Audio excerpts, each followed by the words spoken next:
Morning.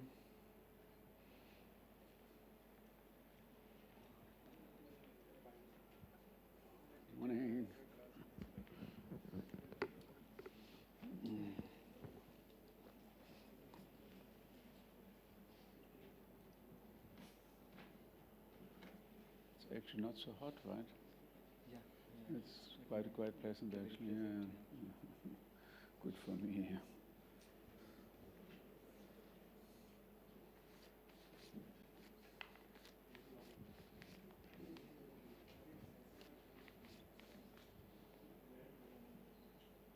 But in that region, there's no. I think the fan doesn't. When you lecture, do you feel hot or it's okay? I didn't notice. I mean, I think maybe for the big hall, maybe one should keep on the fan, right? I mean, no, or But you don't feel hot when you. no, not really. I mean, I don't think so. I mean, I didn't realize. I mean, did they have the fan on yesterday? Or, Yeah. Okay, I think it's just so. I think many people sitting here, right? I mean,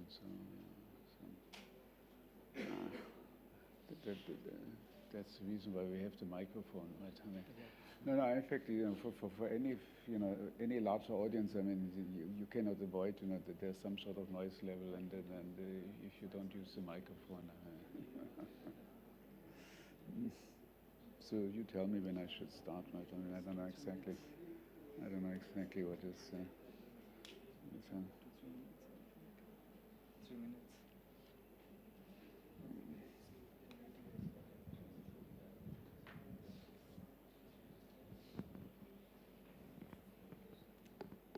Rotate. You can start.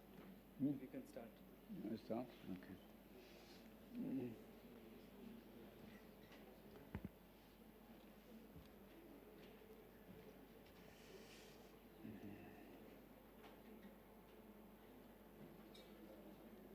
So good morning, everyone. I mean, as promised yesterday, I will. This is section 3. I will talk, on the first sort of many-body problem, which will be the voter model. And actually, I was pleased to see this mentioned already yesterday, in our lecture on networks. In fact, what I'm going to tell you works for any network. I mean, you will see that there's one small proviso, but this will come.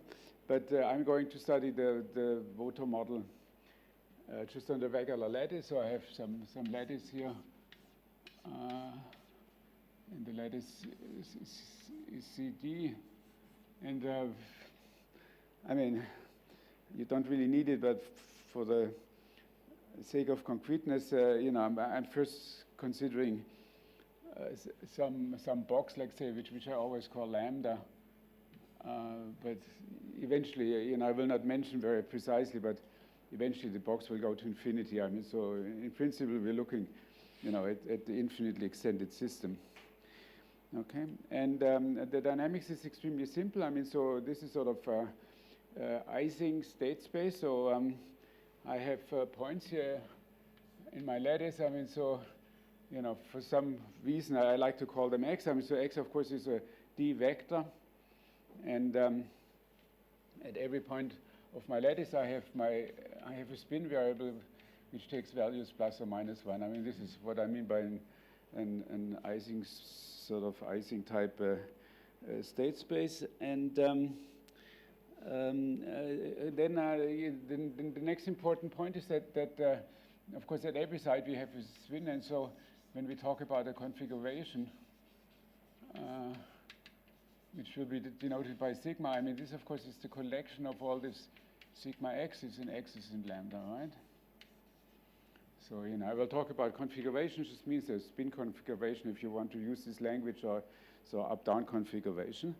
And of course, I mean, the state space, as I mentioned yesterday, I mean, it's huge. It's 2 to the power of lambda, so that's a huge number.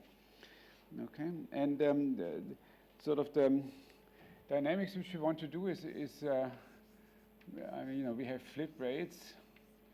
So I mean, this means all what is happening is sort of, I sort of look at the given spin, and then once in the while it will just change its orientation. We'll go from plus to minus and minus to plus. Okay, so that's easy enough. And this is usually in the physics literature, statistical physics literature, I mean, this is usually called the Glauber dynamics. Now, of course, Glauber dynamics, Glauber originally, I mean, he was thinking about, I mean, this is Roy Glauber, I mean, he's sort of a pretty famous figure, and then he was originally thinking in terms of you know, systems in thermal equilibrium.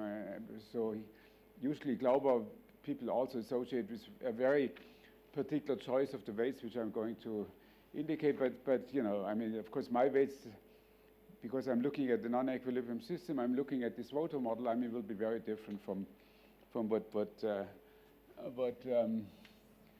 Glauber had in mind, but nevertheless, I think it's a useful type of thing. I mean, Glauber dynamics simply means that I'm looking at the dynamics where there's no conservation law. You know, everything, sort of every state can be reached from any other state, and so you know, there will be unique steady state and all these kind of things.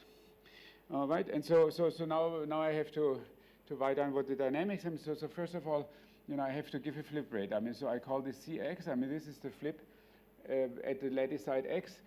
But of course, you know, it's interacting, so it will depend on the environment. And so, you know, at the moment I don't want to specify. Of course, in a second, when I write down the motor model, I have to make a very specific choice.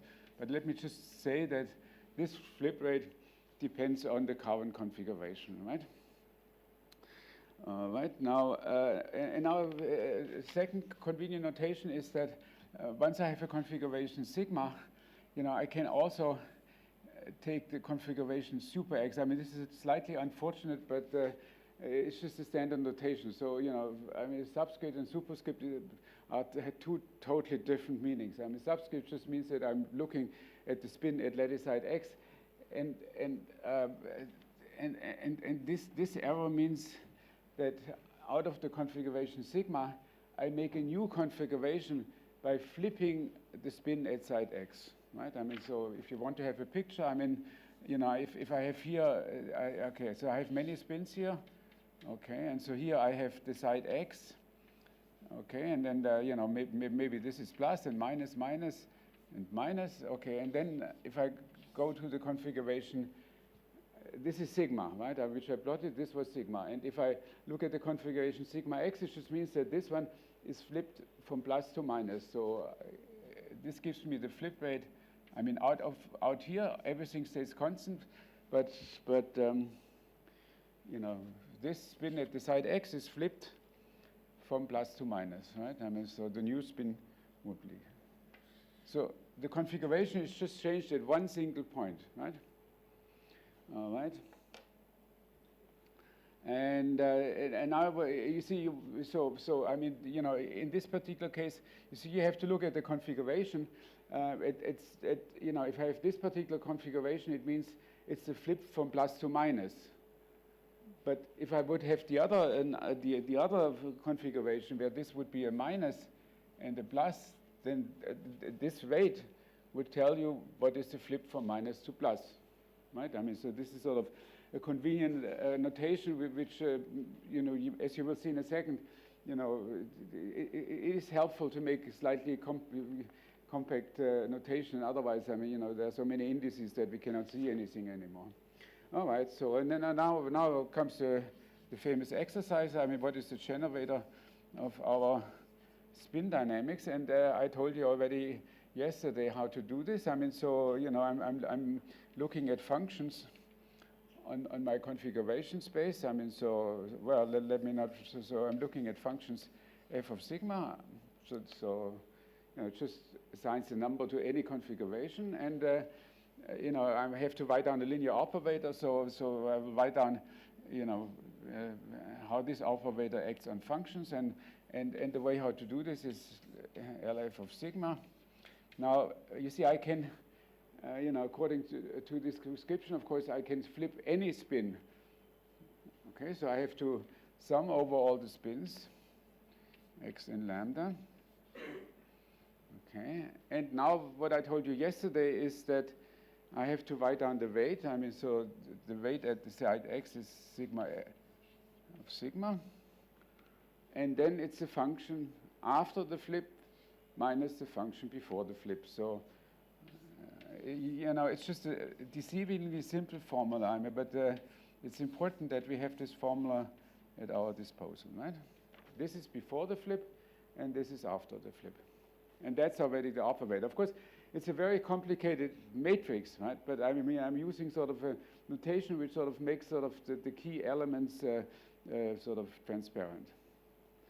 All right, so that's fine. But now we come to the voter model. Of course, I don't want to, I cannot study this in any generality. So here, I do the voter.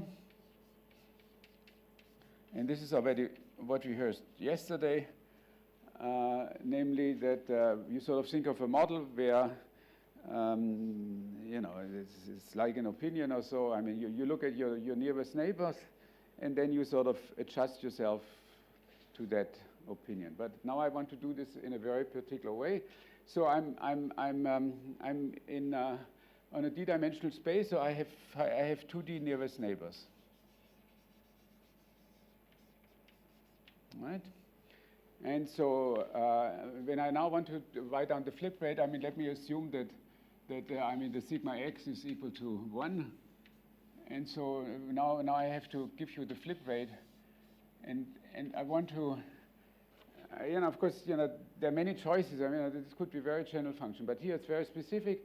I mean, if I think about, this kind of taking opinions of neighbors, but would be natural to simply say that I just look, I mean, the flip rate is just proportional to the number of nearest neighbors, right? And so which way do I do that? I mean, so let's take here the nearest neighbors, and they will go from, I mean, the values of, if I sum over the sigmas, I mean, we'll go to minus 2d. This is all down up to 2d, and this is plus. Okay.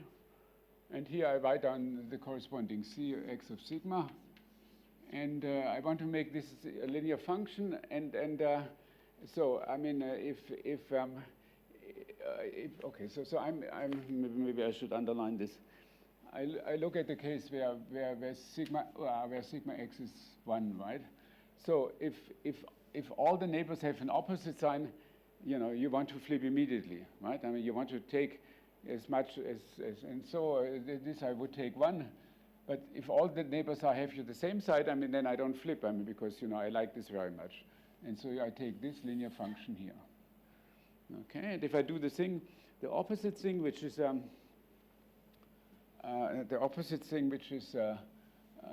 sigma x equal minus 1, then, well, I just, okay, so this was not maybe an optimal drawing, so let me do this a little bit better.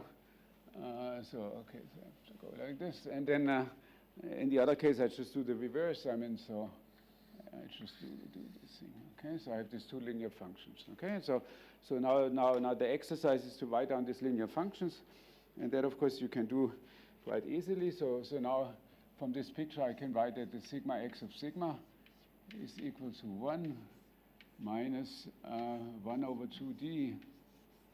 Okay, so now you see there's the sigma x appearing because I have to take either for this linear function or this linear function. So there will be the sigma x, and then there will be number of the nearest neighbors. So I put this already inside the sum. So there's the summation over E. Now these are unit vectors which are equal to 1. I mean, this is just, I mean, here is my x, and then I have the various nearest neighbors, and then of course the other spin is sigma x plus E. So if I think of the sigma x outside the function, then I have just plotted exactly this, the case which I'm sitting over here. And then to have one additional parameter in the model. So the linearity is sort of the crucial element, when you will see in a second. But linearity. Okay, anyway. So it's convenient to introduce sort of an extra parameter here, where I just say that, okay, I mean, if all neighbors, let's say, if I'm up and all my neighbors are up, I still have a small probability to take an opposite opinion, right? I mean, that would be a possibility. And then you introduce here a little gamma, a parameter, and gamma is a function between 0 and 1. Okay. All right, and now you see that I have 2D nearest neighbors. I divide by 2D, so this weight is positive, and this weight defines for you the motor model. Is that fair enough? Okay, and so, always with this model, actually, I find this very fascinating, is that, writing down the dynamics is very trivial, and then, I mean, it's really very simple, but the phenomena which you will see on the macroscopic scale are sort of absolutely amazing, right? And that's, of course, the common experience in statistical mechanics, but each time it happens in a concrete model, I mean, it's still a surprising fact. Okay, so this will come over and over. But anyway, so here you see it for the first time. And now let's first think about the case gamma equal to 0. So then, I just don't care about my neighbors at all. Then I just do randomly flips. Yes, one question. In the master equation, so shouldn't we have L transpose? No, never. That's what I'm trying to say all the time. You see, you can either use L or L transpose, but now I ask you to write down L transpose. You see, this will be already a completely sort of a complicated exercise. I'm always looking at evolutions of functions rather than of probability densities, and that for me that's the L. Okay, right. I know that there's opposite convention where you just sort of invert this thing, but I mean that's fine. I mean, so you have to sort of make this switch. Right. L, I use this L because L, for me, is sort of always the basic object. Sort of the evolution of it's just like in quantum mechanics. I mean, you can make a choice whether you want to think about the Schrödinger equation, which means evolving the wave functions, or if you can, or whether you want to evolve sort of the operators, which is the Heisenberg picture, right, which is something slightly different. I'm just here emphasizing that I mean, for my purpose, the convenient way is to look at evolution of observables. Right. Thank you, sir. Yeah, no, that's a good point, yeah. All right, so where was I? Okay, so first I have gamma equal to 0, then this is cut off, and then excuse me. Every I have a question. Yes? Here gamma, is it analogous to bias? No, what? The gamma factor yes? that you introduced, is it analogous to bias for agents? No. Well, and it's not the bias. I'm just saying that I do not completely follow the opinion of my neighbors. You see, if I put the gamma, then this function is sort of looks something like this, right? And so when all my neighbors are up, I do not follow precisely their opinion, right? I sort of randomly I decide no, I don't want to take the opinion of my neighbors. So you can call it bias. I mean it's up to you. It's just a different rule, right? I mean you still. I mean. I just introduced it for illustration. In fact, I mean, the real interesting case is the case gamma equal to 1, right? I mean, that's sort of the real interesting case, as you will see in a second. All right. So now first let's discuss the gamma equals 0. Now, this is a very simple model, right? You see, I just simply don't care about my neighbors. I just sort of all the time simply flip randomly. So this is the independent case. No interaction whatsoever. Of course, what happens then in the long time limit? Let's see. So yeah, okay. So then of course you just I mean you randomize completely, and so for t going to infinity, I mean you will see simply I mean what I call I mean the Bernoulli plus minus 1. With equal probability. So I just see a completely random configuration, right? I mean, so that's obvious. I mean, because I do all the time the flips, and then if I look at one flip, eventually it will move independently of all other ones, and will eventually establish sort of just the independent case. All right. So this is just to emphasize that the gamma sort of is the parameter which controls the interaction. So gamma equal to 1 is sort of maximal interaction, and then the gamma in between is sort of something which is sort of somewhat less interesting. Okay, so what I want to do is I still have to say something about the initial condition, and so I want to sort of study, a rather concrete problem. So, for my initial configuration, I want to do Bernoulli M. So this means that the sigma x are independent. I mean, as people saw, they're independent, identically distributed IID, and the average value, sort of the magnetization, if you want, so the average value is equal to m, right? I mean, so m is less than 1, right? Okay. So m equal to 0 would be the one over here, and then I can have sort of preferred up direction, or maybe if m is negative, a preferred down direction. Okay, and I put them independently. So this is sort of, I mean, one of the simplest initial configuration, right? I mean, it's just sort of a random configuration, but with a non-zero mean. All right. So now the question is. Now the question is just up here. What happens in the limit as t goes to infinity? So that's the next question, which I mentioned already before, but now it's in a very concrete context, right? I mean, so I wait, and after many flips, I look again, and what am I going to see? All right? Of course, in principle, maybe you want to know more, but that's the question. Okay. Okay. So now, how to attack this question? You see, I mean, you will not, I mean, the weights are too complicated. You will not immediately see what's happening, right? And so we have to do some computation. Okay. And so now we do a computation which is sort of, very well known in other areas, but in some sense, this model is constructed in such a way that, with this technique, you can say really many, many things. I will not, of course, go in all the details, but the point is that you have a tool by which you can analyze. And the idea is extremely simple. I mean, the sort of let me just call it the method of moments.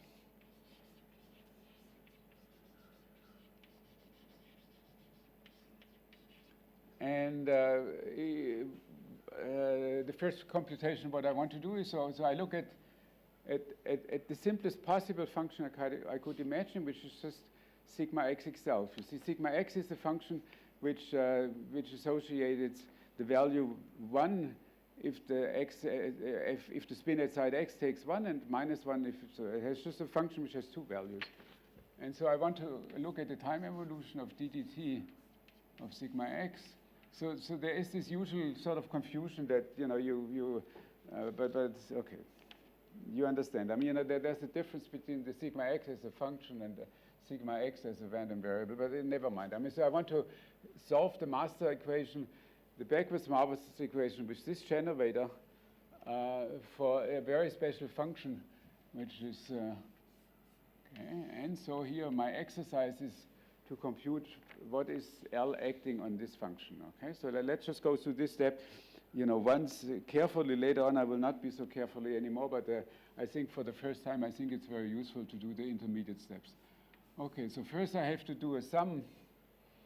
Now you see, I have used the x already. So now I denote the sum by y, right? I mean, just to have another summation index. So this is y. Okay, then I have the flip rate cy of sigma. Okay, now I have this function according to this prescription, which has to be flipped at the point y, right? I mean, that's where the flip rate is. I mean, so I have sigma x flipped at y minus sigma x. Okay? Now, what is sigma x flipped at the point y? Well, you see, if I take y different from x, it's just sigma x itself. And I subtract sigma x. So this will be, this quantity will be 0 if y is different from x. Okay? On the other side, if I have x equal to y, then I flip. So out of sigma x, I get minus sigma x. and minus times plus minus sigma x is minus 2 sigma x, and this is for y equal to x. Okay, so your complicated sum degenerates into a rather simple expression, and so I have to compute the sigma x. It's sigma multiplied by sigma x. No, minus 2 multiplied by sigma x, right? Now this is not such a difficult exercise. I mean, that's just, minus 2 sigma x by itself. But now you see that when I multiply this one, I get here the product of 2 sigma x's, all right? And that's equal to 1.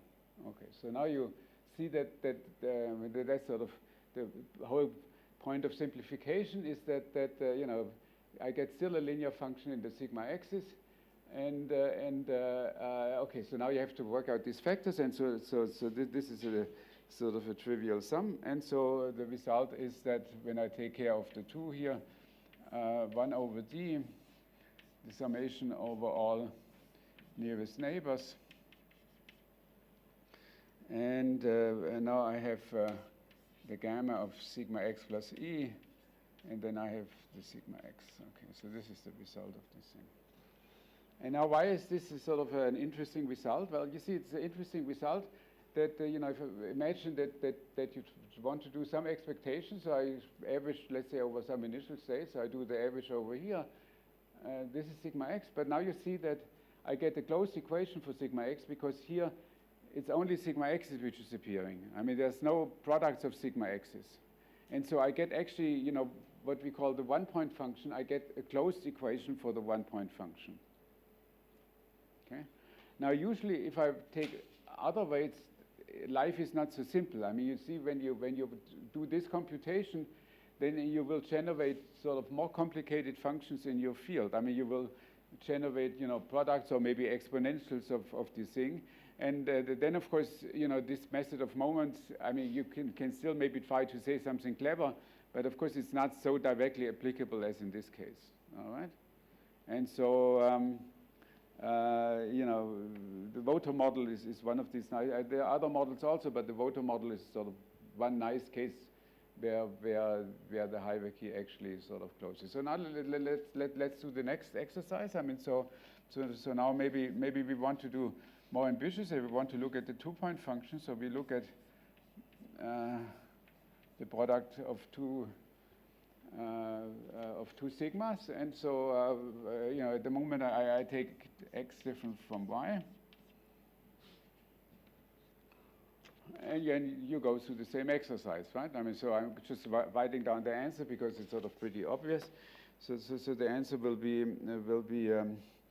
again, the 1 over the dimension, and then I have a summation over all E over all nearest neighbors, and then I get this expression. I mean, for the x, I mean, so I get gamma sigma x plus E minus sigma x multiplied with sigma y, because I have first, so to speak, done the operation on that spin flipping, but now I have to do also, my f function is now slightly more complicated.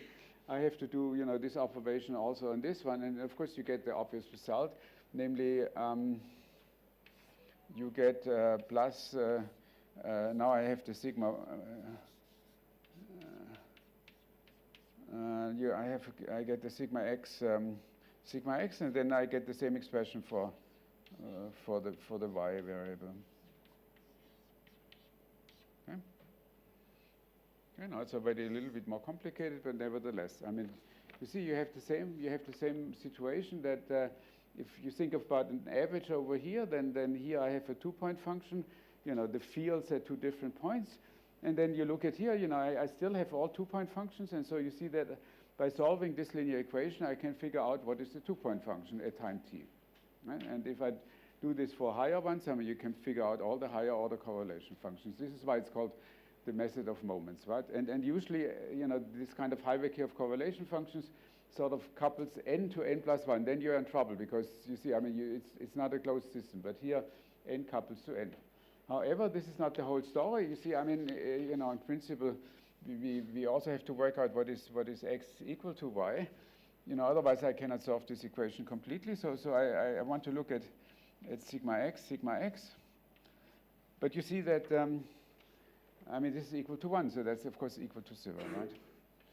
And so you see that if you think of this as sort of as a function of two variables, x and y, so here it's sort of like a random walk type thing. So maybe I should sort of, so maybe you can still see this picture down here. So here's x and here is y. Okay, now I'm thinking of what this operator does for you. You see, so if I take some point over here, then I have to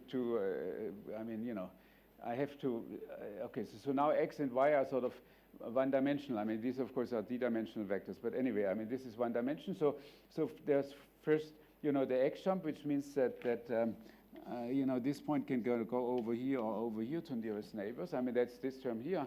But then of course, I can do also the y jump. So there are these two jumps, right? But what this is saying is that the function which I have to solve must be actually 0 on the diagonal, right? Because when x equal to y, it just tells you. So this is what people call Dirichlet boundary conditions. The function has to vanish at the boundary, and the boundary is where exactly these two particles sort of, these two random walks sort of coincide. Okay. So what does this mean probabilistically? Well, what this probabilistically means is that you have two random walks. Of course, now, you should think, these are d-dimensional vectors. So, let's say in 3 space, I have these two random walks. They're doing the usual jumps back and forth. Just like what we had in the exercise, only in d dimensions. And they do this completely unconstrained. But once they come together, they just disappear. That's just what it is, right? That's just what the mathematics tells you, okay? So we have a system, now we have two particles. So the nth correlation function I can compute by looking at n random walks. They just go around back and forth, but whenever two random walks meet, they just disappear. And now you see that I get a coupling from the nth correlation function to the n minus 2. That's okay, right? This is not such a big problem because, I just have to take all correlation functions simultaneously into account. But the point is that it doesn't couple to higher things, okay? So, this description in terms of correlation function is now, reasonably simple, right? In the sense that if I want to know what is the nth correlation function, I have to sort of solve this n random walk problem. But you see what we have achieved is that rather than having to solve something, in a huge dimension, now I have sort of reduced the dimension enormously. If I want to compute just the evolution of the one-point function, I just have to solve a one-particle problem. If I want to solve the two, if I want to study, the two-particle correlation function, I have to solve a two-particle problem, etc. Right? So we have reduced the complexity of our problem sort of in an absolutely fantastic way. And so now I want to sort of tell you, once we have achieved this, how do I solve this problem, right? Okay, so let's first look at the case gamma. Let's first look at the case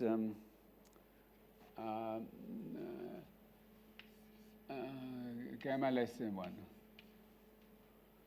Okay. Now you see if gamma is less than 1, look at these things. You see this is minus 1 and this is gamma less than 1. So now probability is no longer conserved. To have a random walk, this minus must be exactly balanced by the plus 1 over here. And if I take less, then it means that the minus sign is sort of actually dominating, and then it just means that we have a random walk where, the particle has a certain probability to simply disappear, right? And it's sort of, particles they just disappear with this particular rate. And so I get a decay rate. So here I get sort of like a decay like e to the minus 1 minus gamma times t because in the equation I don't balance, so to speak, the gain and the loss term, right? I mean, it's the loss term which dominates all the time. And so you see that you know, when I now want to compute the correlation functions, so you know, I can do the x. I mean, because of this term, I mean, they will all go to 0. So in the limit as t goes to infinity, what I will find is that, you know, okay, so here I have my big expectation, and I want to look at some products of sigma. So this is now at time t, and I want to look at products of, let's see, what kind of notation did I use here?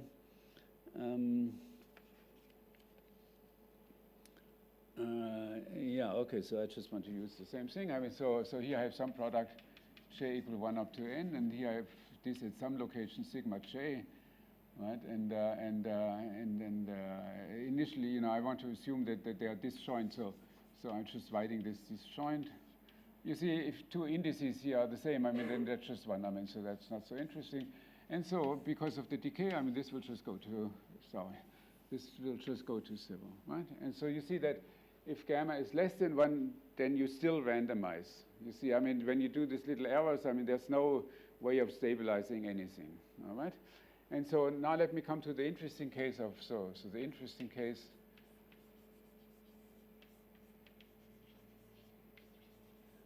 is gamma equal to 1, right? Okay. So now let's think about the original system.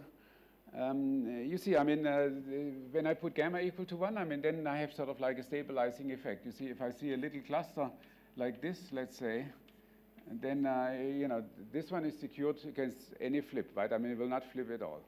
And so little clusters can sort of dominate.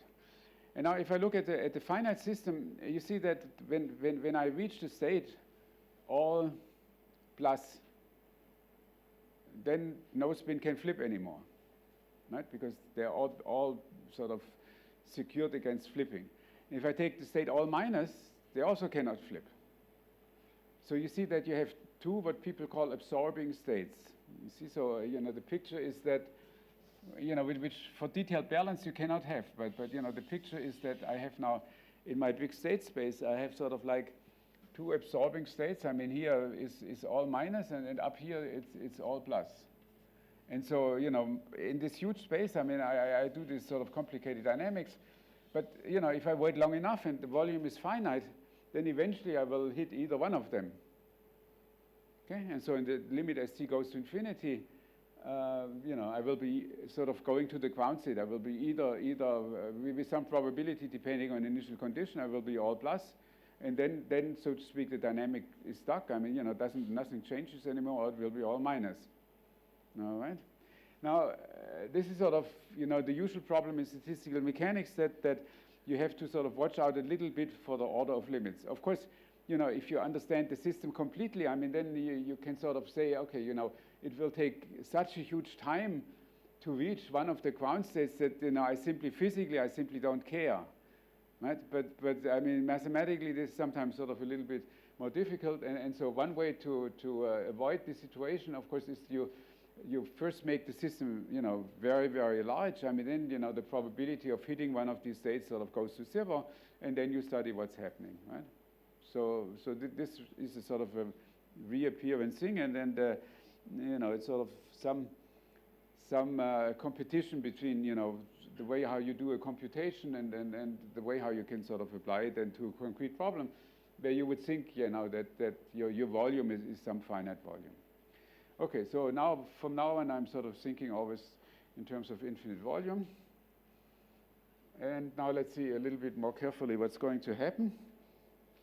Yes?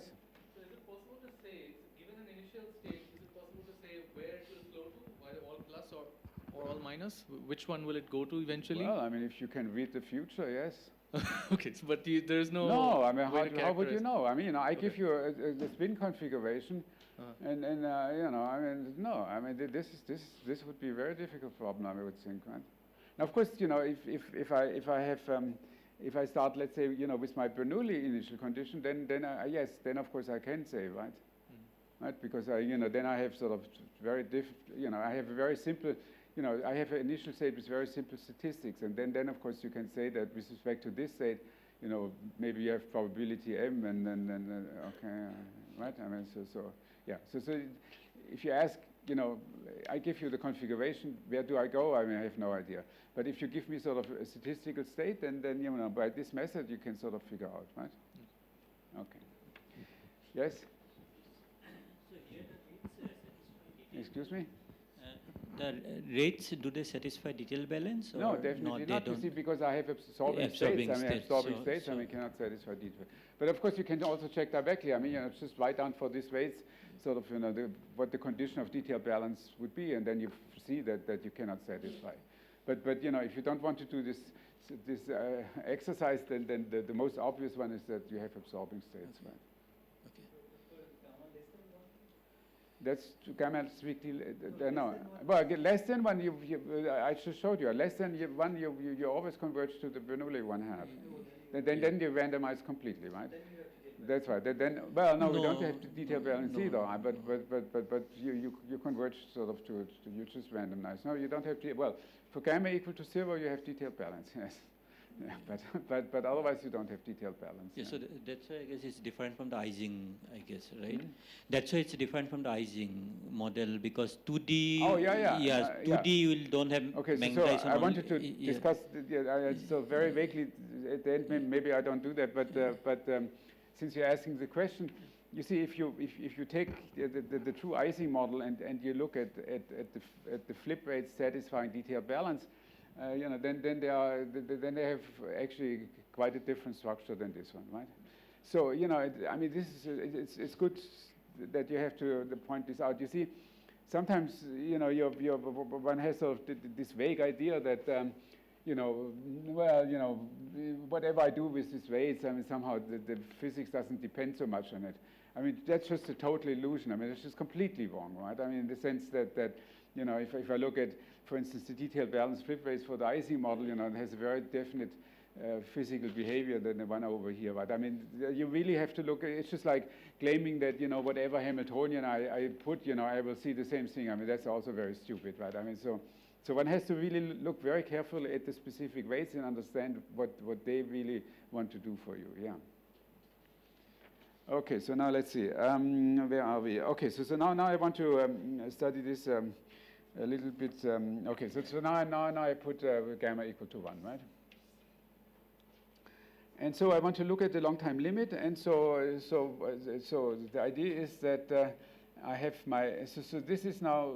I mean, what did I say here? Yeah, this is the Bernoulli M. So this average means that I'm averaging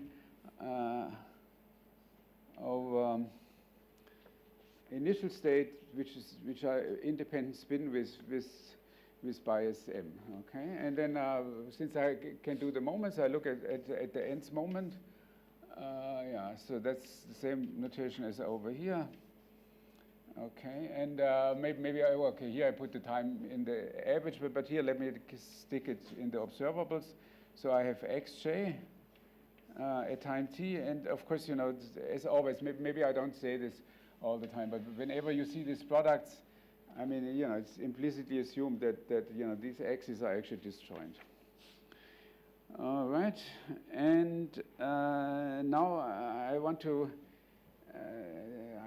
sort of understand, you know, what happens in the long time limit. So for this, I first have to figure out what happens for finite time. And you see from what I was telling you, there's actually a rather simple formula because, you know, I mean, these initial conditions which you have to put in are very simple now. Because you see, I mean, you know, the initial condition, let's see, for the initial condition for sigma x is just its average, which is just uniform, right?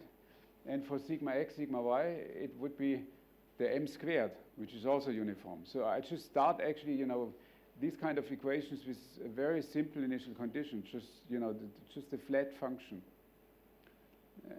Right? And so of course, you know, a flat function, you know, for the first one stays flat, but here I have this absorbing condition, so it doesn't stay flat. So one has to just a little bit more carefully. Okay. So this means I have to solve, and since it's a flat initial function, you see, all what eventually happens is that I have to keep track of how many random walks are persisting at time t. So let me just maybe write down directly this formula. So I put here an expectation. I mean, this is now the expectation over my random walks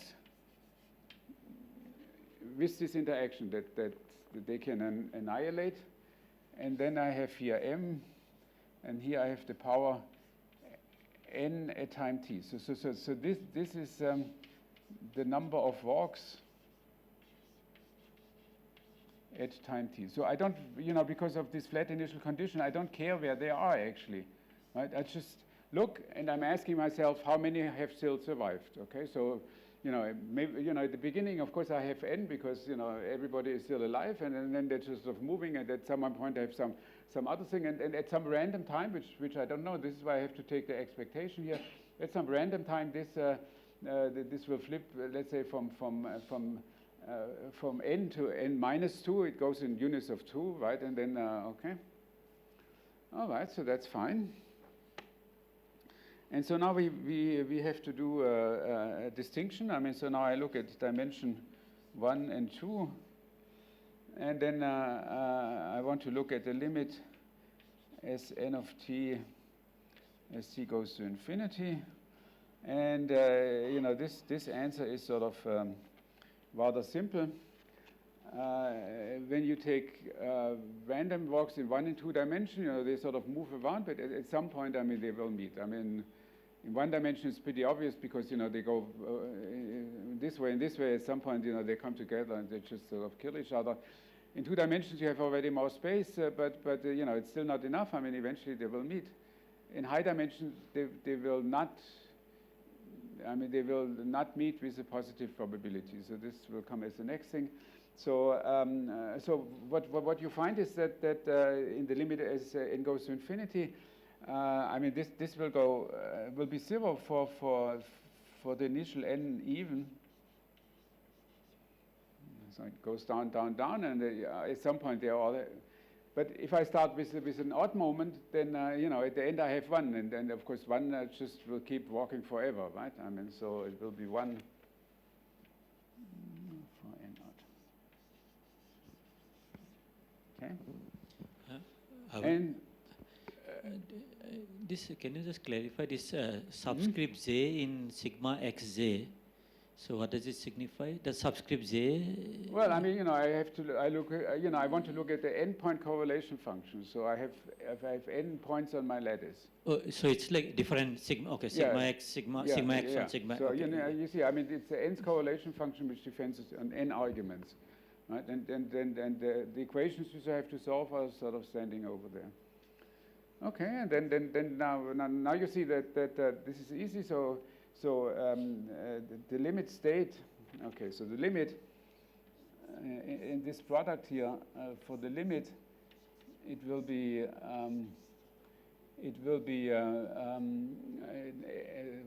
1 for n even, and it will be m for n odd.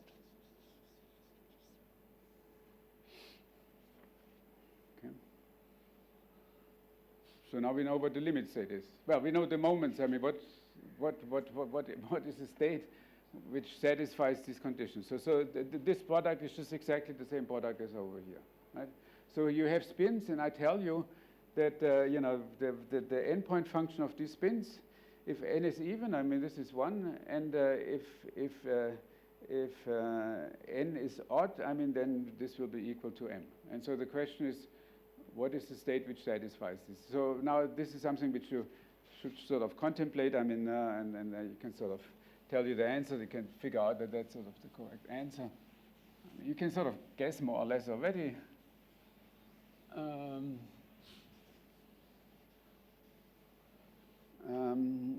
So the NES in this case is that all plus probability, I guess 1 plus m, I guess 1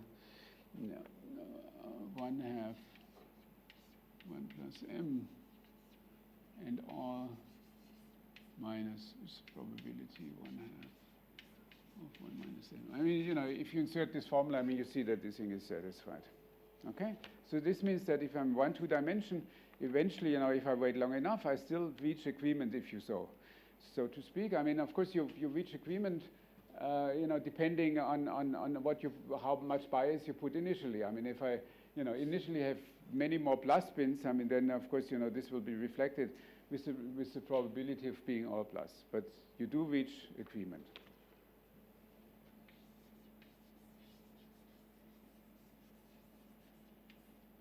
Okay. Now, the fun starts actually by looking more deeply, and then so if you can look at some computer pictures in the literature which I mentioned to you. But I want to discuss one thing which I think is sort of, from the physical intuition is sort of very, very useful. I mean, this is the true limits data. The question is what happens before, so to speak. Or, here there's no structure anymore because I waited long enough. But before you see sort of an amazing process of clustering. And I just want to describe you in words, I mean, what this clustering actually amounts to. And so I have to remind you, I have to tell you about what is called the spinodal decomposition.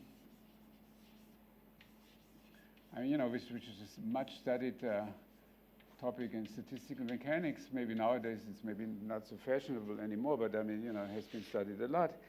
And of course, the original problem is posed in the context of weight-satisfying detailed balance. And it's exactly the same thing what I say over here. I mean, you start an icing system, at infinite temperature, so you take everything random, and then you sort of cool it down to a low temperature, and then you want to, and with spinodal decomposition sort of saying that, of course, at low temperatures you have a plus and minus state, and you want to somehow know how dynamically this plus minus state is actually appearing. And the way how this works is that, so I'm now going to very low temperatures, and then of course, you have little islands, I mean, where the spins want to be a plus, and other islands where they want to be minus. So what you're going to see is sort of maybe some island over here, and then there's another one sort of which is going like this, and then maybe you have another line over here, etc. Right? I mean, so maybe there's a little one in here, and of course, they have to alternate. I mean, so if I start with this one here, like maybe this is a plus, and this must be minus, and then this is plus, and this is minus, plus, etc. Right? I mean, so and these the domain walls, so these boundaries between the plus and minus phase, they are very sharp lines. And of course, the system is still evolving, and the way how it evolves is that it wants to coarsen. I mean, so these things actually sort of evolve to what is called, sort of mean curvature flow. I mean, so the local velocity is is proportional to the local curvature. And so this means that very small islands will actually disappear, and then you have larger islands, even larger, and sort of this infinite hierarchy of islands. And then, this is sort of the spinodal decomposition. Lots of people have worked on this problem. Actually, this is a long time back, but so I was a postdoc at Yeshiva University. So this is now 75, okay, and. So this is New York, upstate up Manhattan, New York, and the only place where people could do numerical simulations were the Courant Institute. At Yeshiva, there was no way to do any computation. Okay, so of course people were interested in spinodal decomposition. Okay. So the only way how to do this was somebody going to the Courant Institute, and they were busy with their own things. But on Friday, people picked up the printouts. You see, what happened is that so you had these machines, and you did exactly what I'm telling you. I mean, so you randomize the initial condition, and then you do the Glauber dynamics, and you do maybe 20 or 30 time steps. And then you get a printout. And so some of the postdocs had to go to the Cohen Institute, and they got thickish block of papers, with these printouts, and and then they came, people, it's a tower, the Belfer graduate school, and then people were looking down, oh, here he is coming, with this printout, and then there was, Oliver Penrose was there, Joel, people really wanted to know, okay, so then there came printout, and then the first thing what we did was to draw these boundary domains, right? And from that you somehow try to guess, what is the law, which is, of course, people had sort of heuristic theories, but you wanted to understand whether, in the stochastic model, it's really the same, right? I mean, these were sort of macroscopic type theories, and anyway, so this is a deviation. I mean, so nowadays, of course, you can do this much faster. But the main thing, what I wanted to point out is that, it works like this because you have a finite surface tension. You see, it's very expensive for the system to do such kind of a needle. And this mean curvature flow sort of comes because, these things sort of have an intrinsic stiffness, and you can just not sort of do this as sort of completely arbitrary. Now, if you go to, if you come sort of from below to the critical point, I mean, this stiffness becomes sort of much less and less effective. I mean, so then you see sort of, much more sort of variation over here, and anyway, so it becomes more complicated. And until sort of, at the critical point, I mean, this sort of goes totally away. Okay. So now you look at our beautiful Voter model in 2 dimensions, and then you realize that, it will have, this picture is completely wrong. It will have a lot of excursions. And when you look at them, it's sort of clear that you're looking at the model where, of course, you still have interfaces between plus and minus, but where you have 0 surface tension. So this means that these interfaces are very rough. So it looks exactly like, studying this kind of spinodal decomposition at the critical point of the Ising model. And this, in the one paper which I listed, I mean, you can sort of see more verification. And then there are lots of details which you know about the spinodal decomposition of the Voter model. But I just wanted to sort of tell you that why I concentrated the NES, I mean, the real action is actually before. Okay. So that was just a small deviation, and then now I haven't quite completed yet the story. I mean, so we want to know what happens in. I was going to say that if we have look at the first equation of motion for the first moment. Yes. If I take a sum over all positions x, does the rate vanish? Well, that's still the first moment, right? Because, if I do a sum, do a sum over sigma x, I mean, it's linear and it's sigma x, right? But is the right-hand side equal to 0 for gamma equals 1? Well, I don't know. Yeah, presumably, yes. Yeah, because probability is conserved, yeah. So that's sort of like one Yeah, conservation law. this is what I'm saying, is that if you take gamma equals 1, it's really the true random walk, right? I mean, where probability is conserved, yeah. Okay, so let's see. So now can I erase this?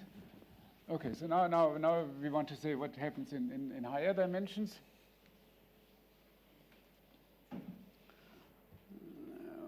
Okay, so now we have d equal to 3 or large or equal to 3. Okay, I'm just sort of. And now, of course, you have this phenomena. Let's see. I have to look for a second. Yeah. Okay. Okay. So now we have 2 random walks. I mean, let's say I call them here. C1 starts at 0, and the other random walk C2 at 0. Okay, and then we ask.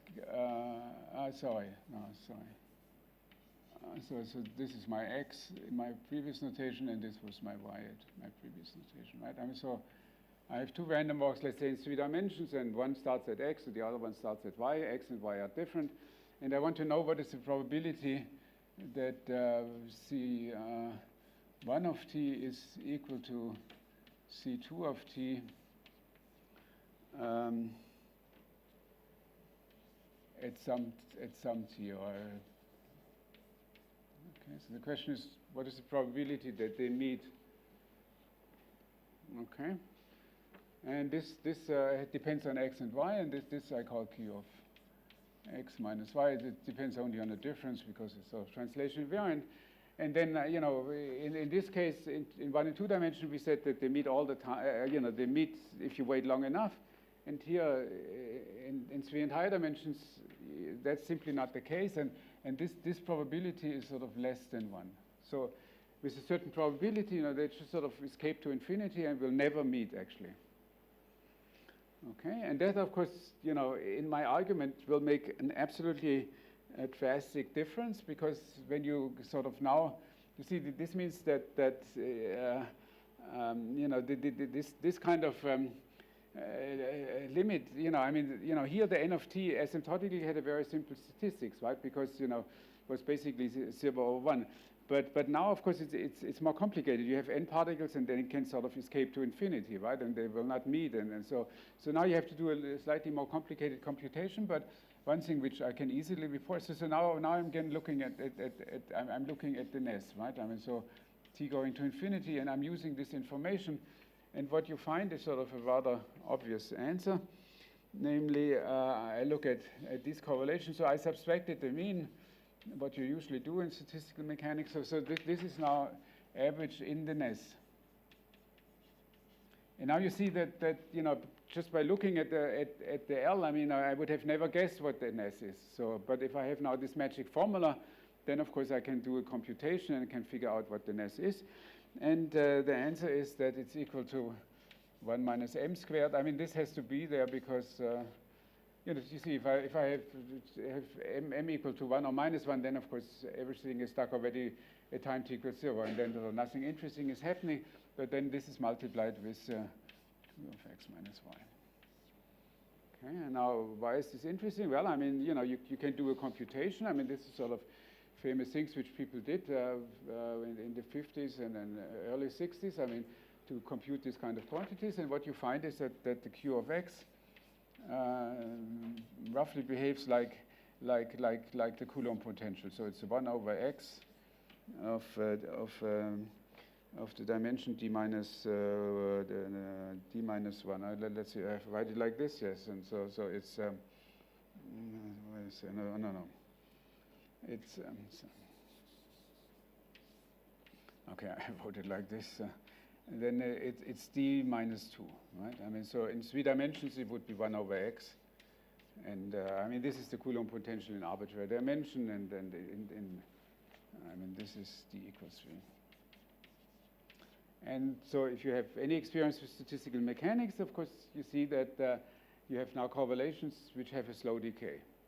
Okay, and so usually slow decay is sort of associated with criticality, so it's somehow critical.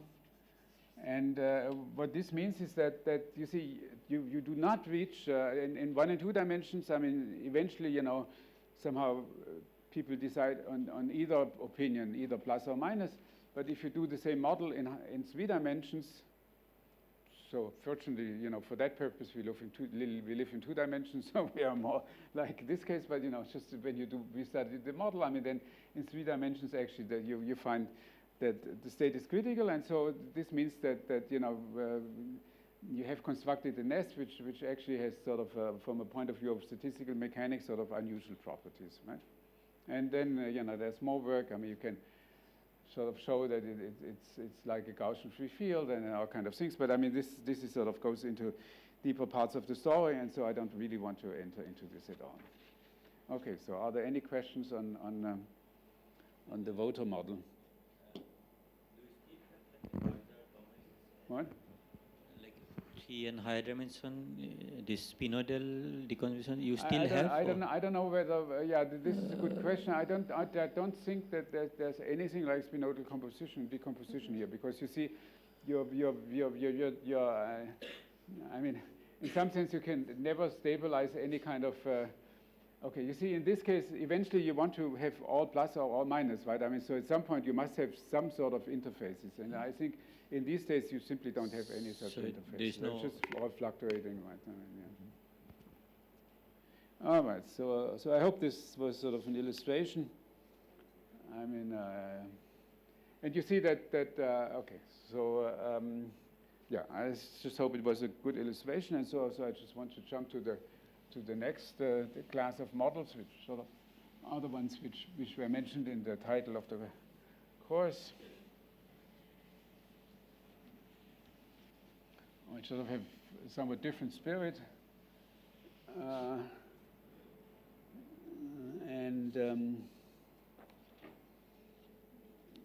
So now I come to that's like number 4.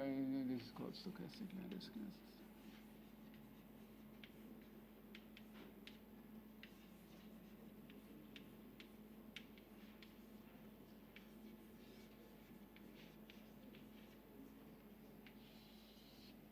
And so for the rest of my lecture, I will always look at this one model of stochastic lattice gases, which of course again, has sort of, I mean, you can spend hours and hours, and then I have to pick a few things, but I just want to sort of ensure you that I'm not constantly going to look at a different model, right?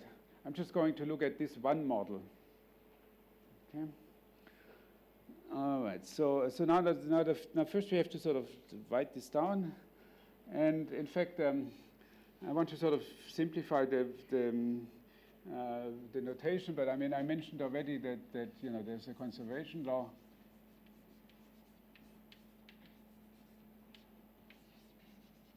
And this will be the mass.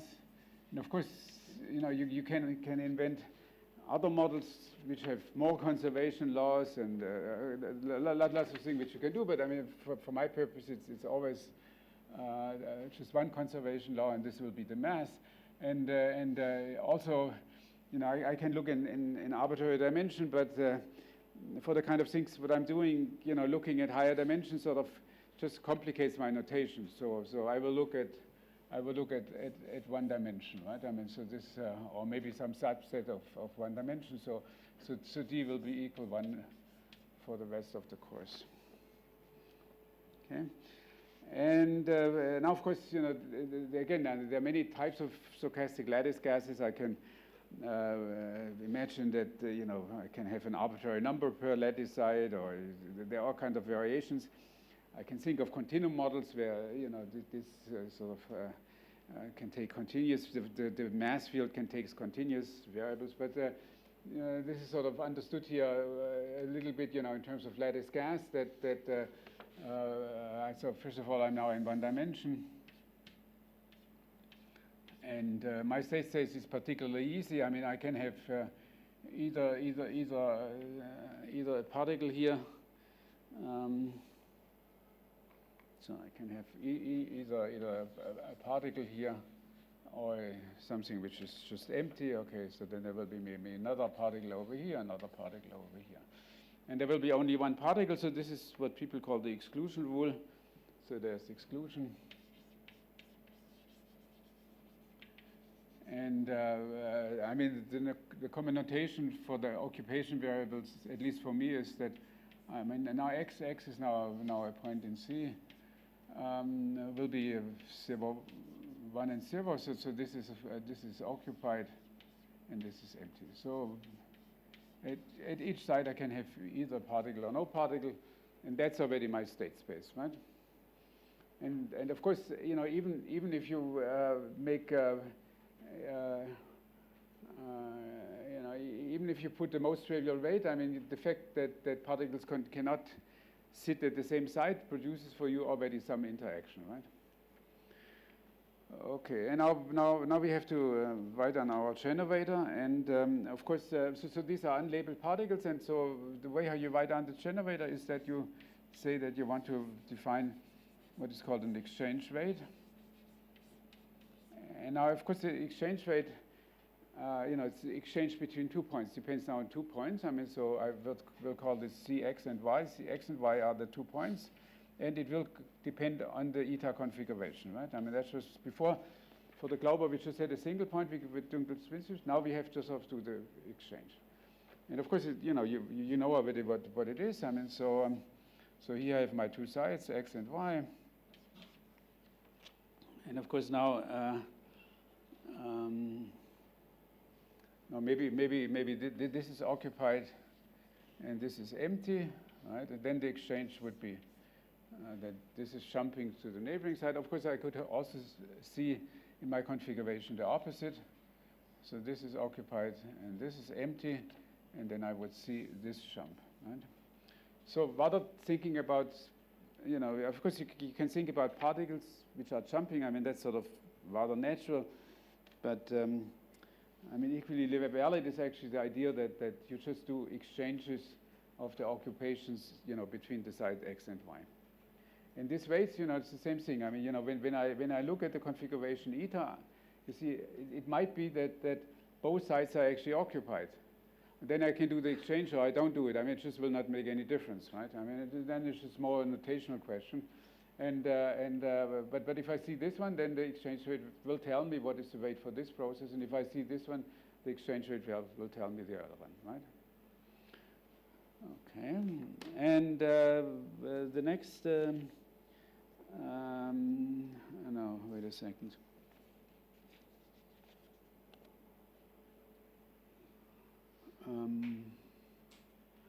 Yeah.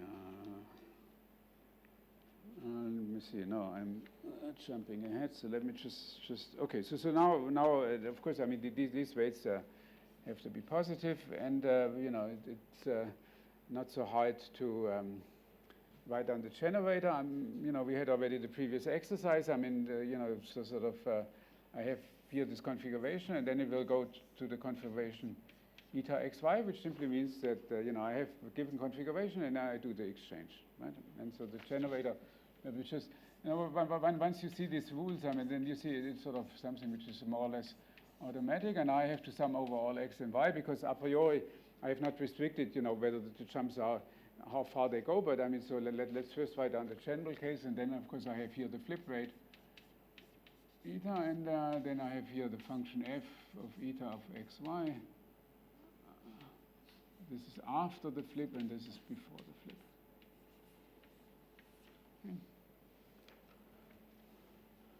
Okay. No complicated thinking. It's always exactly the same scheme, right? All right. No transpose. Okay. All right. So now let's boil down even more. I mean, because you know it's again sort of more like an notational complication, and then for the purpose of these lectures, I mean that sort of is more confusing than illuminating. Let's assume that we only have nearest neighbor jumps. So that means that the Cx x plus 1, well, okay, yeah, okay. So let's say that the Cxy is equal to 0 if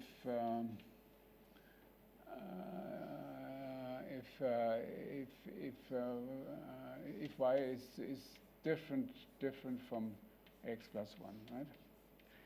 So maybe there's another thing I sort of haven't mentioned. I mean, you know, implicitly for the voter model, well, there I wrote on explicit formula. Now I'm still sort of looking here at this general case. And so okay, so this is sort of the restriction to nearest neighbor.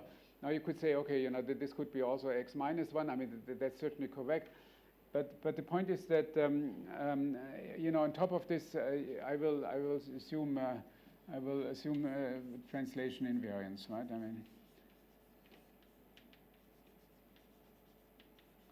I mean, you know, this function Cxy, of course, you know, since it's just, you know, saying the exchange, I mean, that's a symmetric function in both arguments, right? I'm just saying, you know, I just first fix the pair. I mean, then of course, you know, whether I write it as xy or yx, I mean, it doesn't make any difference, right? I mean, so, yeah. So translation invariance. Translation invariance just means that you see, you could say that, you know, the jumps over here are somewhat different than the jumps over there. Fine, I mean, you know, that would be another variation of the problem. But I mean, let me just do the simplest case that, you know, this function, so now I just have to look at the function c of x and x plus 1. I mean, that's just sort of the exchange between neighbors. But this function will not, you know, will depend in the obvious way on x. It will be the same rate wherever I look, right? It will be different functions, but it's the same rate wherever I look. Okay. Okay. So this is sort of assumed. I mean, it's just like saying, you know, in equilibrium statistical mechanics, you write down a Hamiltonian, and you're saying, you know, the coupling is the same for every pair of sides, right? I mean, so that's just exactly the same thing. All right, so now we have sort of done this. All right, okay, and then we have now the important point. I mean, we have the number of particles.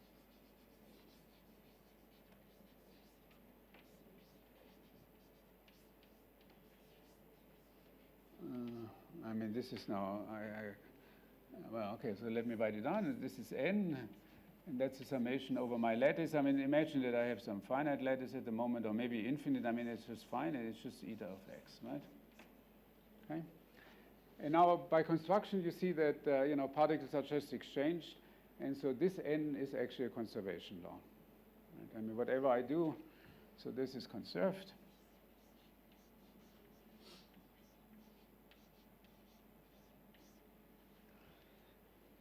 Okay, and now you see that my configuration space sort of decomposes according to the values of n. I start initially with 5 particles, then I will stay 5, and if I have 10, it's stay 5, and so you know, clearly I will not go to a unique steady state. There will be, you know, I have to always sort of keep in my mind that I have this extra variable which tells me what the conservation law is. Okay, and then I want to sort of introduce another thing.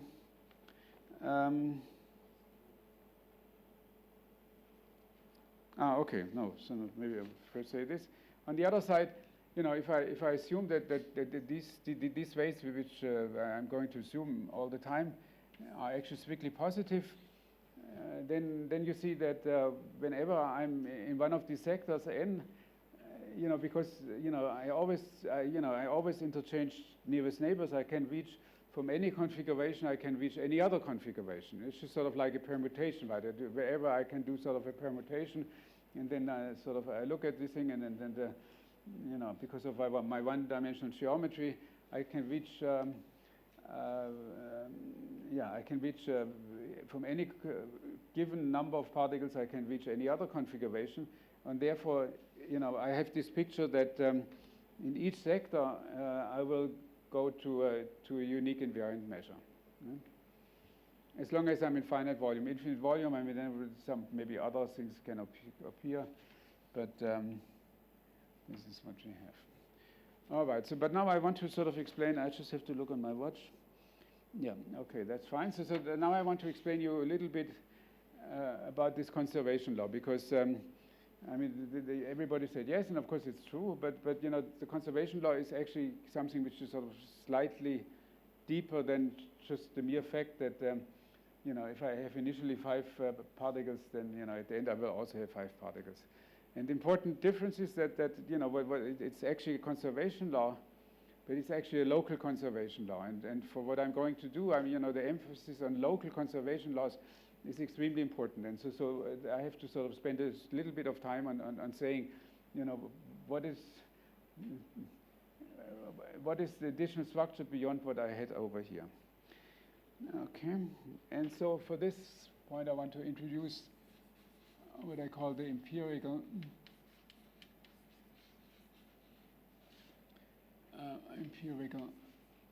current.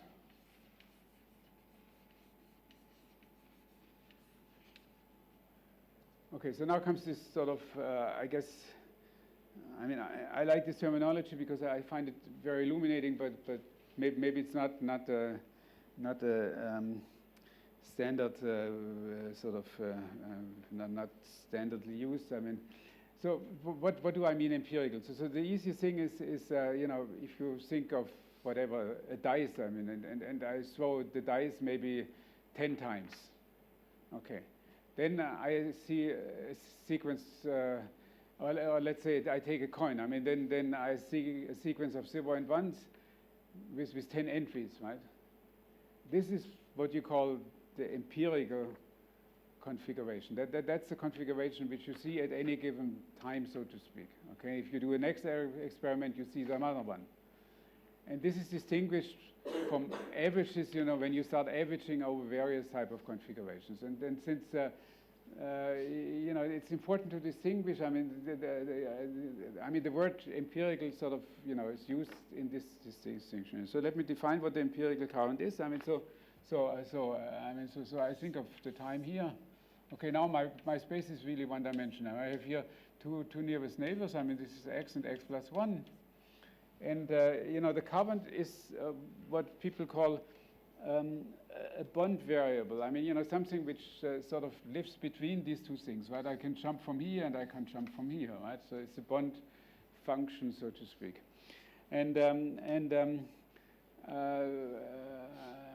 it's sort of the obvious thing. What I have to do is, you know, the current. So I first have to give you the 2 neighboring sides. But then, you know, saying what is that current exactly? You know, at time t, I don't see anything. You know, it's just, you know, because at that moment, time t, nothing will jump. I mean, so you say, okay, the current 0. So that's not a very good definition, okay?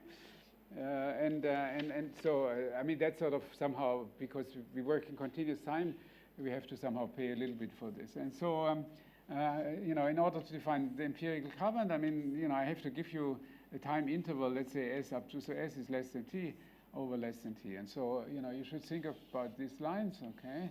And so maybe here is S and here is T, okay? And then this is defined as the number of signed jumps between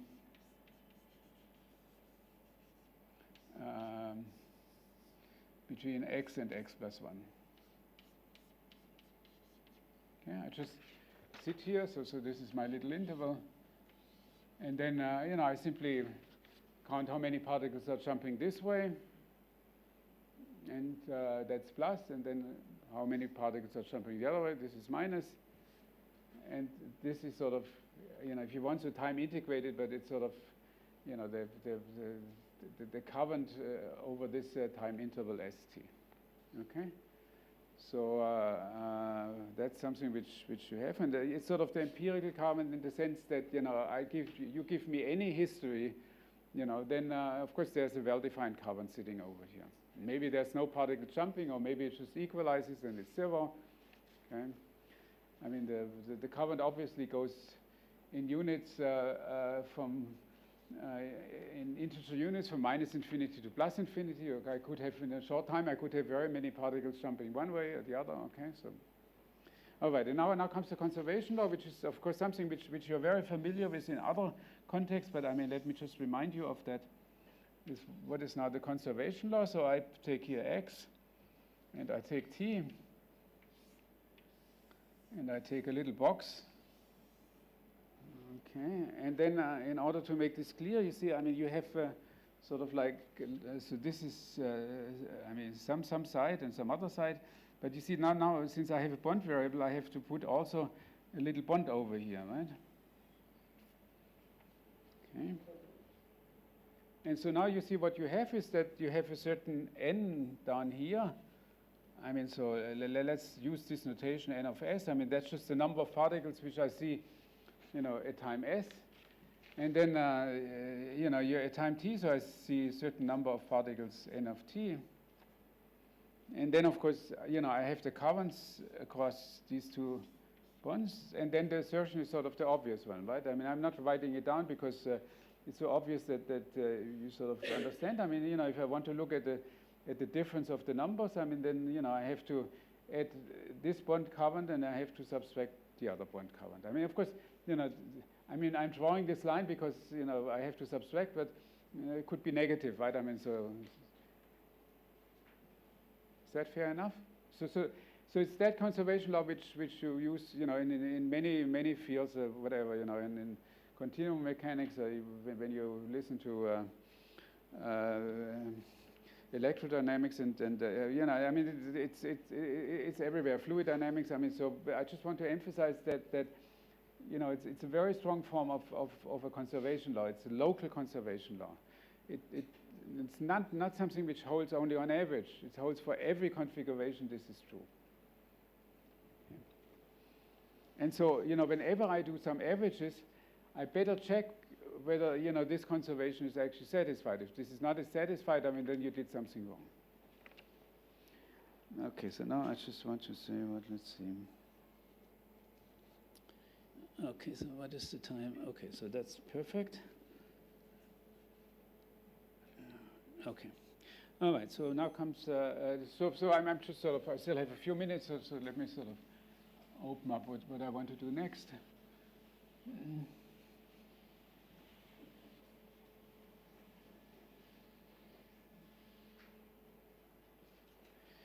Okay, so you know, I have sort of put already some boundary conditions, but of course now I have to do a little bit more work. I mean, so this is 5 hydrodynamic limit.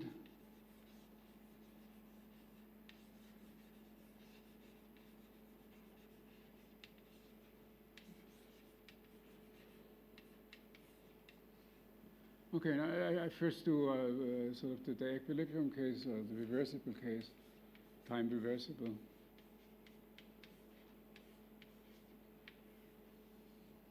Okay.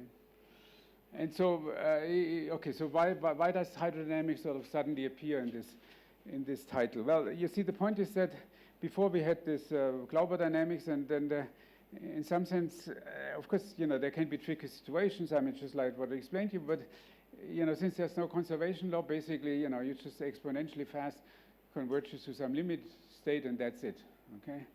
But now here we have a conservation law, and this means that, you know, very natural, we have two time scales.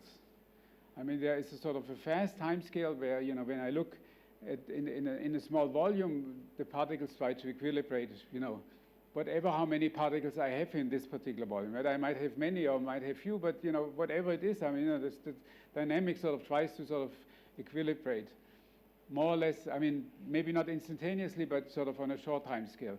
But then we have sort of still the global picture, which is sort of the hydrodynamic picture, which when we are looking at the behavior on a very large scales, what will be left over is only the conservation law. Okay, and this is sort of what is already in the title, that we have to somehow understand these two scales. Okay, and so, you know, I have to sort of approach this slowly, but I want to sort of lay out the first things which we have to do in order to do this. And so so I first want to study the reversible case, and therefore I'm imposing now this condition of detailed balance. And just to be sort of rather concrete, right? I mean, so I have an equilibrium.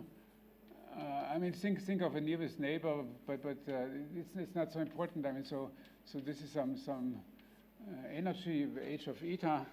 So just think of just sort of the usual Ising, you know, so lattice gas sort of nearest neighbor interaction, sum over nearest neighbors, but could be something different. I mean, the point is that you know, at the moment I don't really have to specify this function because I'm not going to do too much with it. But so this is sort of like an energy.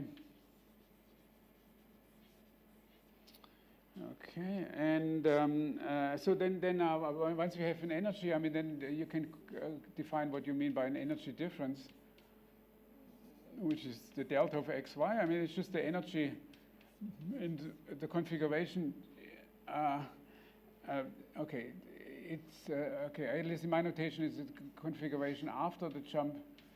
Okay, you can do it also otherwise, but I mean, this is sort of the definition which I'm using, which I mean, sort of basically sort of the energy which I gain or lose through a given jump, right? I mean, so this is the energy difference. And then, you know, I'm writing down my flip rates, and they have to satisfy this detailed balance condition. I mean, this is sort of the constraint which I have over here. And so now I use sort of, you know, this is the configuration before the jump, that's the configuration after the jump. And this has to be connected by, you know, the conservation law, which is e to the minus beta of delta. You know, this is the formula which we had already, but now I specified, so it looks sort of, you know, in terms of notation, a little bit different, but it's exactly the same formula which we had seen already. So it's related by the energy difference, so x of y, and this is h of eta, right? So this is the detailed balance.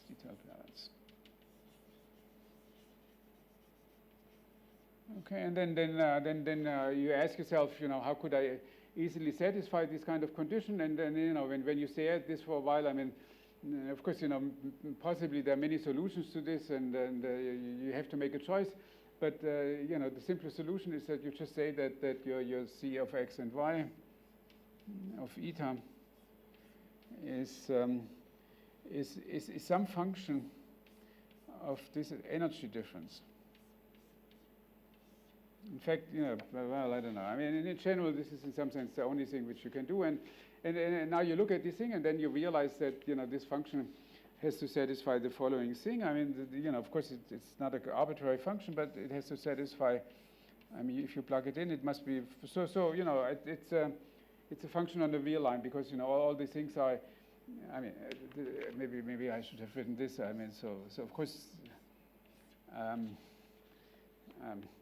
mean, of course, h is a function of eta, but h can, or the energy difference can sort of take arbitrary values, and so phi you should think of a real variable, and then so I call this argument, I call E. And then when you sort of recall what when you look at this definition, I mean, then you see that the way how you have to pick it is that you must satisfy this kind of. Now let's see. Okay. So maybe I was going a little bit too fast. Okay. So let me maybe repair this here. Let's see. Yeah. Okay. So this was maybe. Okay. So maybe I have to insert this over here. I somehow omitted this in my notation. Okay. So we have equilibrium, but we have to first write down what is the equilibrium state, right? I mean, so this is just I've just written down for you sort of the energy, and so. The equilibrium state would be, of course, the 1 over C, I mean, my partition function, and now I introduce the temperature, which is e to the minus beta of h of eta. So this is the usual grand canonical ensemble, but now you see that I have still the conservation law. So on top of having an inverse temperature, I better add sort of the conserved field, and I do this. Sometimes people write beta mu, but for my purposes, it's easier if I just, omit the sort of combine this factor beta with the chemical potential. So I have to put here the mu of the conservation law. The conservation law was this one down here, so that's mu of n, and let me remind you that this is a function of eta, right? Okay, and so when I talk about detailed balance, it's relative to a given equilibrium state, and the given equilibrium state is this one. But you see, when I compute the energy difference, I mean, then this somehow goes out. I mean, so it doesn't appear, and it's only the beta which appears. And if I sort of, this is why, in this energy difference, I just put here the h. And then, when I sort of copy this formula and I want to know sort of, what would be the choice of this function eta, of this function phi, then you see that, if I just sort of write this in this language, I mean, so this is E, etc., then you see that this function has to simply satisfy this particular identity, right? I mean, so, it's not an arbitrary function, but somehow, the jump rates, have to be related to the energy, but in terms of in terms of the given energy of the system, and in terms of the given temperature of the system. And so now, of course, you have plenty of choices, and the usual choice, what you do is that, the usual choice. I mean, in the literature there are various choices, but I mean, one choice which you do is sort of that you say that, whenever you gain energy, I mean, then the weight is 1. So this sort of fixes this function for negative arguments. And then, if you sort of lose energy, then you have to remember this exponential factor, and then you put here an e to the minus beta. This is so-called metropolis choice, and then the other choices. And anyway, so I just wanted to sort of make sure that you understand that, which way I'm actually doing this setup. Okay. And so let me see, what else do I want to say? Okay, so here you have this mu, and then of course, so the chemical potential is dual to the density, and then the densities will be always denoted by rho. I mean, so there's the obvious sort of thermodynamic relation between the chemical potential and the corresponding density. So let me see some. Yes, question? Yeah.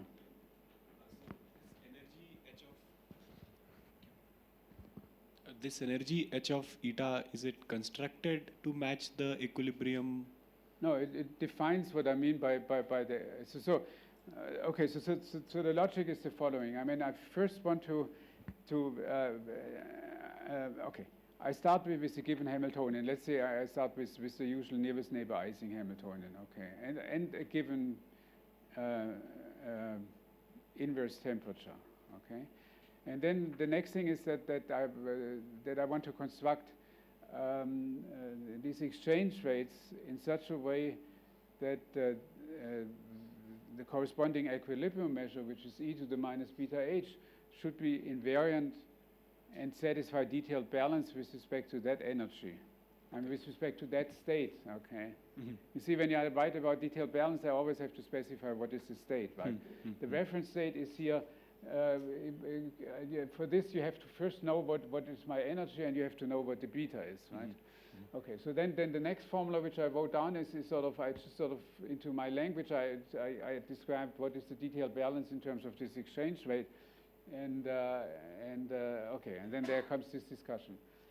But then on top of this, you have to understand that you know, we do not have only one equilibrium state, but we have a whole pyramid of equilibrium states, because we have the conservation law, and for each conservation law, you know, I have its own sort of equilibrium, and so this of course somehow has to be in this formalism, and so you see that when I write this formula, I mean, this one is fixed throughout the discussion. I mean, so if you want, so I'm looking at the lattice gas, which has a constant uniform temperature throughout. I mean, you know, it's never changing. It will not be a function of space or anything. You know, it's one given temperature forever. So in some sense, I sort of just forget about it, right? But I mean, it's really fixed. However, you know, what eventually will be the dynamics is this mu, right? Now, for the equilibrium state, the mu is just, you know, completely uniform, and it's for that uniform equilibrium state. You know, for every one of these equilibrium states, I want to satisfy detailed balance. But fortunately, because I'm doing this exchange dynamics, sort of things just work out in the sense that, you know, when I impose these weights, I do not have to talk about the number of particles at all, right? You know, when I work out, you know, this definition, you see that the mu drops out, and therefore, you know, when I make this formula, I just have to keep the beta. And of course, you know, the sort of, you know, when I talk about the hydrodynamics, you know, it will be a hydrodynamics referring only to the density, the temperature.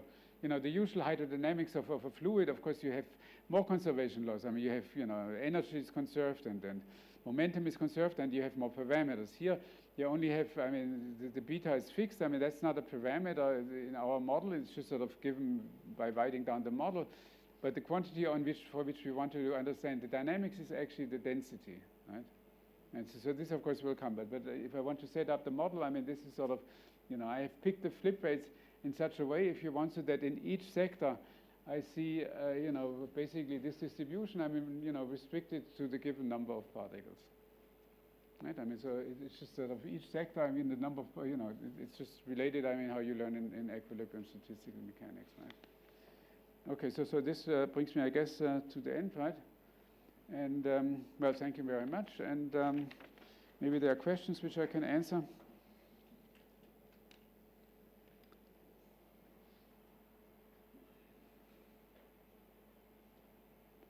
Okay, so maybe I should say a few words what I'm going to do tomorrow. I mean, you know, you know, here this was still X and Y, so I will immediately restrict to nearest neighbor jumps. So model becomes sort of, you know, even more concrete than what I had specified over here. But it will be this setup, and then you know, the major work which I have to do tomorrow is to actually show you how to get the correct hydrodynamic equation for that system. And you know, if you look further in the future, I don't know exactly when, well, presumably it will be, okay, we'll see how fast it goes. But then, of course, somehow, you know, my main focus, because I wanted to study non-equilibrium, you know, I'm asking myself, you know, how this scheme sort of will change once I look at cases where detailed balance is actually violated, right? I mean, that's sort of the way I wanted to progress. Okay, thank you. So for the empirical current. Was the question, yes? So for empirical current, if this time limit changes, let's say S to T and S to T plus. You have to use the microphone, otherwise, I mean, one cannot understand what you're saying. Okay. So for the empirical current, yes. If we change the time limit to S to T and S to T plus delta T, yes. so the empirical current will be same or different? Because it is, you are saying that equilibrium many equilibriums are there. So, Yeah, you want to, well, I mean, okay, yeah, you want to look at, or is there a time in which the, you want to this shoot empirical T plus current delta get T, constant? right? So you want to put T plus delta T, yeah, okay. Okay, so you know, this is the usual business. I mean, you see, I mean, if I do it like this, I mean, then, you know, I cannot say so easily what is sort of the increment in dt, right? I mean, okay, maybe there's one particle jumping in dt. So it's the usual business. I mean, that, you know, if I look at the empirical current, then I somehow, in its definition, I do need this interval. But eventually, you know, you will take averages. Okay, and this actually will come sort of immediately tomorrow morning. If I look at the average current, then of course I can take dt, right? And I get a very useful formula, right? I mean, so that it sort of yeah, comes from the fact that you know, these jumps are sort of discrete in time, and therefore, you know, if I make the empirical definition, I really have to look at a time interval. But once I do averages, I mean, then things sort of, you know, if I have a sum of delta functions, I mean, then yeah, I don't know how to take the derivative. But if I average delta functions over a smooth measure, then you know, I can do derivatives. Same thing. Mm-hmm. So for average, then scale exists. Yeah, that's right. I mean,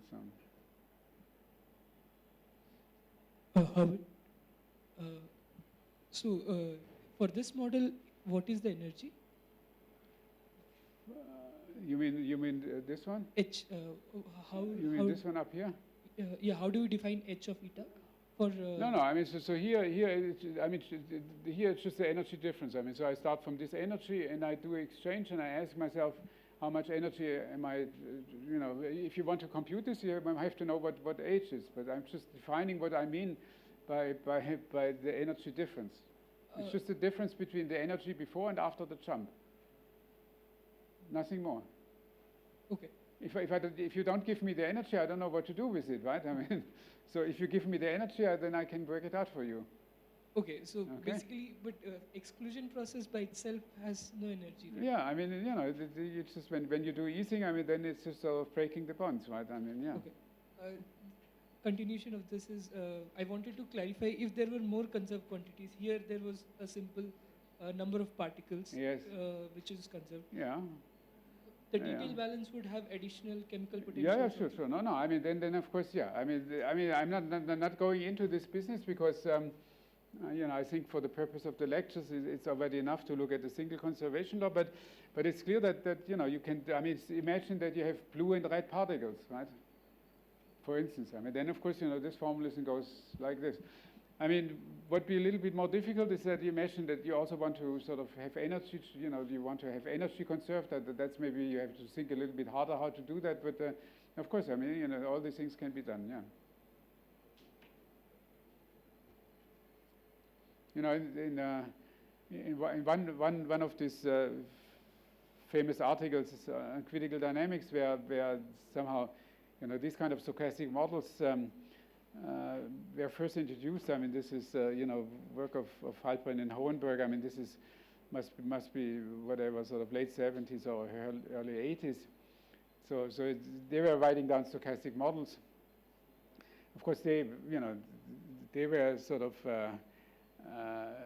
thinking exactly, you know, what you're asking. And when you look in this list, I mean, then this is sort of review of modern physics. I mean, you can see then, you know, it starts with model A and then comes model B, model C, E, F, H, or whatever. I mean, it was sort of a whole list of models, and the way how they did the ABC was just, you know, distinguishing between the conservation laws. So A is the one with a single conservation, with no conservation law. So that's the global dynamics. I'm doing B here, which is a single conservation law, but then you can do C, and you know, you have velocities which are conserved, the momentum, and okay, so yeah.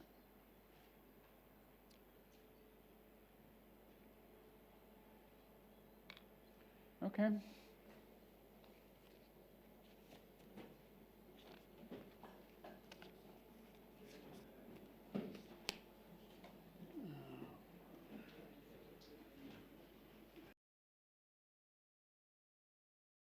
Because I really would like, you know, just a snapshot of, just at the start of the meeting how the network was, and then, just to compare it with what it was, what it would be at the end of this week, and then, well, hopefully you'd be doing it each evening, but at least if I can get at the end of this week and then maybe at the end of the school. I won't be around at the end of the school, but I will get my students to do the analysis, and I'll send the results to the organizer, and so that they can actually share these anonymized results with you. All right. The same form works every day. I think so. The expert is Rithom, so he can tell you about the details. So it's also time stamped, so we can actually divide up day 1, day 2, day 3. So. Okay, and regarding the assignment I gave, hopefully at least some of you tried it. I will try to work it out during the tutorial session this afternoon. All right? Okay. So the first lecture was kind of fun and games. I tried to motivate you and give you basic definitions of networks. Now we kind of, go down to a bit of brass tacks. So today we'll be looking into metrics and models, okay? And some of the things you'll hear about are, things like small world, random networks, and so on, which is some things you will come across, if you try to reading any paper on networks or which uses networks. Okay, so it's good to have all of this clarified in the second lecture itself, so that we can go on to do more fun stuff. All right, just to reiterate, as a kind of act as a reminder of what we were talking about yesterday, networks are essentially defined as a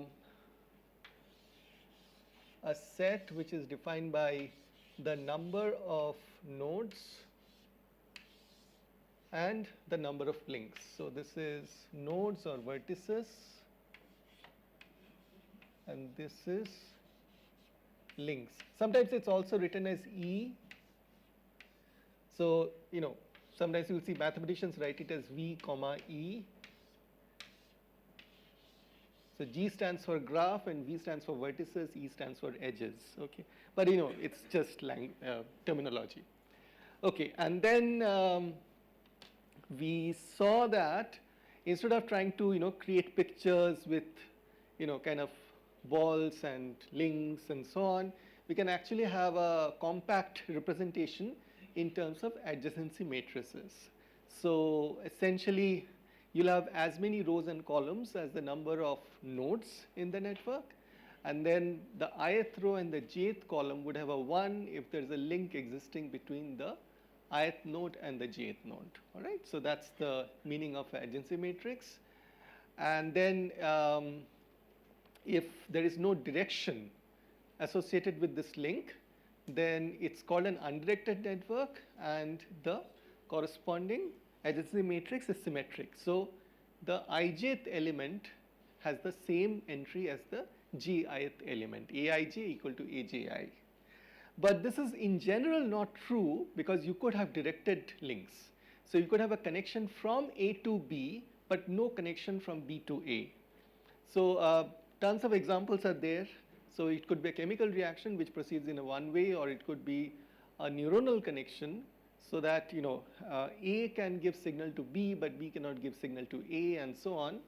And so in this particular case, we get a directed network, and as you might imagine, here Eij would not in general be equal to Aji. They can be in some cases. So you could have, even in a directed network, you could have occasionally situations where connection exists from A to B as well as from B to A, but in general that is not going to be the case. So in general, Aij is not equal to Aji, and we will have an asymmetric matrix. Okay. Now something that I also mentioned yesterday a bit, that adjacency matrix just tells you whether link exists or not. It does not tell you anything about the quality of the link.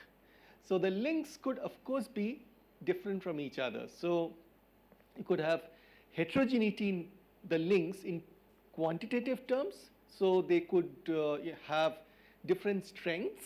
So, for example, I have lots of friends, but with some I spend more time together than with others. And so if you measure this intensity of friendship in terms of how long time I spend talking to them, you would find that some links have higher weight than other links. Some links are stronger, some links are weaker. So that's a quantitative variation in the nature of the links. But you could also have qualitative variation. So, you like some people, you hate some people, right? So you could have, or as Shakuntal was mentioning yesterday, you could have, genes which, or transcription factors which promote the expression of a particular gene. So this would be kind of positive kind of interaction.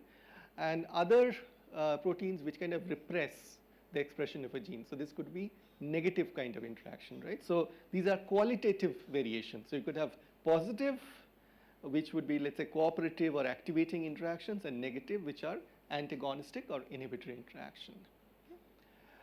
All right. So the first thing that we will be looking today is how do we characterize the properties of a network? Okay. So I put this picture basically to show that you can try characterizing the properties at many different scales. So this is something that Shakuntala had already introduced yesterday. These are the various kinds of motifs. So these would fall under what I would call local properties because they look at the micro scale of the network. Okay, so they are looking at, let's say, a few nodes at a time. What are the kind of nature of connections? Which kind of way would, let's say, 3 or 4 nodes be more likely to be connected than others? Okay. Another local property would be how cliquish is my neighborhood. Are my neighbors also, mutual acquaintances, or is it that they don't really know each other? Okay, so how tightly connected or tightly coupled is my neighborhood? So that would also be information about the local neighborhood of particular networks. In contrast, you could talk about global properties. So these are macro level properties like asking, okay, how quickly can I go from any point of this network to any other point of this network? And when I say how quickly, I mean how many intermediate nodes do I have to go through to go from, let's say, this node to, let's say, this node? Okay.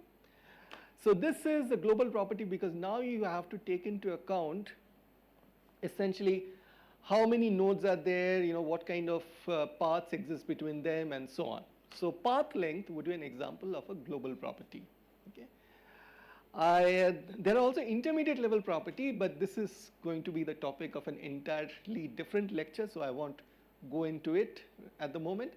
I will focus on these two extreme ends, local properties and global properties. Okay. Now, we'll be talking about network metrics or how we measure network metrics. And here I can't resist paraphrasing one of my teachers at Masters. Actually, Abhishek, you must have also done classes with him. So P.N. Ghosh used to teach us quantum mechanics. He was a fairly decent teacher. Unfortunately, he had to compete with Amitabh Rai Chaudhary, who was such a superb teacher that everybody paled into insignificance beside him. But something I really remember from his first lecture, so he came into our class to teach quantum mechanics, and the first thing he started by saying is that, it's all very good to say, oh, this is high, this is low, but that's not really doing science. You start doing science when you actually start quantitatively measuring things. Okay? And so in that spirit, we are going to try to see how do we actually put in numbers when we try to measure various aspects of networks. Okay? So that's what I mean by metrics. Okay? So first, we'll be looking at something which I actually briefly alluded to in the tutorial session yesterday. How do you essentially talk about path length? Okay?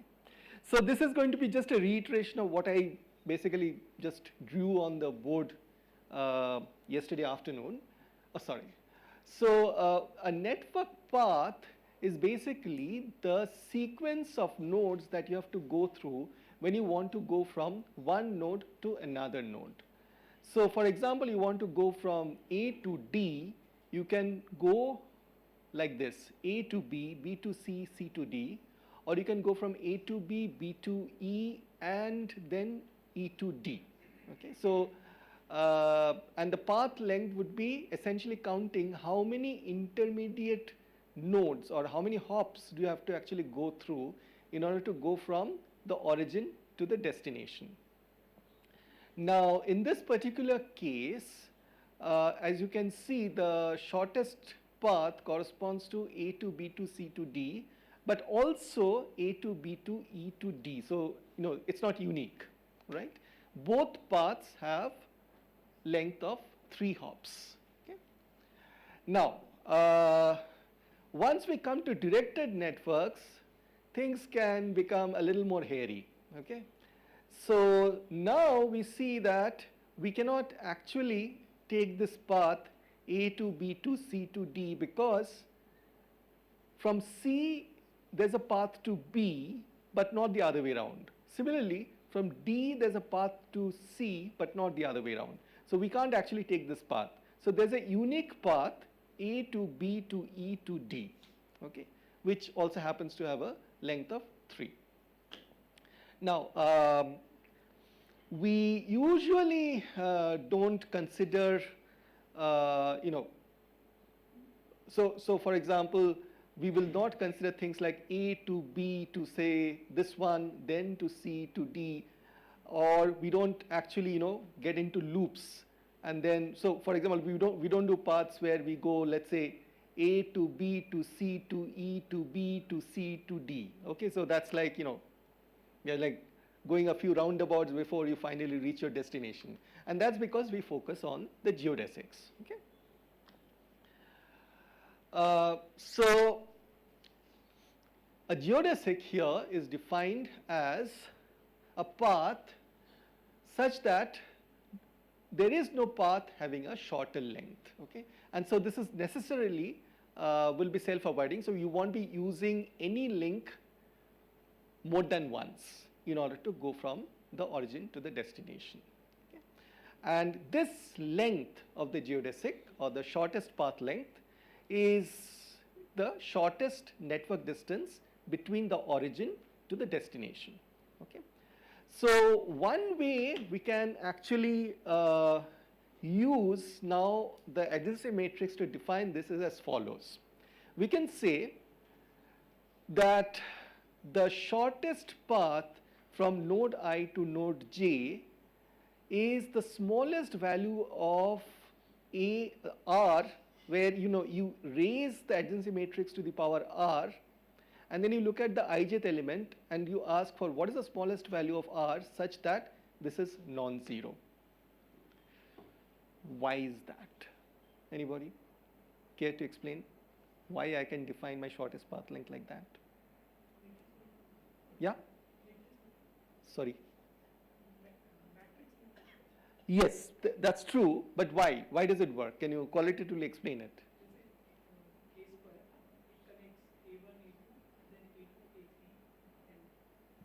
In such a way, if you do a product of R matrices, you find Excellent, excellent. Okay, so your friend has very nicely mentioned this. In case you'd like a much more detailed explanation, this is how it works. Okay, so consider this path. This is I, this is J, this is K, this is L, and let's assume this is the shortest path from I to J. I'm not drawing the other nodes, but other nodes do exist. Okay. All right. So what would be Aij?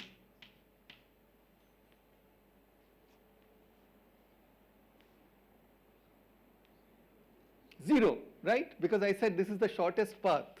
Okay, if a connection existed from I to J, that would be the shortest path, right? So I wouldn't draw this, right? So Aij is 0. All right, good. Now, suppose I raise A to the power 2. Okay. So that means that I am now doing matrix multiplication. Okay. So that means that now I can, if I raise A to the power 2 and look at the ijth element of it, what does it involve? All the intermediaries between. So I'm basically asking, is there any path from I to j which just has a single intermediary? Okay. Is that clear? Okay, so let me just draw this example. Okay. Suppose the shortest path was this. All right. Then if I raise A to the power 2, one of the components of this would be aib times abj, which is 1 into 1. And so that will contribute 1. All right. So in this particular case, A raised to 2 ij would be equal to 1. All right, because I'm essentially multiplying aib with abj. But look at this one. What will be the case here? There is, as I said, there is no shorter paths, right? So there is no single intermediary through I can go from I to j. So in this particular case, if I look at aik and let's say times alj, okay, sorry, what am I saying? Aik times akj, that's 0, right? Ail times alj is also 0, okay? So in this particular case, I will get a 0, okay? So from here I conclude there is no shortest path between ij which is of length 1. There is no shortest path which is of length 2. Okay. Now let's raise A to 3.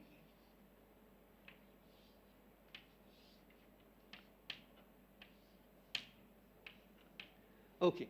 Now you realize that one of the contributions would be aik times akl times alj. Each of them is 1, and so therefore I'll get a 1 contribution. Okay. Of course, I'm not talking about other. There could be it could be non-unique, right? There could be another path which could also contribute another 1 to this thing. Okay. I'm simply asking, is it non-zero or not?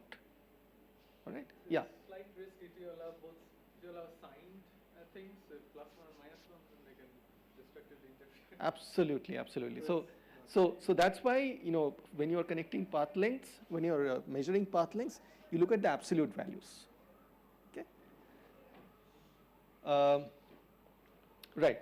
So yeah. When you write a square as aib abj, Yeah. there is summation over b. Yeah, of course, of course. So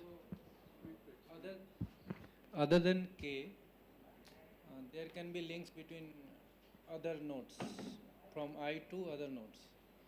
That might count in. That's precisely what I was saying here.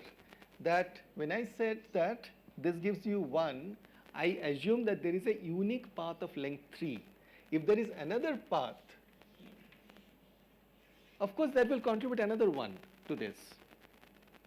Okay. So what I am saying is the important point is at what point does it become non-zero?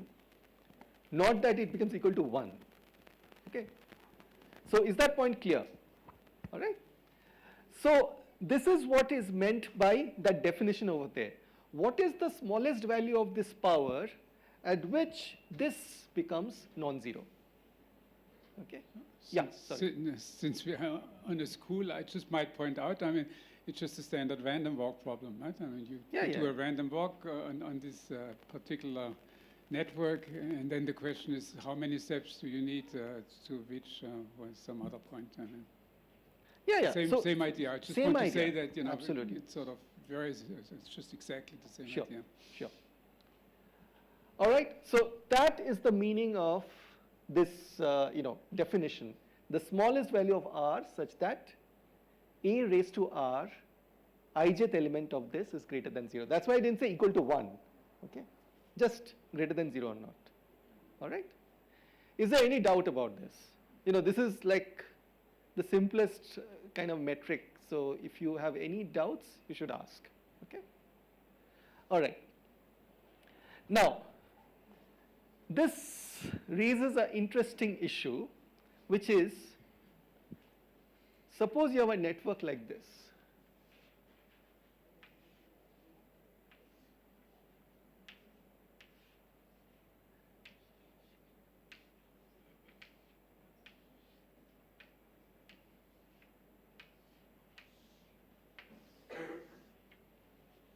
Okay.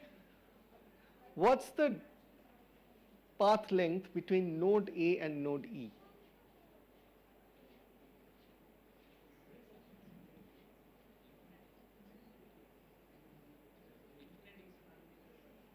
It's infinite, right? Because you can't go from A to E. There is no connected path, right? This becomes an issue when you are trying to connect the average path length of a network which has disconnected components. Okay? Because what would happen is, each time you try to calculate path length from nodes belonging to one fragment with another fragment, that's going to contribute to infinity, and you're going to end up with an infinite result. Okay? Nonsensical result, essentially. Okay? So that's why, remember, I said that when we get disconnected component or networks with disconnected components, typically we tend to focus on the largest connected component. Okay? But then sometimes, you know, you are saying that, look, I would still like to get some measure by which, you know, if there are lots of disconnected fragments, you know, I would like my metric to kind of reflect that. Okay? So if I have, let's say, one large connected component and just one disconnected fragment, versus if I have lots of disconnected fragments, just by using a path length metric, I would like to, in some sense, get a sense of that. Okay? So for that, sometimes people use essentially something like the harmonic mean. Okay? So in a harmonic mean, what you do is look at the reciprocal of the distance. Okay? So when you are trying to measure A to E, you look at reciprocal of that contributes a 0, right? And so what you do is, you basically add up these reciprocals, okay? And then at the end you flip it back, okay? So now what will happen is that if there are lots of these zeros, okay, the end result is a small number, so when you flip it, when you invert it, it's going to give you a large value, compared to a situation where there are very few zeros. Okay? That's a much larger number. So when you invert it, that's going to give you a smaller number. Okay? So by looking at the harmonic mean, you can actually take care of disconnected fragments. Okay? This is just in case, you know, you are ever in a situation where you just want to, you know, calculate, you know, some path length such that you can have a sense of, you know, how much fragmented it is. All right. So sometimes you also talk about the diameter of a network. So in the case of a, you know, regular geometric object, diameter is simply, you know, like the length between the two extreme points of the object. In analogy with that, we say that the diameter of a network is the largest geodesic, okay? Or so to say, the max of the shortest path lengths. All right? So in the case of the chain that we looked at yesterday,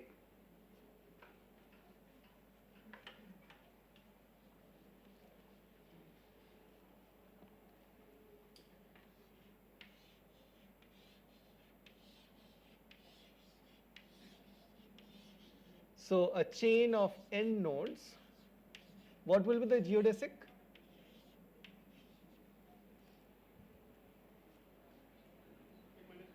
N minus 1, right? So the geodesic would be, sorry, diameter. What am I saying? Diameter of this would be n minus 1. Because that's the shortest path length between the extreme ends of the chain is n minus 1. Okay. On the other hand, if you have a star network, what will be the geodesic? It will be 2, right?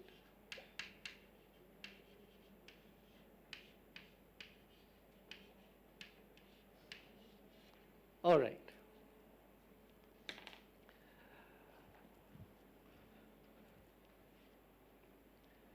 Now,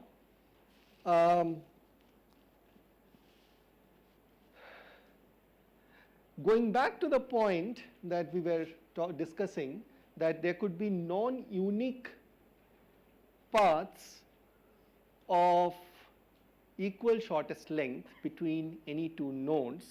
So we can start now asking, what is the number of paths that have a given length? Okay. So, you know,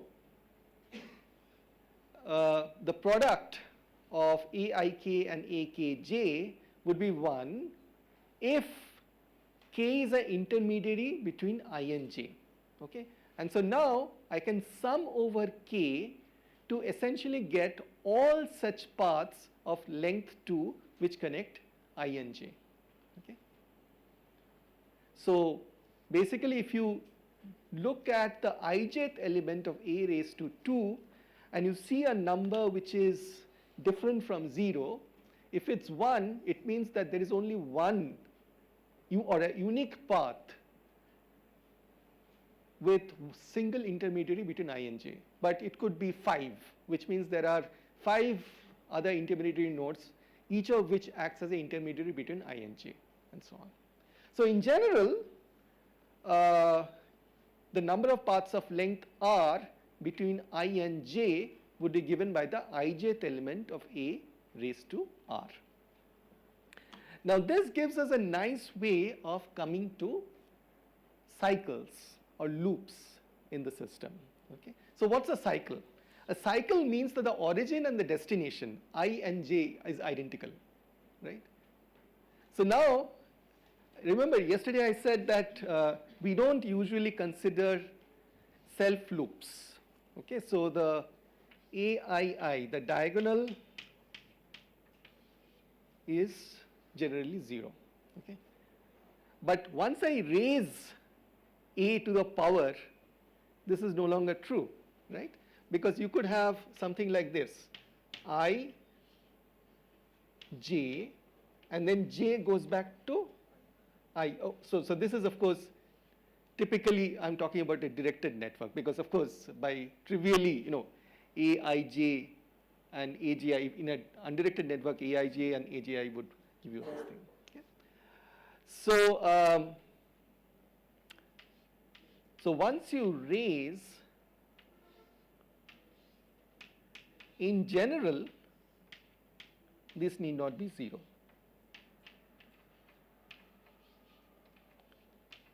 Or for that matter, a raised to some power. Okay? So we can ask again, what is the, so we can start counting how many loops are there of a particular length. So for example, we can say how many loops are there of length 4 involving VEDC, for example, by essentially looking at the diagonal elements of a raised to power r.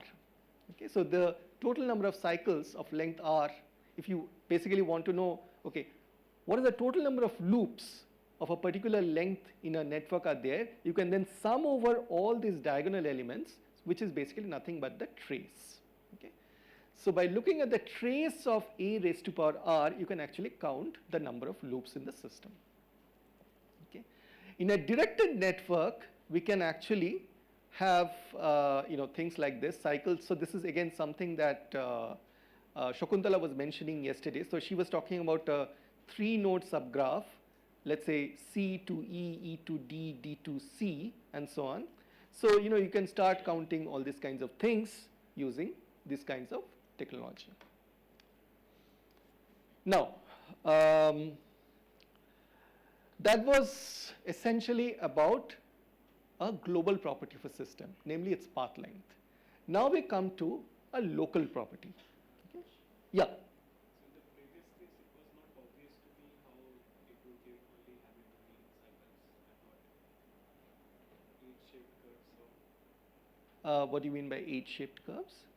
suppose curves intersect like this between two nodes. Suppose I want to find between these two nodes there are how many cycles are there of length 7 or something number. And I take a power 7 and then trace it. So how will I be sure that it's not counting, it's just counting paths which don't intersect? Okay. So I think it's called Hamiltonian path, right? Or something. So you're basically saying that is this what you're saying? So you're saying that suppose I have something like this.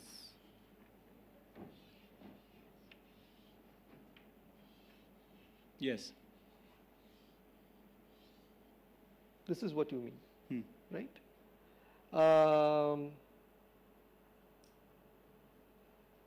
And suppose I want to find paths of length 8 between the two extreme ends. Will it count this path as one path? I mean cycles Yes. of length 8.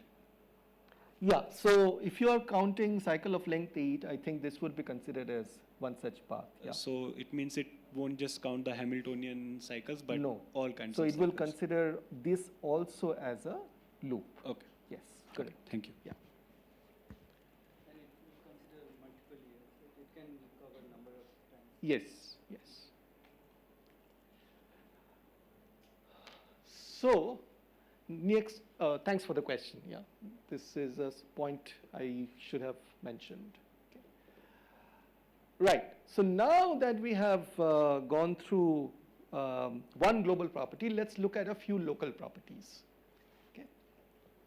So the first local property that we'll be dealing with is the property of transitivity. So what does that transitivity mean?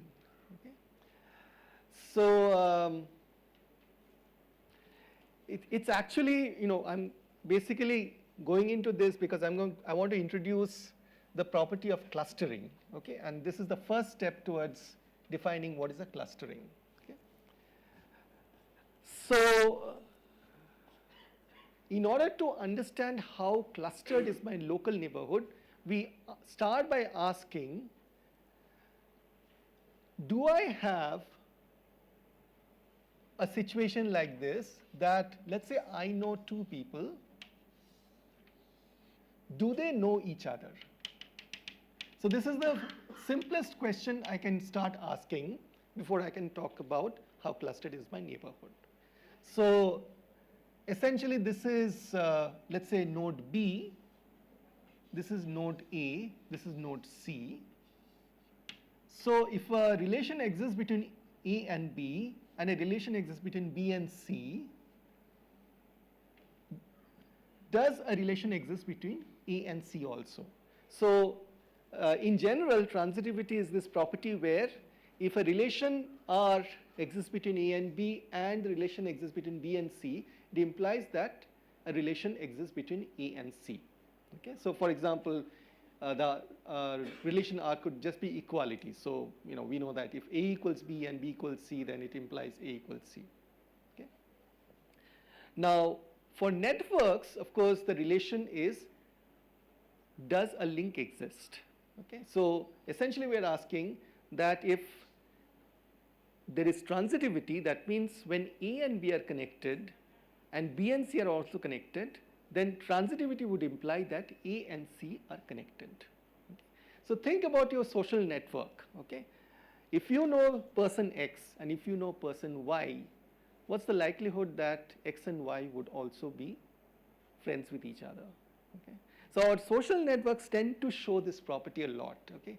Partly because we would, if we are friends with both of these people and other attributes being similar, we would probably hang out together. Okay, we will probably go to the same parties. I mean, even if one friend belongs to my neighborhood, another friend belongs to my college, presumably there would be some occasion in which these two people will go along with me or come together because of me, and then they'll get to know each other. So it's very, very highly likely that in social networks, transitivity would hold.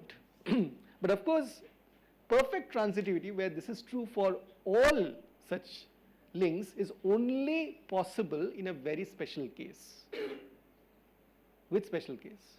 So when is perfect transitivity going to happen? So perfect transitivity means that whenever A and B are connected, or let's call it INJ, whenever INJ are connected and J and K are connected, so basically Aij equal to 1 and Ajk equal to 1 implies Aik equal to 1, and this is true for all ijk. When will this hold? Sorry? All to all. When every node is connected to every other node, and this is what we call a clique. Okay? So technically, clique is the name given to a network where every node is connected to every other node. So essentially, except for the diagonal, all entries of the adjacency matrix are 1. Okay? But of course, in general, you won't get such systems. So you get partial transitivity. So typically, you will find in social networks that if INJ are connected and J and K are connected, then it's likely that I and K will be connected, but this will not necessarily be always true. Okay? So to ask how close you are to this perfect transitivity, you can measure a particular metric, which is the clustering coefficient. So this essentially asks what fraction of such paths of length 2 are closed. So why am I defining it this way? So I can think of this as this. So I can say that, okay, this is actually a path of length 2, okay, from I to J, J to K. When I say closed, I mean that there exists a direct path between I and K. So basically, I can look at all such combinations, okay, P, Q, R, and ask whether the triad is closed or not. So the fraction of such closed triads, okay, essentially will give me how close am I to perfect transitivity. In the case of a clique, this would be 1. So that means all such triads are actually closed. But if you have no loops, or at least no closed triads, so for example, if you have a system like this,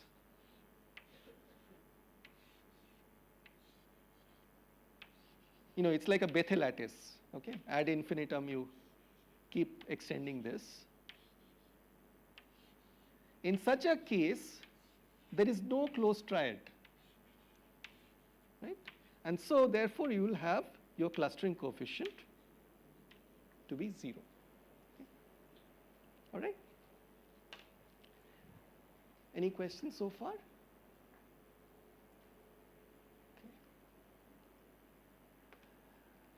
There are other ways, yeah. How do you find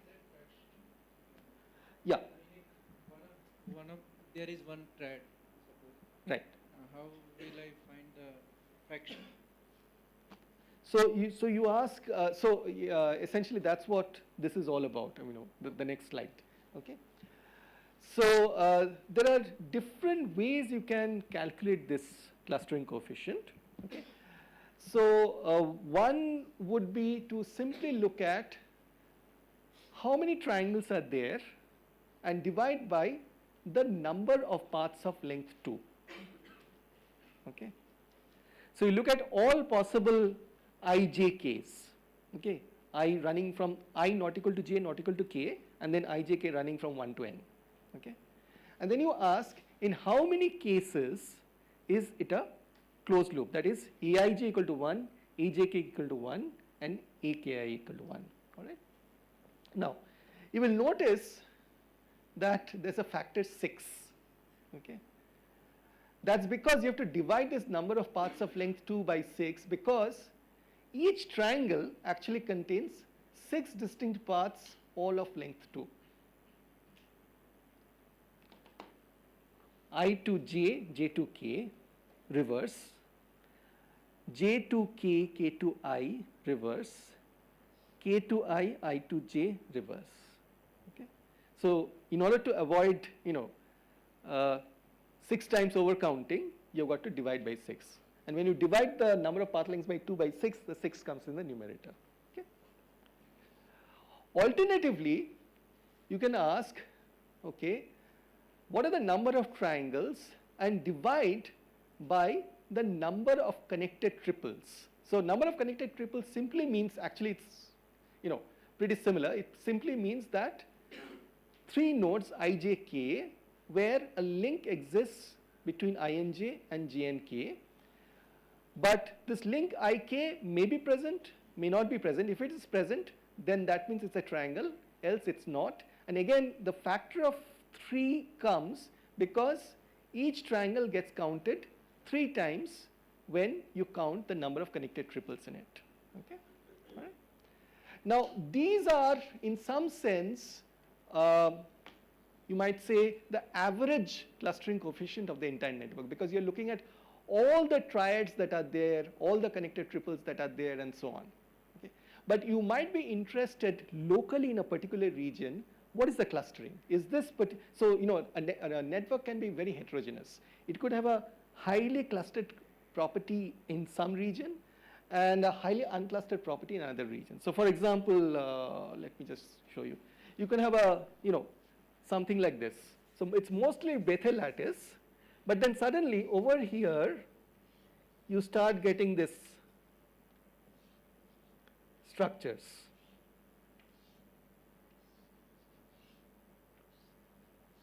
Okay, and you might be interested to find out what part of the network has this clustering. Okay, so that means we need a local measure. Okay, so this measure, local clustering coefficient, precisely does that. So what it does is that it focuses on a particular node I, and it asks, what is the number of pairs of neighbors I that are connected to each other, divided by the total number of pairs of the neighbors of I, okay, which is nothing but ki choose 2 if ki is the degree of the node. So if that sounds a bit complicated, let me just rephrase it, what it means. So let's look at this. So this is I, and these are its neighbors. Okay, so it has 6 neighbors. Okay, now in how many ways the 6 neighbors can connect to themselves?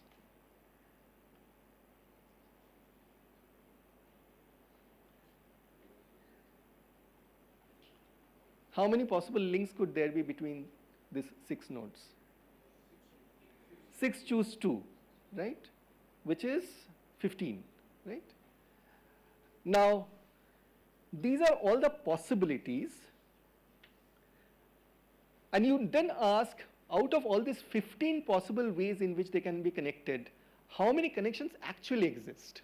Okay, so for example, this connection may exist, this connection may exist, and this connection may exist. Okay? All other connections are not there. Okay? So then you basically say that the local clustering is 3 by 15. Okay? On the other hand, there could be another region where again you have 6 neighbors. So downstairs you have 15, but there are no connections between any of the neighbors, and so the local clustering is 0. Okay?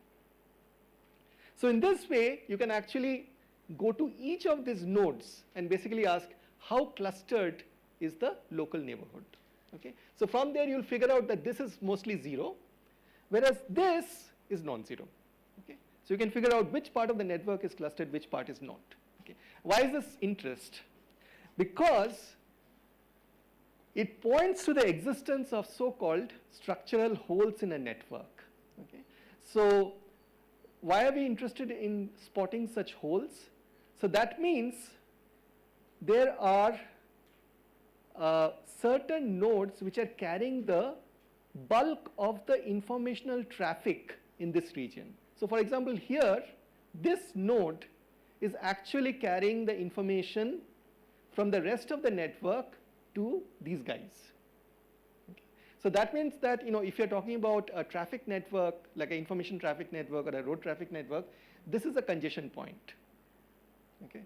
So you want to identify congestion point or critical points which could likely fail and thereby, make a network suffer disastrous consequences. This is one way.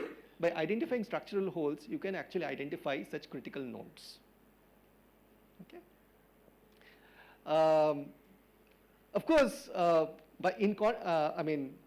other side of the coin is that if it's a social network, then this means the person over here has a lot of power because, knowledge is power, right? So you basically stand at the crossroads deciding what information your various acquaintances will get because, you are basically acting as the clearinghouse of information.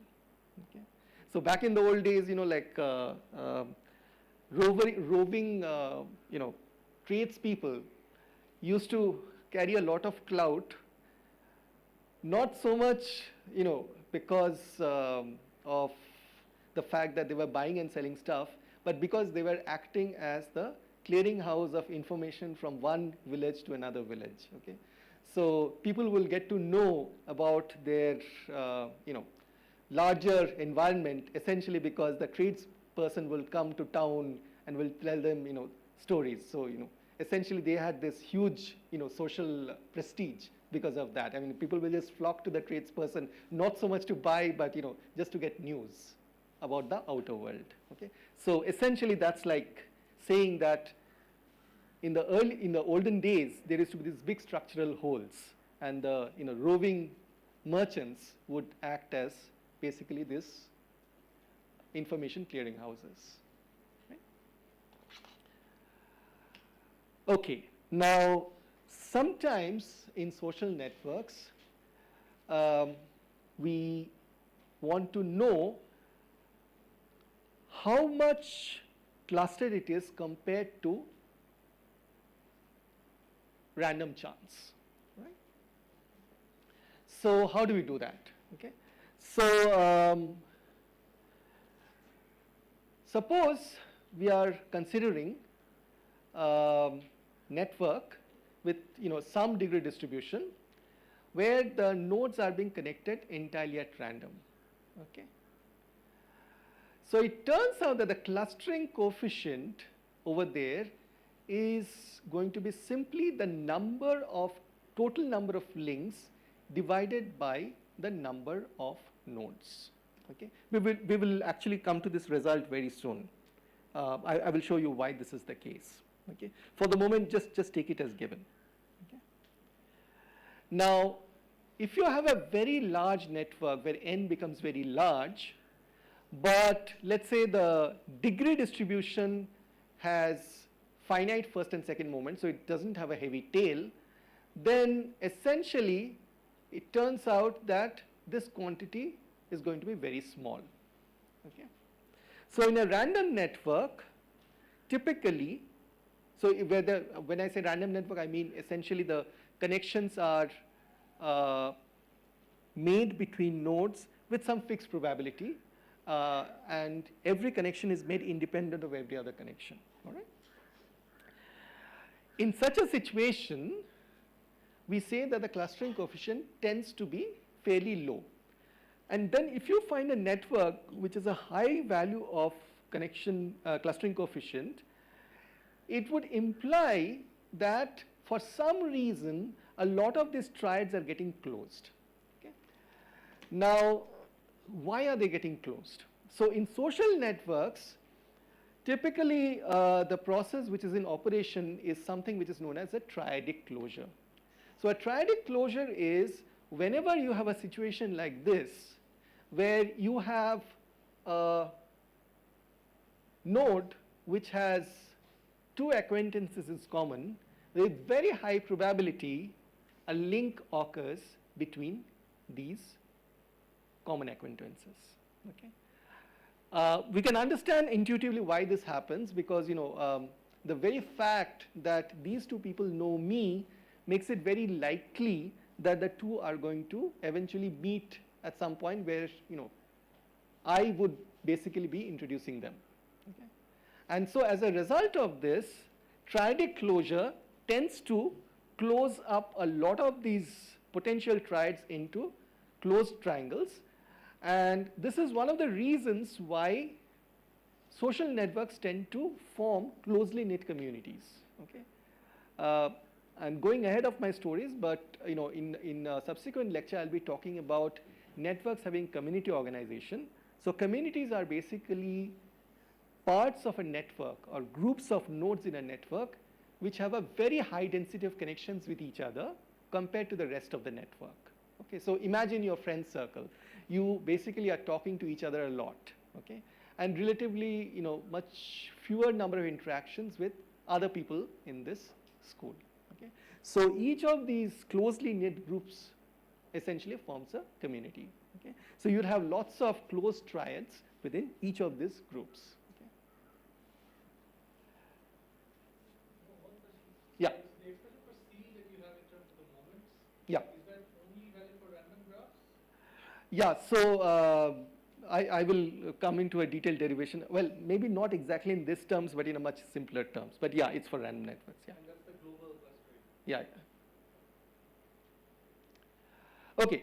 Now this brings us to a very interesting question, which is the concept of how similar are the neighborhoods of two distinct nodes.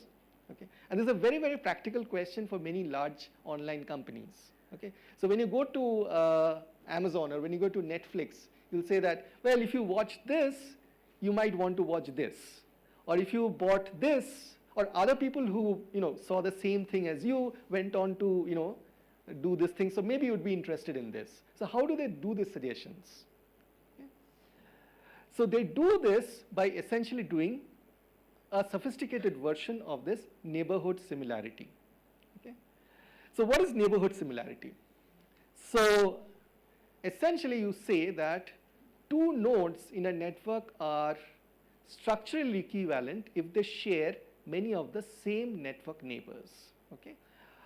You could of course generalize this by saying that it could be a much more abstract kind of similarity where they don't actually share the neighbors in common, but they have similar number of neighbors with similar properties. So this is called a regular equivalence. Okay.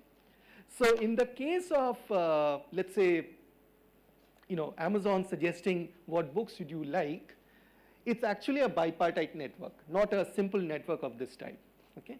So what they are doing is they have a huge database collected over years where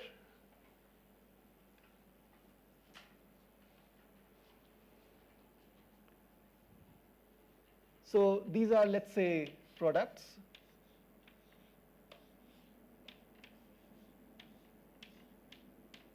And these are people.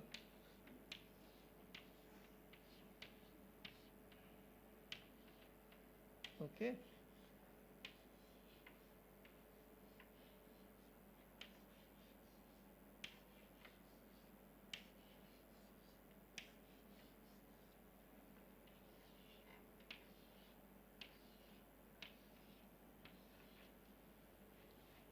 So let's call them 1, 2, 3, 4, 5, and this as A, B, C, D, E, F, G. Okay. And let's say over time this person has purchased these products. Okay. 2 has purchased these products.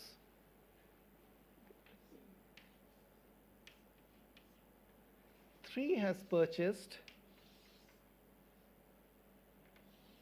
this. 4 has purchased this, and 5 has purchased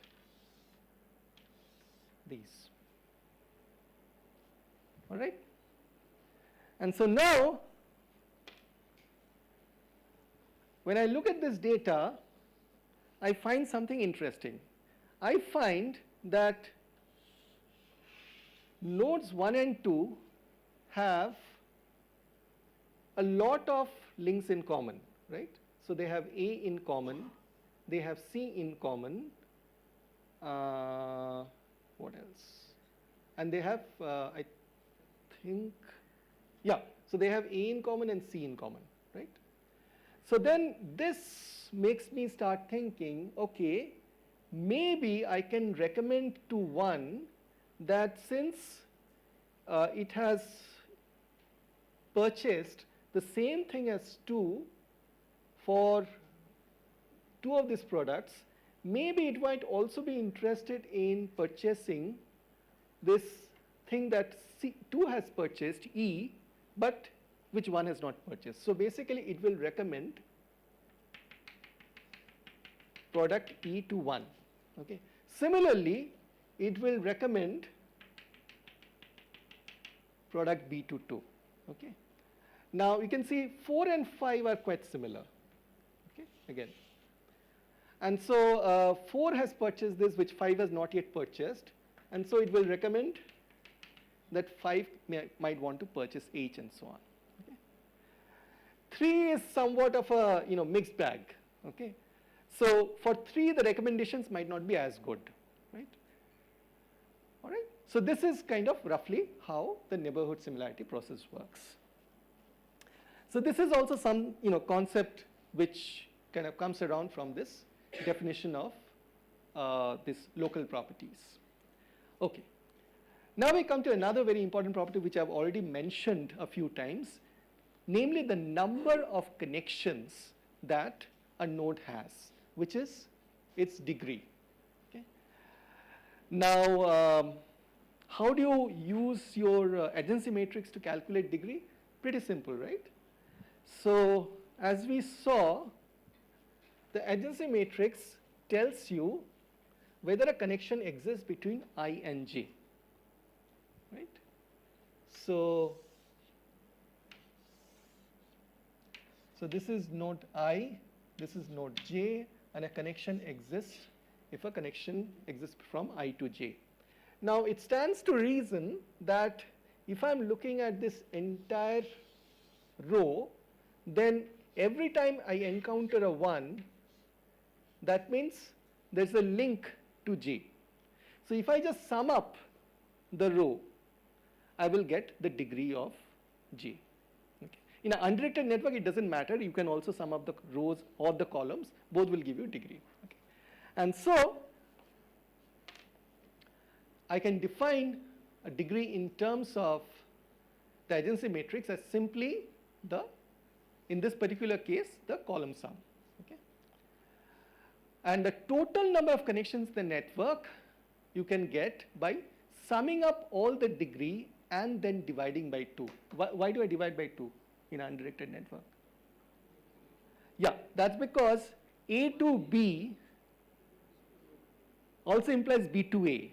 Okay. Now, A to B contributes to the degree of A, and B to A contributes to the degree of B. Okay. So if I sum up all the degrees, I'm basically double counting each link. So that's why I have to divide by 2. But if it's a directed network, then this is no longer true. So then I no longer need to divide by 2. Okay? All right. And so this gives us an interesting measure, which is the mean degree, which is the average number of connections. So if you take this L and you divide by, or rather if you take the total degree, which is twice of L, you divide by N, you get the average degree, which is the mean number of connections of the network. And in a regular network, all nodes are going to have the same degree. Example, square lattice. Okay? Every node, if it's nearest neighbor connections, square lattice, every node would have how many? Degree? 4, right? In a triangular lattice, it would be 6, and so on, right? So we can also define another quantity which would be of great interest to us, which is the connection density or the probability of connection. Now the probability of connection basically asks, out of all the possible ways in which the n nodes can be connected, how many or what fraction of links actually exist? So how do we calculate that? First, the denominator.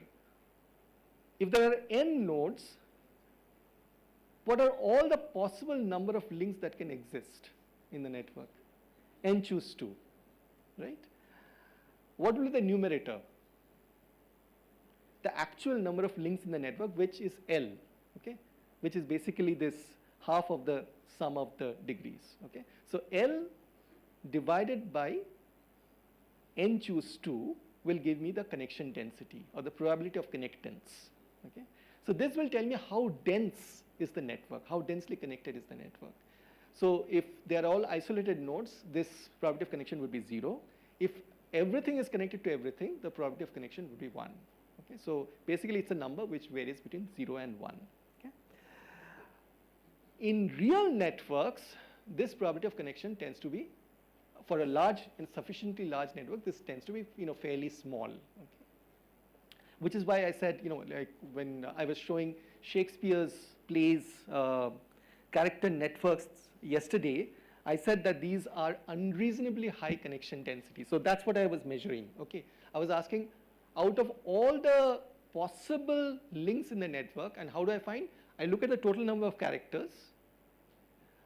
I basically calculate the total number of characters, choose 2, put it in the denominator, and then I ask, okay, how many of these characters appear in the same scene, in the stage together at at one or more scenes. Okay, so that means that there is a actual co-appearance of them.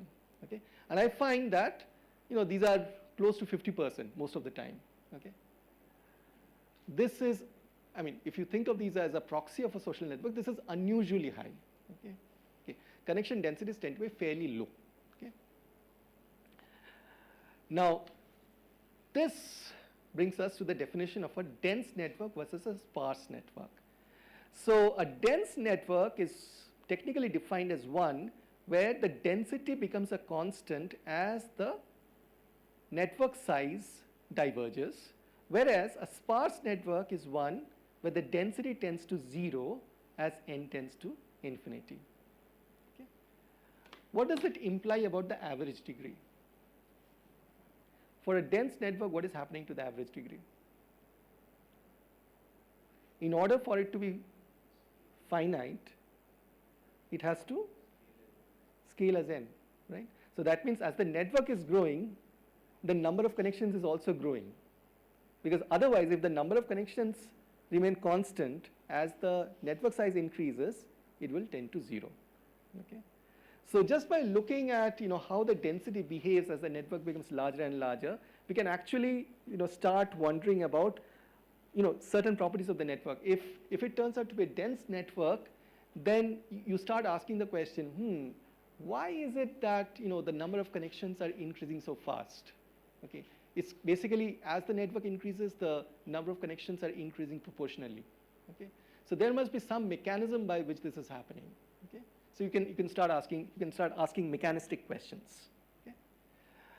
One such question that appears, for example, in the context of ecology, is do networks as they grow try to keep constant degree, or do they try to keep their connection density constant? Okay. Think about it for a moment. Suppose you're talking about your social network. Okay. So as the population, so you first grew up in some fairly small let's say place. So there are only about, let's say, I don't know, dozens of people there. Okay. So when I grew up, I pretty much knew everybody in our building because my parents never let me go out of the housing. So I pretty much knew everyone. Okay. So then, I was allowed to go, to, let's say, the neighborhood. I met a few more people. Okay. And my number of links started to increase. So in a sense, what was happening was, as the number of people whom I was allowed to interact with, that is the total number of nodes in the network started to increase, my number of connections also started to increase. Okay. So there was, you might say, something like a scaling of the number of links with the population size, the number of nodes. But then my range of travel became much larger, and I realized that it's not possible to form meaningful links with more than let's say 100 people. Okay. And so then at some point it reached a saturation. Okay. Something fairly similar happens in the case of ecological networks, where if you look at how does the number of links between ecological species scales with the number of species in the ecosystem, initially when the ecosystem is fairly small, okay, you find that essentially it is going as something like, you might say,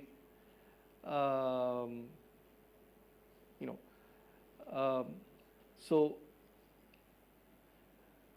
as the number of species grows, the number of links essentially is actually starting to grow, but eventually at some point you start saturating.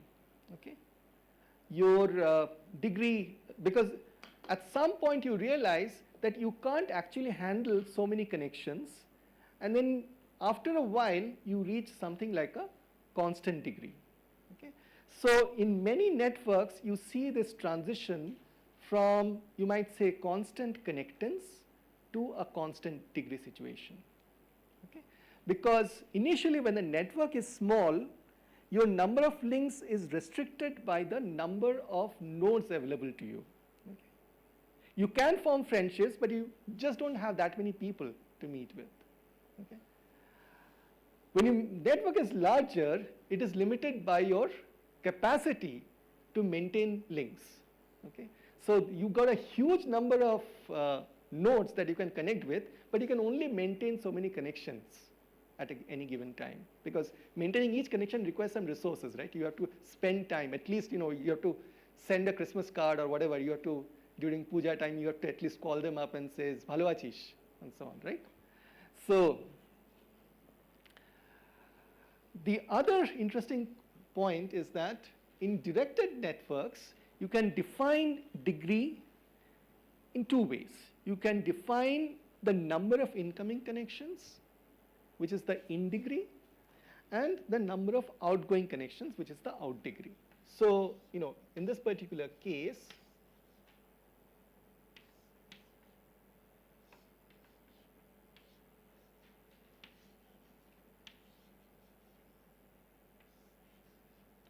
what is the in degree, what's the out degree?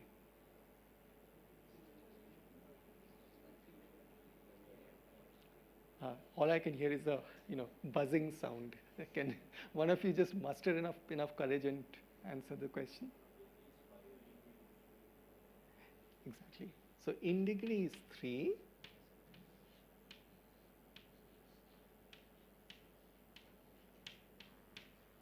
So it's these guys, and out degree is 5. Okay, so that's fairly simple, but the interesting point is I can now start asking questions about how this degree is distributed over the network. So I can ask, okay, how many nodes have in degree 1, how many nodes have in degree 2, how many nodes have in degree 3, and so on. Okay? So this is basically a degree distribution. Okay? So I will, I realize that I haven't talked about degree distribution earlier, but actually, how much time do I have? Okay. So degree distribution simply means that I'm asking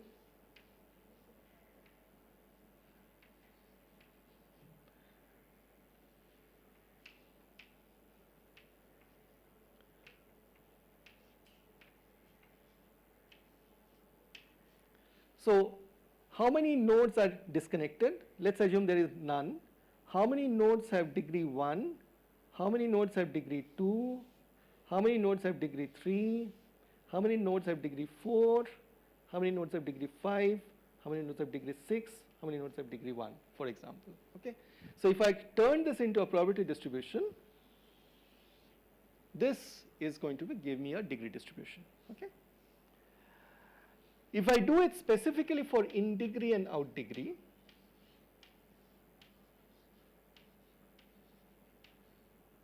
okay, so I can, for each of them separately,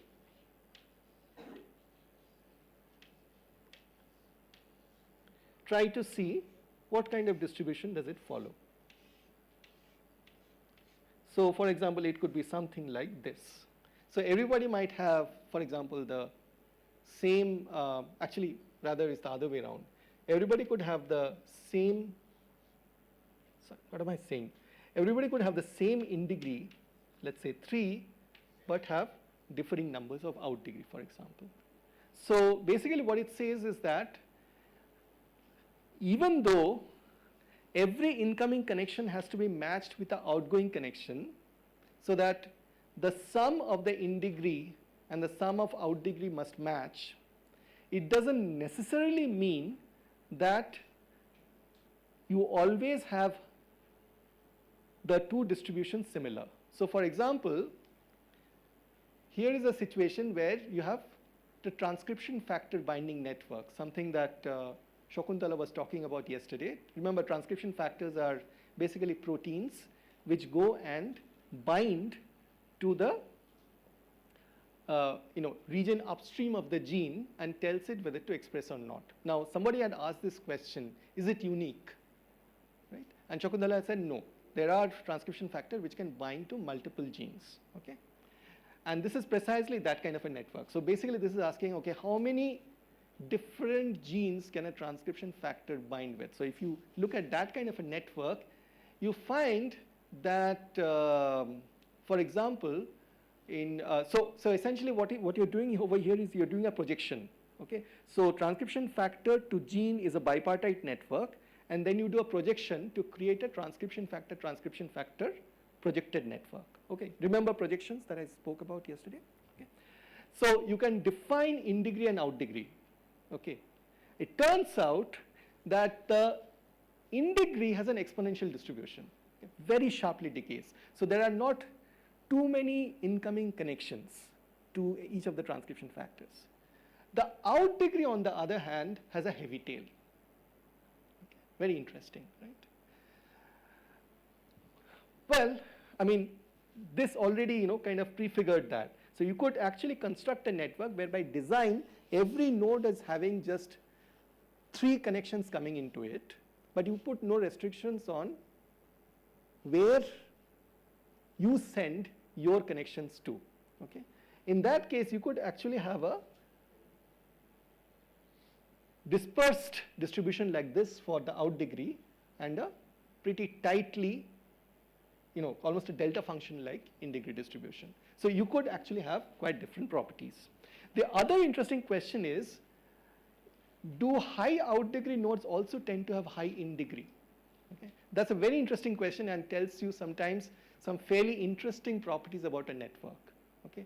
Sometimes it's true, sometimes not. Okay. Sometimes high in degree nodes tend to have low out degree. Sometimes low in degree nodes tend to have high out degree, and sometimes high in degree also implies high out degree depending upon the function of those nodes. Case in point, if you look at your nervous system, intuitively you might think that sensory neurons would tend to have high out degree because they basically need to send their information out to many nodes. On the other hand, motor neurons would tend to have high in degree, okay, because they need to integrate information from lots of interneurons. Okay. So at least for sensory neurons, you would have much higher out degree compared to in degree, and for motor neurons, you would tend to have much higher in degree compared to out degree, whereas for interneurons, you could have high out degree coupled with high in degree. Okay.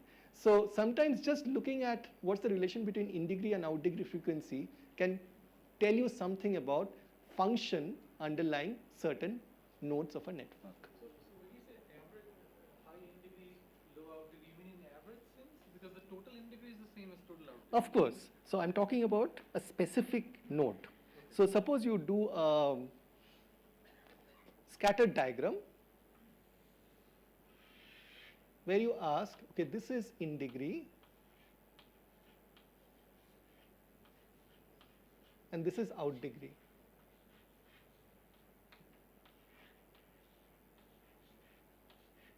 So look at node 1, node 2, node 3, node 4, node 5, node 6, and so on. So basically, there will be n points over here. Okay. So in a nervous system, you would tend to find that there will be a big cluster here, a big cluster here, and a cluster here. So this would tend to be the interneurons, this would tend to be the motor neurons, this would tend to be the sensory neurons. Okay. So in this way, just by looking at this, you can actually distinguish nodes in terms of their functions. Okay. Theoretically, that is, there are always a lot of, as they say, mind the gap. Okay. All right. So I'm very close to the end of my class, at least my time. The last property, I think, of local property that I wanted to talk about is reciprocity. Okay. So we are all familiar with the concept of unreciprocated affections, right? I mean, this is a common story of our youth, right? We love someone dearly, and unfortunately, that person doesn't even know we exist. Okay. Same thing is true for networks. Okay. We can ask, okay, A gives a connection to B, but does B give a connection to A back? Okay.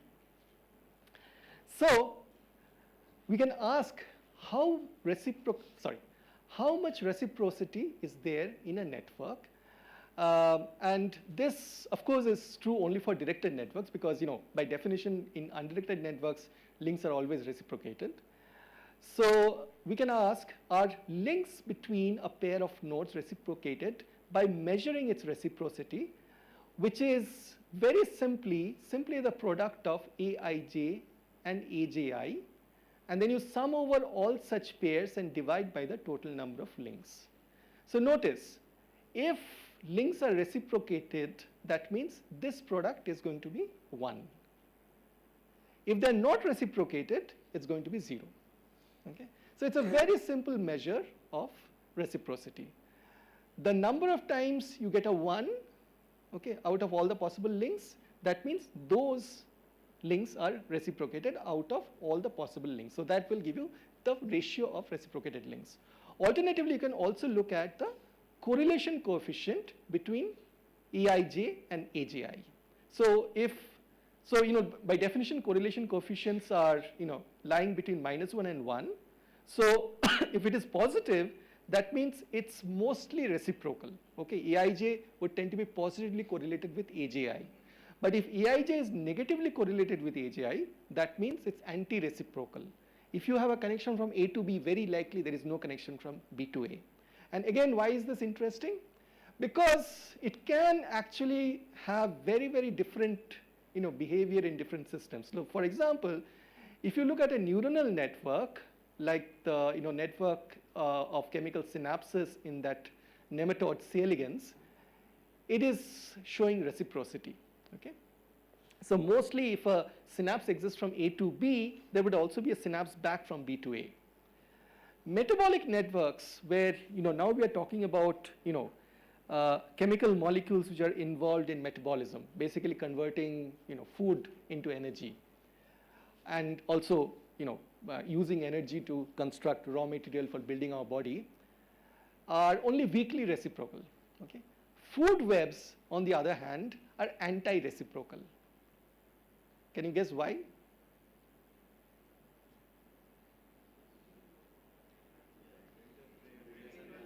Exactly. So, as I said yesterday, foxes eat rabbits, but you don't hear about the other way around, right? So, they typically, it's very rare to have a situation where you have prey eating a predator, right? So this actually, you can see also tells you something about the network. And basically this graph is showing that metabolic networks tend to have very similar values of reciprocity. Ecological networks also tend to have very similar values of anti-reciprocity and so on.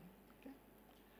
All right, so I guess I'm out of my time. I really wanted to also cover some of this model stuff, but I realize this is already 12:56 and it's absolutely no point in going on to network models because it's going to be a whole different ball game. So any questions? So yeah. Reciprocity, if you have a reciprocal graph, that means the in degree and out degree distributions are the same. If you have complete reciprocity, yes. If you have complete reciprocity, that's true. But a complete reciprocity might also mean it's an undirected network. Yeah. The some local properties you talked about. Yeah. Is it possible to define those in a somewhat coarse-grained manner, where at different parts of the network, I mean, often we see that. If we just look at a network, we see some part seems very dense, some other part seems sparsely connected. So could I, for example, assign transitivity or things like that in a somewhat coarse-grained level at different parts of the network? Could that be a possible description? Okay, so what you might want to do is you might want to say that, look, I will consider sub-networks of size n prime. Okay, so you can always do this. So you can always define sub-networks of a particular size n prime and then sample, n prime, samples of n prime size and then calculate this quantity. So then you'll get a distribution. Okay. I frankly haven't come across that kind of a study because usually people who are interested in specific parts of a network have particular questions. So for example, people in management who are very interested in identifying structural holes, but then they don't want to do sampling. They actually just want to do an exhaustive study of the entire network in order to identify where exactly are the structural holes in order to identify inefficiency. Okay. So if you are asking someone who is like really interested in a particular network, then they just want to know the specific detail information. These kinds of questions of course grading typically only interest statistical physicists like us. Okay. Yeah.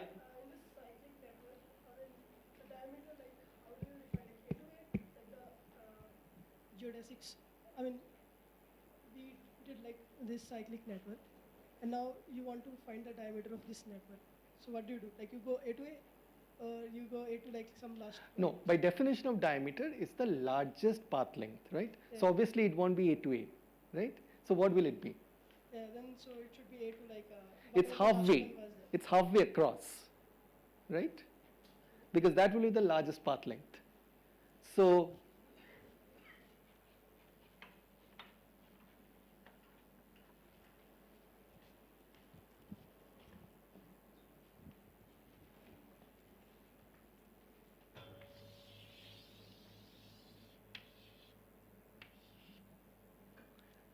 okay, so this is node 1, and let's say this is node n by 2. Okay. Now node 1 and node n are actually identical, or node n plus 1 are identical. Okay. So obviously I'm not going to look at, that is not going to be the highest path length. What is going to be the highest path length? Obviously the one with the furthest end. Okay. So that's going to be the diameter. Actually, nice question, because you know this looks exactly like the diameter of a globe, right? Thanks. It has to be a geodesic, yeah. So this essentially assumes that you only have nearest neighbor connections. If you have nearest neighbor, next nearest neighbor connections also, then actually you need to calculate that accordingly, right? Because then actually you know that your connection is not n by 2 minus 1, but rather half of that, because you are basically taking 2 hops. Okay? So this has to be taken. Oh, which, thank you for reminding me. I had another assignment, which I actually completely forgot. Let's go to the end. Actually, how do I go to the end?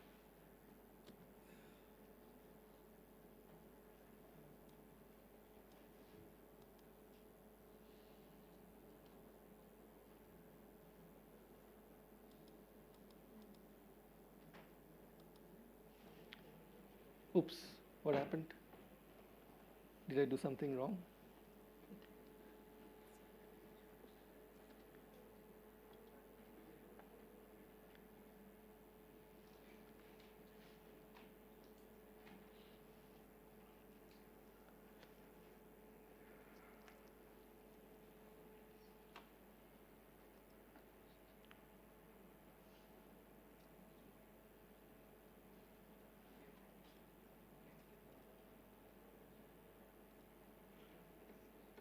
Okay, so this is going to be the assignment for today. 1, 2, 3 is are problems that you should be able to do using what I already taught. Problem number 4 we'll leave for tomorrow, because I mean, of course you can even do it now, I mean, if you are courageous enough, but it assumes that you know something about the small world network model, which I was going to talk about. Not that knowing small world network is going to help you solve this. Because this is a complete different takeoff. As you can see, it's an open-ended exercise, so there is no set answer to this. I would like you to just try out what is almost like a research problem, but of course it's very simple. You're not going to publish any paper by solving this. So, but it's something you can just try out, just to get the spirit of what kind of questions we ask in networks. All right. But as I said, number 4 you can leave for tomorrow, but 1, 2, 3 you should be able to do, given what I taught today. All right. I will share the slides again. So if you if you just wait, I think for a few hours, you'll get this.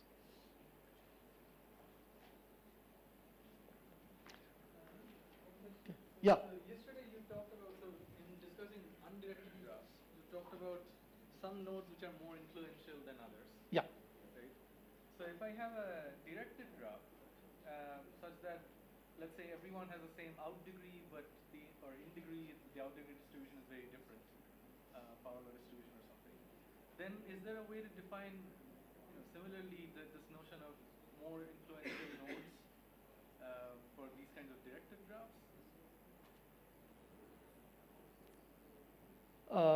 When you say more influential, you mean in terms of centrality? No, in what context? What I was talking about? Behavior which would be very different had that node with Yeah. No, no. I mean, in what context, or did I mention something specific like centrality or something? I'm trying to remember. No, I think yesterday you were just talking about, so you have this groups. So let's say they have these clustered groups, and there are some nodes which connect multiple groups. Okay. So basically, you're talking about connectors. Yeah, let's say something like that. Okay. Yeah. What about it? But does that generalize to these directed graphs as well? Because now I have arrows pointing to or from. So, so the question is not very well formed. But are there similar notions of more important nodes when you have in and out degrees very different from each other? I see what you mean. So first of all, the context in which I was talking about was that suppose you have communities of nodes in the network, and in general there's not too much communication going on between one community and another, but there are a few select nodes which are acting as the intermediaries. Okay, and so the question you're asking is that how do we define this in terms of directed networks? So in other words, if now I have a connector node which only takes information from one group and sends it to another group, can I still go on to define connector nodes? Yeah. It becomes slightly tougher now, but in principle, the principle still holds, because you can still argue that this particular node is acting as the transmission point of a signal from group A to group B. Okay. The fact that it can't send information back may not be a big limitation, because that role might be taken by another connector for whom it's exactly the opposite way. It might be taking signal from B and getting it to A. Okay. But the calculation would become a little more involved now.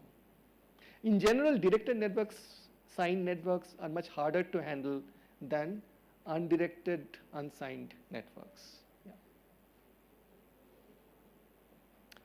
All right, I guess that's it, right? Yeah.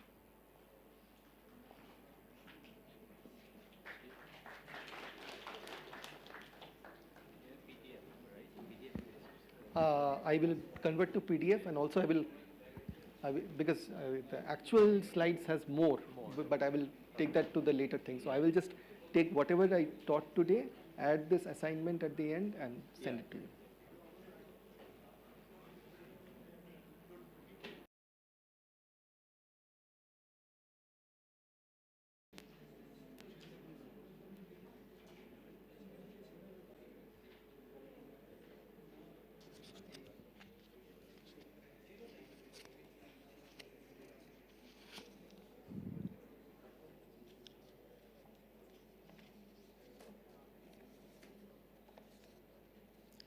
Okay, so we get started.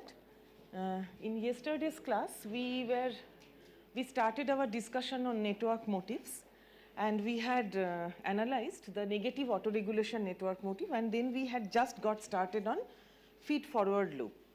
So I will just continue the discussion on feed-forward loop. So to remind you once more, this is X. This is how a feed-forward loop looks like. This is Y, and this is Z, suppose.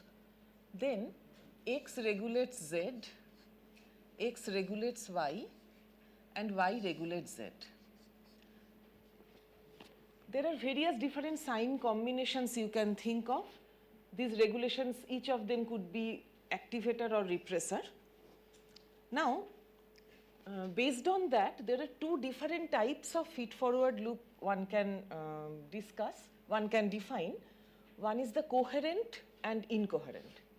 You see, between X and Z, there is one direct path and another indirect path via Y. When the sign of both these paths are consistent, that is, if this is minus, then the product of these two signs should also be minus. If it is consistent, the sign of both these paths, then it is called a coherent feed-forward loop.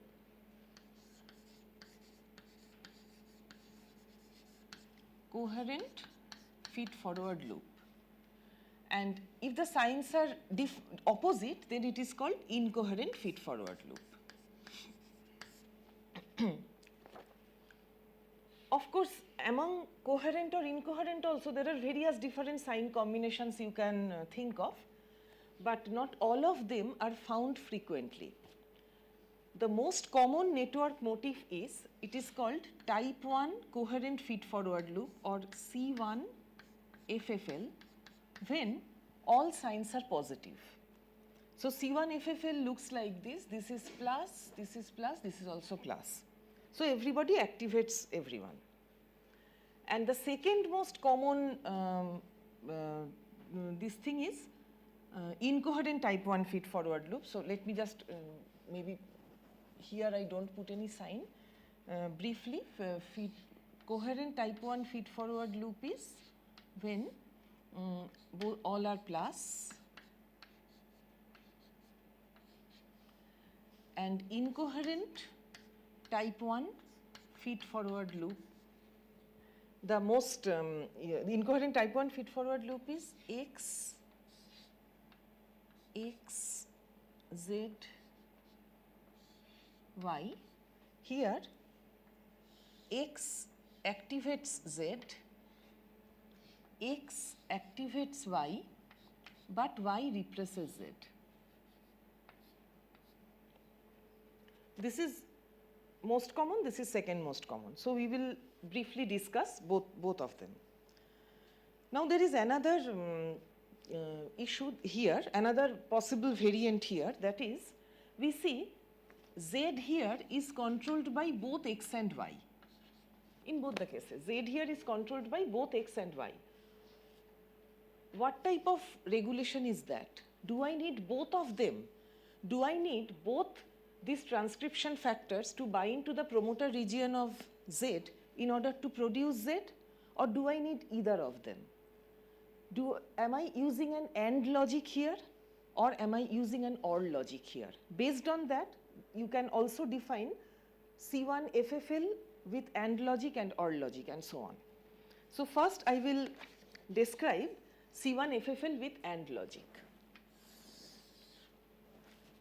Coherent type 1 feed-forward loop with AND logic.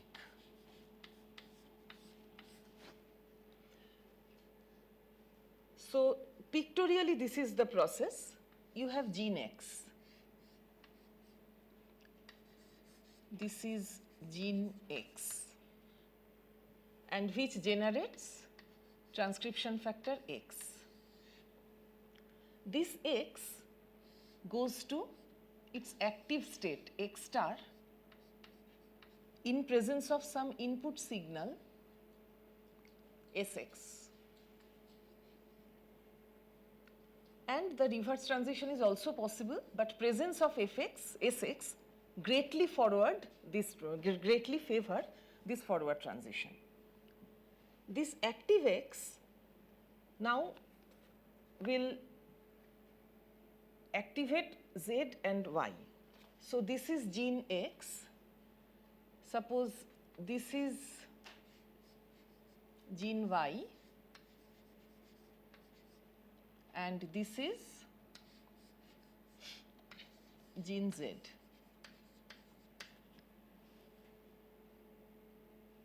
Active X will come and bind to the promoter region of gene Y and gene Z, right? So here active X star sits, and the corresponding threshold, you remember the kind of input functions we talked about, that only when the concentration of active X exceeds a certain value, only then the production will start. The corresponding threshold, I write it as Kxy. And active X will also come and bind to the promoter region of gene Z, and I call it Kxz, this level, this threshold. Okay, now this gene Y will create protein Y, protein Y will then go to its active state Y star. This is catalyzed by or encouraged by presence of this signal SY. This is the reverse transition, and Y star will go and sit here. This corresponding threshold is K, Y, Z. Is the diagram clear to everyone? So now when both X star and Y star are sitting here, then only gene Z will be turned on and protein Z will be produced.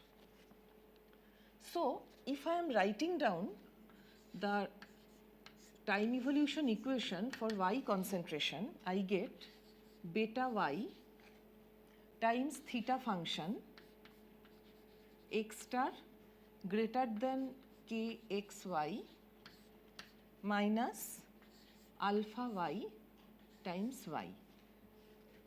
And if for Z, I have to make sure that both these things are present. So it is beta Z times product of two theta function, the way to include and get X star, sorry, it's capital X star greater than Kxz times another theta function Y star greater than Kyz minus alpha Z. Okay?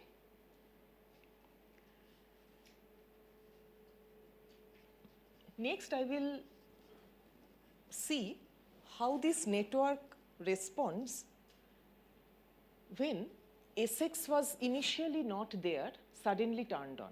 Remember, Sx corresponds to some input received from the environment. Maybe something happened and Sx is turned on. So I will assume that X was already present. I am not considering production of X here. X was already present. But in presence of Sx, X quickly becomes X star. And it simultaneously, it exceeds both this threshold, Kxy and Kxz. So as soon as you turn on the signal, very quickly X becomes active and sits binds with the promoter region of gene Y and gene Z. So this will mean that, so let me just write it like this. This is Sx, okay? It was not there and suddenly it is turned on. So then Y was not being produced because X was not active, but now Y will start getting being produced, and so therefore I am assuming that X star very quickly crosses all the thresholds. So therefore dy dt is equal to beta Y minus alpha Y Y. This is the time evolution equation, and we know how this, so Y star t becomes Y st 1 minus e to the minus alpha y t, where Y st is beta y by alpha y. By the way, I should have mentioned this. Here we are talking about on state of Sx. Suddenly Sx is turned on. For the purpose of simplicity, we assume Sy is always present. So as soon as you have some Y available, they will immediately switch to the active conformation, Y star, overwhelmingly. So this is Y star t, and now, however, in order to start producing Z, Y star t has to cross this threshold Kyz. So there is a delay here. Although Y star t is immediately getting manufactured as soon as the signal is turned on, but for production of Z, I need to wait. What is the waiting time? So Y star t is equal to T on. T on is the time when the gene Z is finally turned on. So that should be is equal to Kyz. So you put it here in this equation and you get T on is minus 1 by alpha y log 1 minus Kyz by YST. Fine. So, notice one thing, that if KYZ becomes too close to YST, then this time actually diverges. Because YST is the steady state concentration of Y. If this threshold happens to be larger than that, then gene Z is never larger or very close to that, then you have to wait for a very long time for gene Z to be turned on. Moreover, it is not enough that KYZ is barely smaller than YST, practically, because YST, the steady state Y population, is subjected to cell-cell fluctuation. So therefore, in order to make sure that this gene Z is always turned on, KYZ should be significantly lower than YST. So even if YST fluctuates, it is always larger than this threshold value.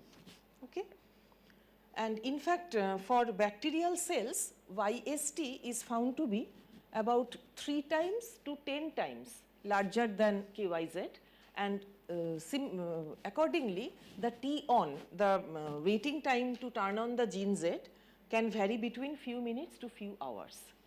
So this is how the temporal profile looks like.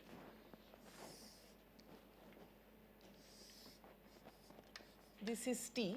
First, this is what I am doing. It was 0, then suddenly it is 1, Sx, and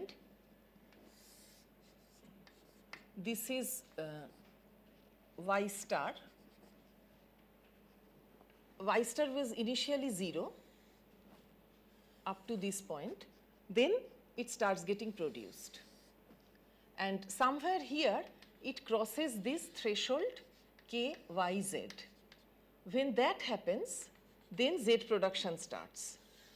So if this is Z, then Z production, it was 0 earlier, then at this point, Z production starts and Z starts getting prepared.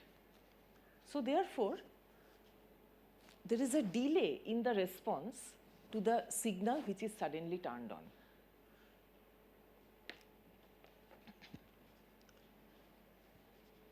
Sometimes it is required for the cell to not immediately respond to some signal, but there is a delay. However, note that instead of turning it on, if you were turning off the signal, suppose this was Sx and I turn it off. It was on, I turn it off. As soon as you turn it off, X star immediately switches back to its inactive state and unbinds from here. And because of this AND connection, as soon as X star unbinds from here, Z production stops immediately. Okay? So therefore, there is no delay in the response to the off state of a signal. If you turn off a signal, the system responds immediately.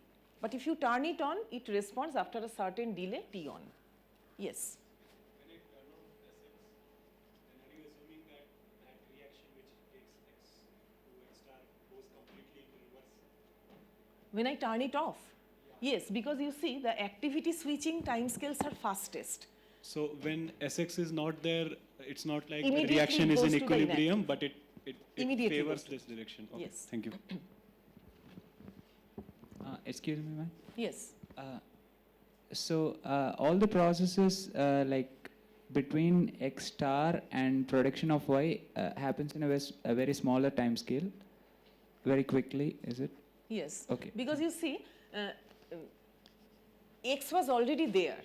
As soon as you turned on the signal, it becomes X star. Yes. And it immediately binds to these two regions. And it immediately crosses these levels, KXY and KXZ. Right. Okay? Okay, thank you.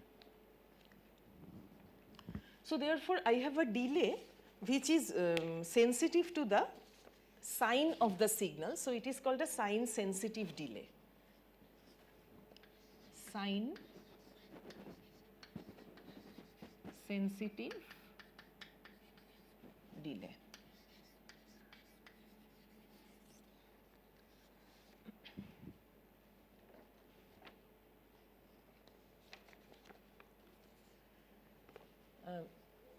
One thing notice, so this type of circuit can also be useful.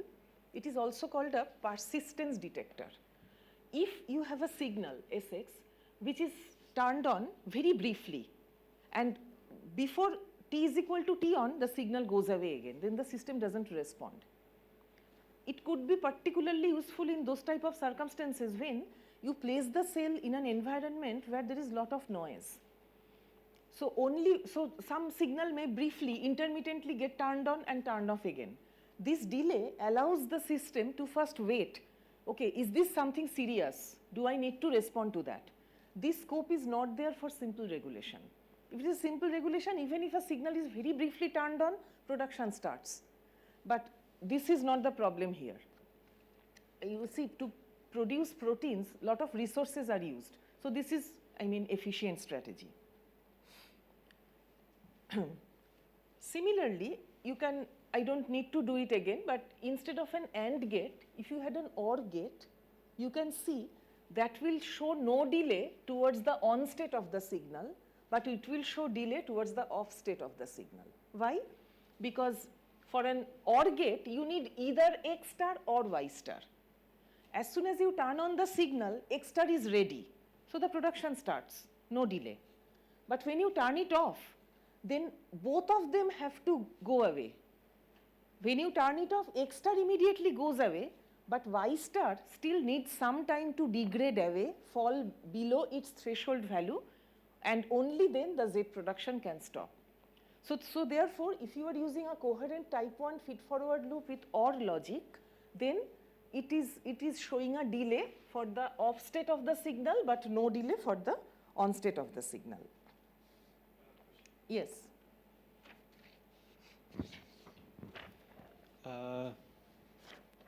For the OR case, shouldn't it be, I was expecting it to be like when X star and Y star both present, then the speed kind of increases, ramps up. Yeah, we are Otherwise, what's the use of such a signal? No, okay. So what you are saying, if it is an OR gate, suppose if it is not a product, but if it is OR of that, then maybe beta Z can have a different value. Yes. That we are not ruling out. Okay. But that's what you are saying. That either, but OR logic often beta doesn't. Z1 No, plus OR beta logic Z2 does or not something. distinguish between whether you have only one or whether you have both. So this is not right that if you have both, it is going even better. So this is more like Z can be produced with X or Y. X or Y. It's fine. Yes. Both are equal Yes, for Z. Okay. exactly. Thank you. Any other question? Okay, so this was coherent type 1 feed-forward loop. Next, I will briefly discuss about incoherent type 1 feed-forward loop. Yes.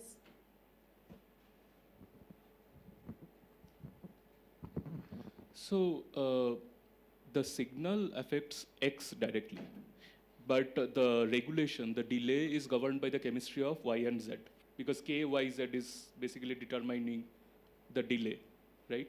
So evolutionarily, the selection on the chemistry between Y and Z, that and also independently the selection pressure on the response on X, these two are two different phenomena, right?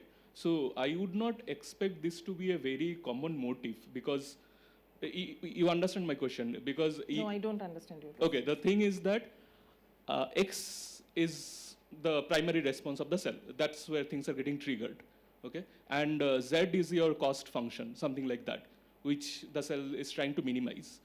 But I would not say it is trying to, Z is not my cost function. The cell is not trying to minimize Z.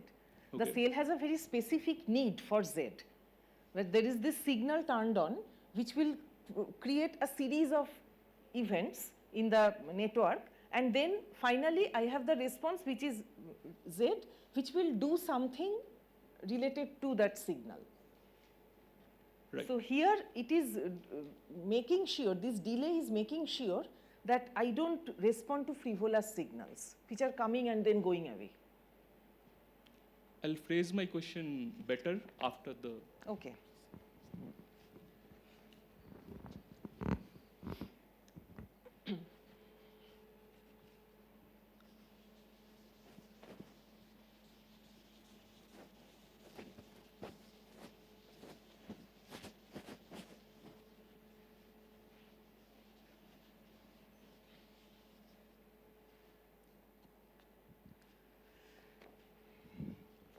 Okay, so incoherent type 1 feed-forward loop. This has the form, this is X, Z, Y. This is activation. This is also activation. This is repression. So X activates YZ, but Y represses Z. This is the network, and I will assume that here I am using AND logic. So in order to produce Z, I need X star and not Y star. So now, as before, I assume that SY was always present, and SX is turned on. So SX is 0 and then 1, and SY was always present. So therefore, dy star dt is equal to beta y minus alpha y star. And y star t has the form yst 1 minus e to the minus alpha y times t. What about dz dt? At small time, when y concentration is low, then Z needs, what is the condition? Z needs X and not Y. When Y concentration is low, Z production is going ahead at the maximum possible speed. So therefore, for small time, dz dt is beta Z minus alpha ZZ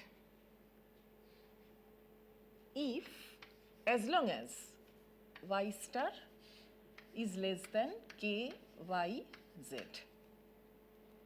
But when y star crosses this value, it represses z. So z production stops. So before that time, if I solve this equation, zt becomes zm times 1 minus e to the minus alpha zt, where Zm is beta Z by alpha Z. But then when Y star crosses this threshold, Z production will stop. Okay, now we can assume that production rate goes from beta Z to 0. But in most of the real physical systems, what happens, it goes from beta Z to some very low value. It doesn't completely stop, but it still gets produced at a low rate. So we call that value, let's say, beta Z primed. So that time after which that will happen, we call that time T repression, T rep. So that time follows this equation that Y star T rep is equal to minus, Y star T rep should be is equal to, what is the value? It should be is equal to KYZ, very good. So then T rep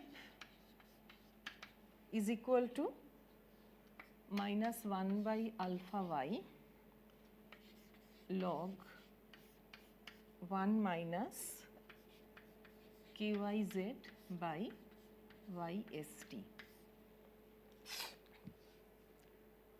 What is the Z equation after this time? After this time, Z gets produced, I mean, dz dt becomes beta Z primed minus alpha Z times Z, right? But we also need to know what was the Z level when this switch happened.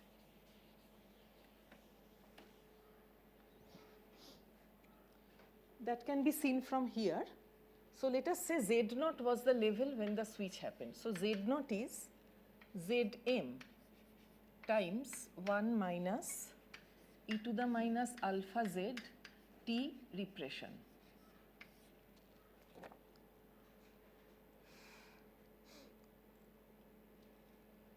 and zt is now given by zst.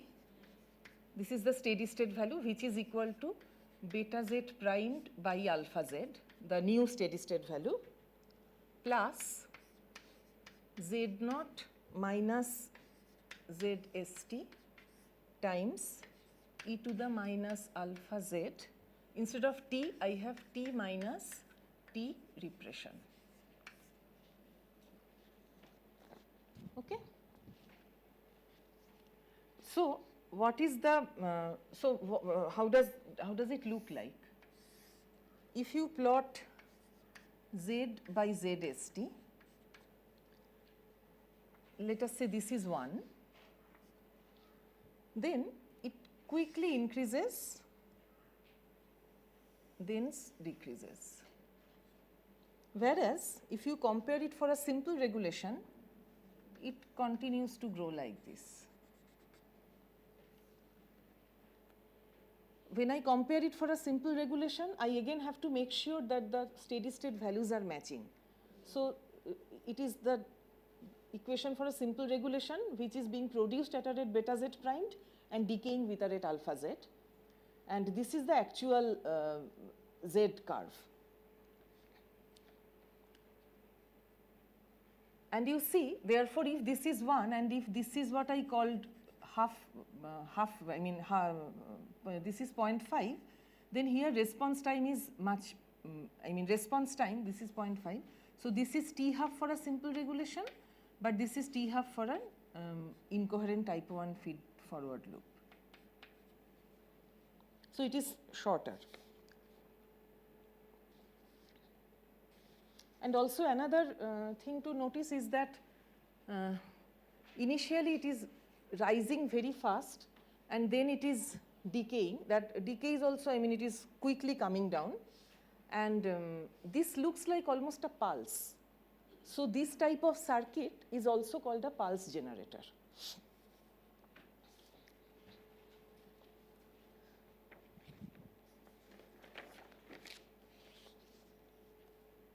Okay, so few other quick examples of network motifs.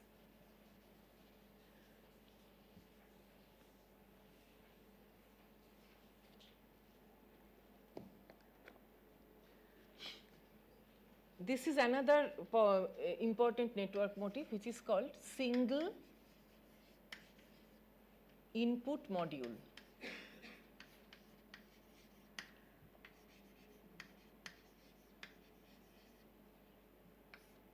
Or SIM. So here what happens, there is one transcription factor X which controls a set of target genes. This is Z1, Z2, this is Zn, with the restriction that all the interactions are of the same type. Either it is activating all of them or it is repressing all of them. And often it is written in, and also for most cases it is found that this one is also auto-regulated. So this is often written like, in short, this is often, you can find this symbol.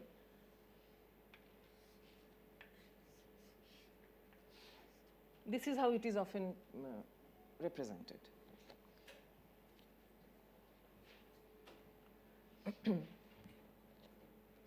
And another feature here is each Z1, Z2, etc., they are only controlled by this master transcription factor X and by nothing else.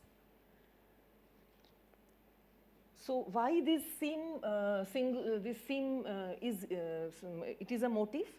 Because it is useful to generate a particular temporal order among the Z activation. Suppose sometimes it happens that you need to produce one after another protein. Then you don't need to, activate all of them at the same time.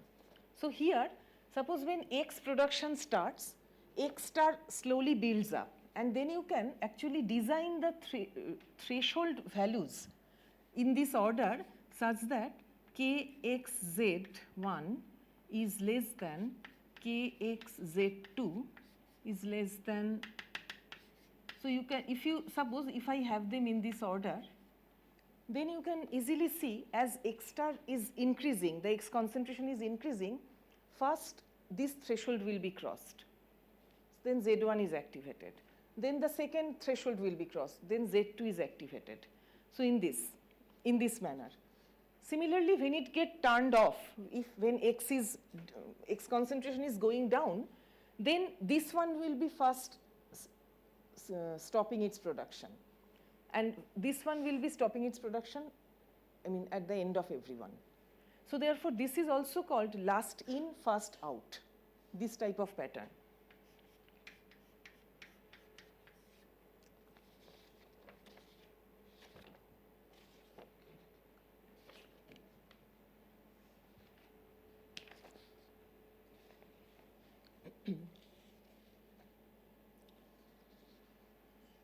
You may ask, why is it needed? Often it happens that all the proteins are not required all the time. Particularly, suppose the cell is, this is an example, suppose the cell is trying to repair some small damage in the membrane. Then at different stages of that repairing process, you need different proteins. And exactly when you need them, then this gene is turned on. So this is also a very efficient production strategy, that it is just when you need the product, you are creating it. Okay. So it is, I mean, quite economic way to do it. But this is last in, first out. Suppose you need something else. Suppose you actually need first in, first out order for some reason. Is there any way to do that? So there is actually one clever way to do that. Here you have X, suppose. X activates Y. And then both of them activates a series of target genes. This is Z1.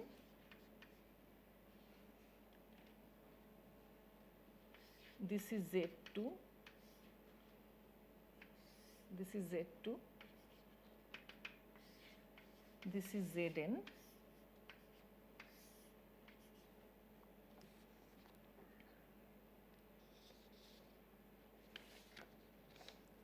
And you combine them using OR logic.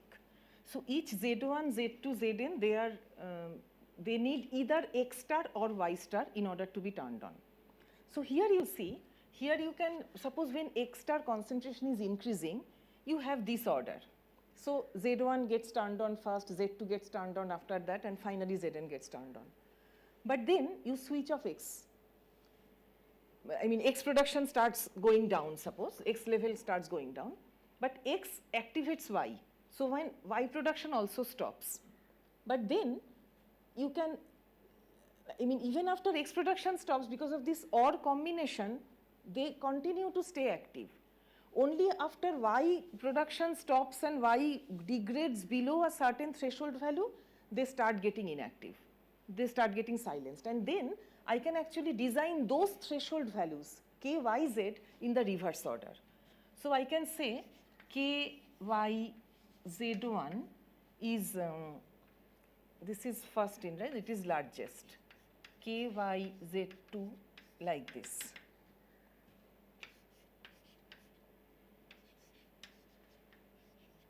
Call it K primed maybe. So this makes sure that the genes are also turning off at the same order in which I had turned them on.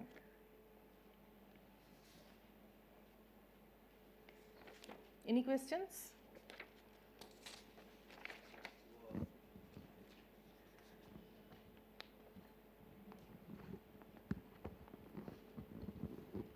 Like at the same time, like X star also exists, right? I mean, meanwhile, if you, even if you turn down X, I mean, like no, you can think of it. Suppose I remove the SX signal, then I don't have any X star left anymore. X star immediately goes back to X. Oh, because it's consumed in Y star production. No. Is that- No. Because as soon as you remove the signal, X star switches from active to inactive state over, I mean, very quickly. Oh, so it's inactivating all the X stars present. So Y star is not going down. Y star is also going down because when X star goes away, then this link is there. So Y star production has stopped. But there's a in order to, concentration. yeah, but Y star production, it's not being produced anymore, but it has to decay. Yeah, it has to decay naturally. I mean, It through has other to means. decay, only. yeah, exactly. It has to decay because of degradation or dilution. For that, those things, it has to decay, and then while it is decaying gradually, I can order the threshold values in this manner.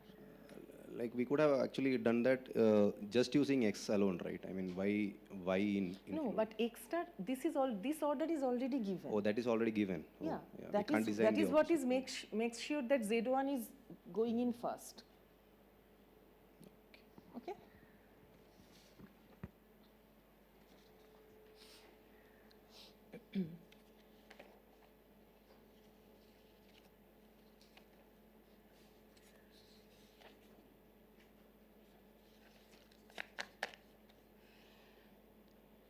Okay, so that's all I had to say about sensory transcription network. Next, I will briefly discuss about, this discussion would be short, some other type of network, developmental transcription network. And briefly going through some of the network motifs which are present there, which we have not covered so far. Then I will start discussing about signal transduction network and bacterial chemotaxis. Any questions so far on sensory transcription?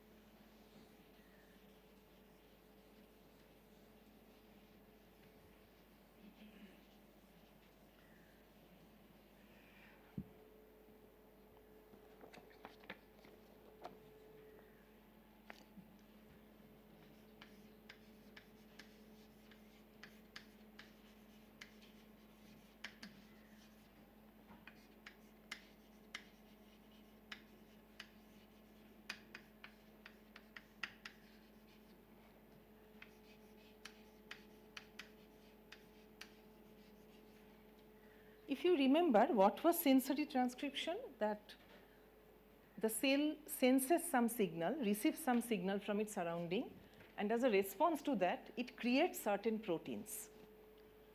Developmental transcription network, on the other hand, talks about development of a multicellular organism. So, you start from a single-celled egg, okay? And then that egg divides to finally form a multicellular organism. Now, different cells, initially it starts from a single cell. At the time of cell division, some decision is being made. This cell will go to form muscle tissue. This cell will go to form skin tissue. This cell will go and sit on the intestine, whatever, I mean. So, these different cells, as you can imagine easily, that whether they are sitting in a muscle or whether they are sitting on skin, they have different functionality. In other words, they need to express different types of proteins. And that is being controlled by this developmental transcription network. So, I mean, starting from a single cell, as the system develops into a multicellular organism, different genes are being silenced, different genes are being turned on, such that the cells which are having different fates, they are expressing suitable, appropriate kind of proteins, which they need in order to act as a part of muscle tissue or some other body parts. Now, some of the motifs which we have already looked at, coherent type 1 feed-forward loop, incoherent type 1 feed-forward loop, and autoregulation. All these things are already present in the developmental transcription network, But there are some new motifs which we have not discussed, which we do not see in sensory transcription. Those are also here. One very simple motif consists of just two nodes. You have X, you have Y. They activate each other or they repress each other.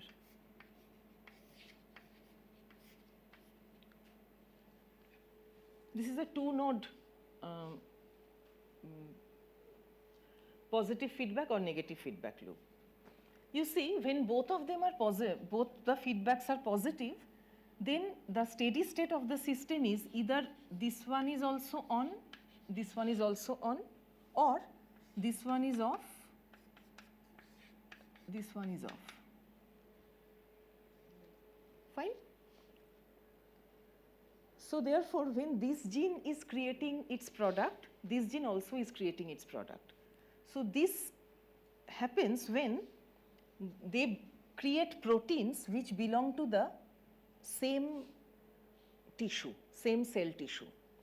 On the other hand, this one, the steady states are either one is off, another is on, or the reverse of that. So here, when this gene is turned on, Y is silent. When Y is active, X is silent, which means they are X and Y, they are producing proteins which go into forming completely different types of cells.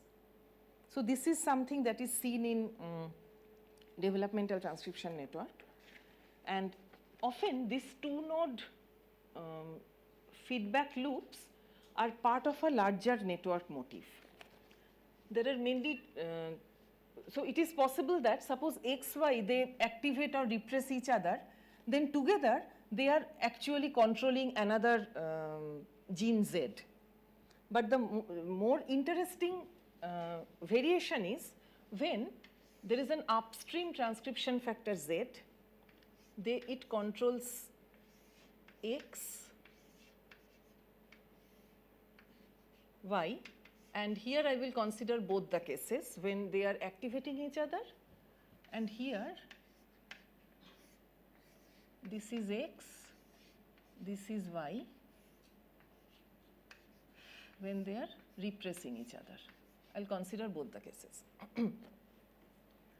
So this is the transcription factor, upstream transcription factor. So suppose I have a signal like this when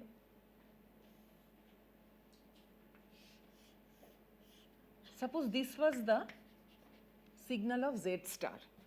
Z star, there was no active concentration.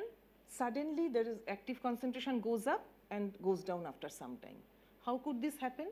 For example, you have some SZ, the input signal for this transcription factor, which gets switched on briefly, and then Z star is created, but then after the signal is gone, Z star immediately goes down. What does it do to X and Y?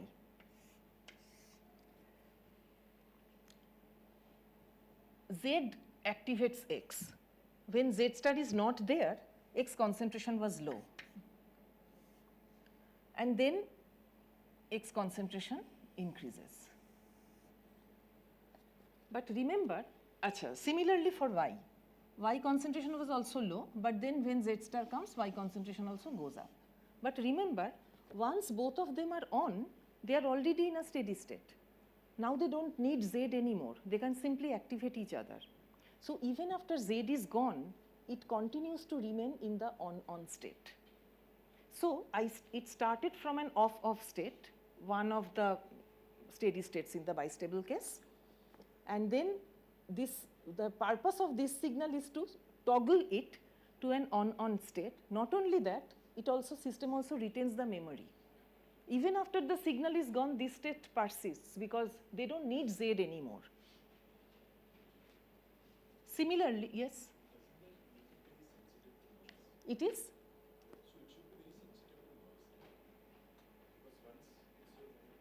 Sensitive to noise means you are...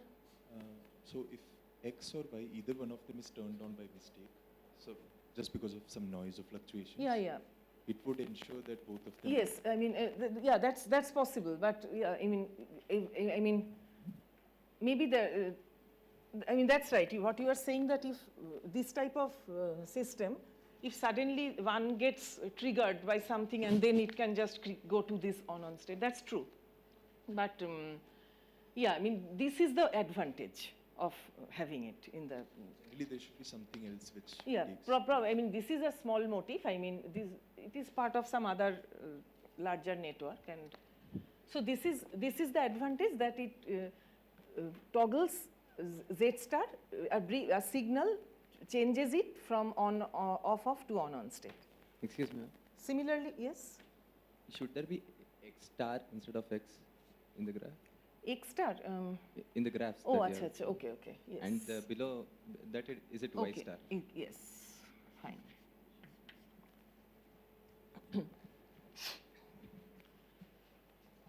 What happens for this one? For this network, if I put in a pulse of Z star, sorry, this is Z star, what happens? When Z star was not there, Y was not being produced. So, X was thriving. So, I can, or I mean, you can think of it both ways. Maybe you start from this on-off state or off-on state. And what I wanted to say is, if this is X star, suppose X star was off, but then this Z star comes, it goes to the on state, and Y star was earlier on, but then it goes to the off state. So it changes, it becomes, from this was one on off, from here it goes to an off on state. So this is the function of this particular pulse. So, so the two things, one is the toggling of the bistable system, and secondly is memory. That even after the pulse is gone, it still remembers and retains that state.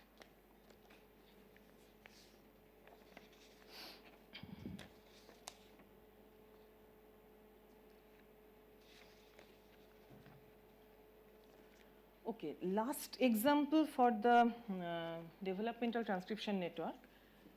Here, there is a particular bacteria, Bacillus subtilis. It is not exactly single cell dividing into a multicellular organism, but here this particular bacteria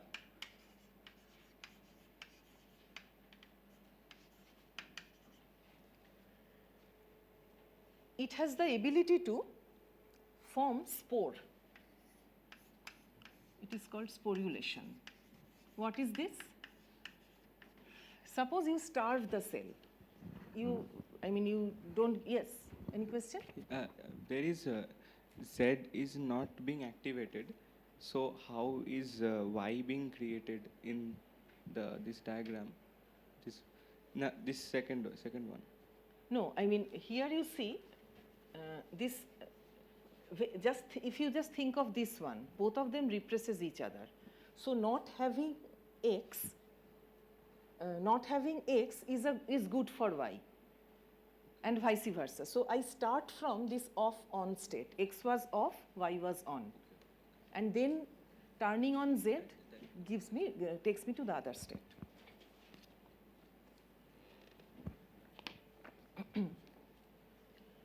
Okay, so I was expressing the process of explaining the process of sporulation. It is this bacteria has a special property that if you put it in an environment where you starve it, you don't give it food, then it goes to a very dormant state. It can stay in that state for a really long time, and then if you again place it in an environment with food, it turns into a normal cell and starts dividing. So this process is called sporulation, and a normal cell expresses one type of proteins, and a spore expresses different set of proteins. So therefore, when a normal cell is suddenly being starved, then it actually starts silencing some of its gene and start turning on some other set of genes, such that it can get rid of the present kind of proteins and form different types of proteins which are present in a spore. And this network, this transcriptional network has one particular motifs which is not seen earlier. So I will just briefly describe it here.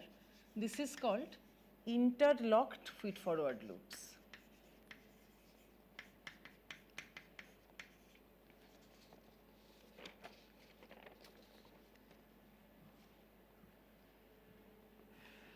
So I will need the, okay, let me draw it here. This is a slightly involved diagram. So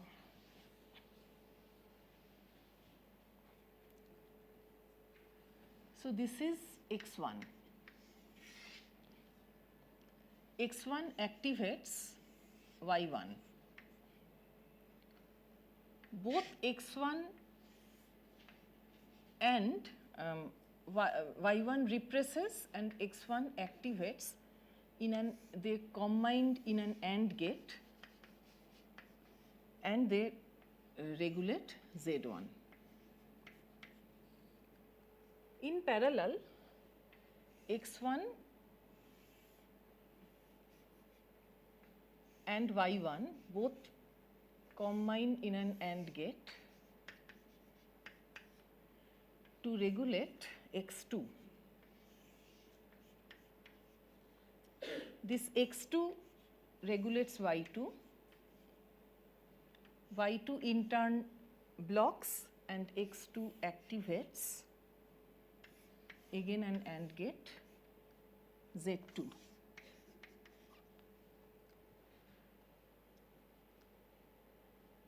And this X2 and Y2 again both combines to activate Z3. This is a pretty complicated looking diagram, but it is not so difficult to see what will be the nature of response. Suppose SX1 appears and X1 is in the active state. As soon as X1 is in the active state, Y1 starts getting formed, but while Y concentration is still low, X1 active, so Z1 starts getting formed. Okay? So Z1 starts getting formed, and then when Y crosses a certain threshold, it represses Z1, so Z1 value goes down. So Z1 looks like this. This we have seen before. It's an incoherent type 1 feed-forward loop. Okay, this is too much. Just 1 second.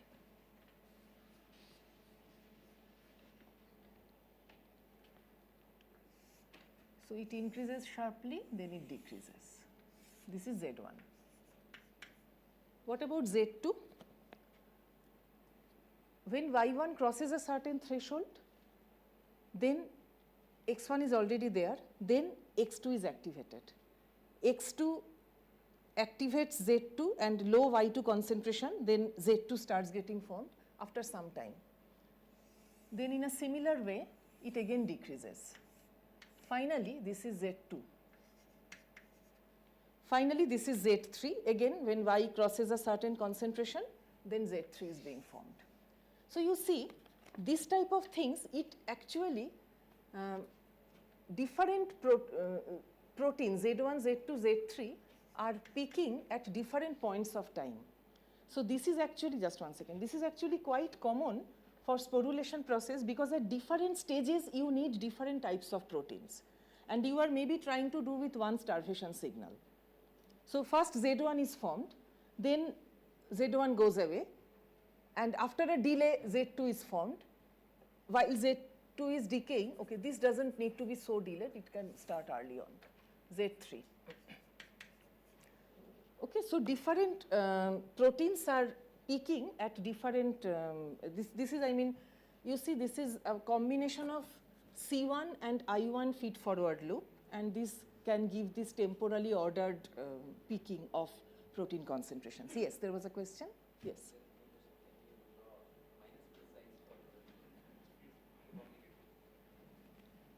Plus, this is a stop sign, no? In road you see this, okay, minus, plus, plus, plus, plus, plus, minus, sorry, this is plus, minus, this is plus, this is plus, this is plus, this is plus. Okay? Yes.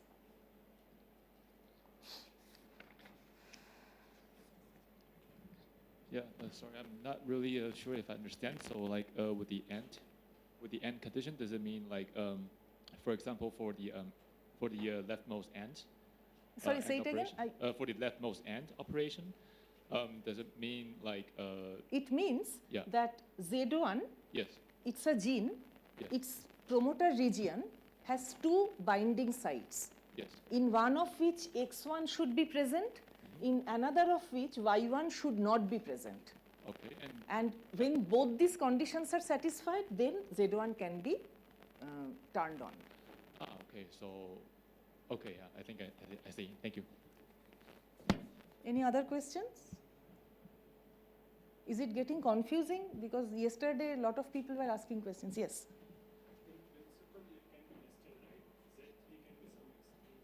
Z3 can be? Z3 can be some X3 and then it can be nested and it can be, yeah, down. it can go on. So if I understand, it could be useful for something which you should not make unless you are in some dire situation and there are multiple steps to control and check. Okay, so what I know that this type of, maybe it can be useful for many different situations, but this type of things where one after another proteins are turned on is needed. I mean, different proteins are needed at different stages of this sporulation process. So that is the reason behind this. But maybe what you are saying, maybe it can be used also. You are saying that Z3 should be like last resort. Yeah. Something maybe, could be. I don't know. I mean, this is seen for this bacteria and for this sporulation network. That much I know. Any other question?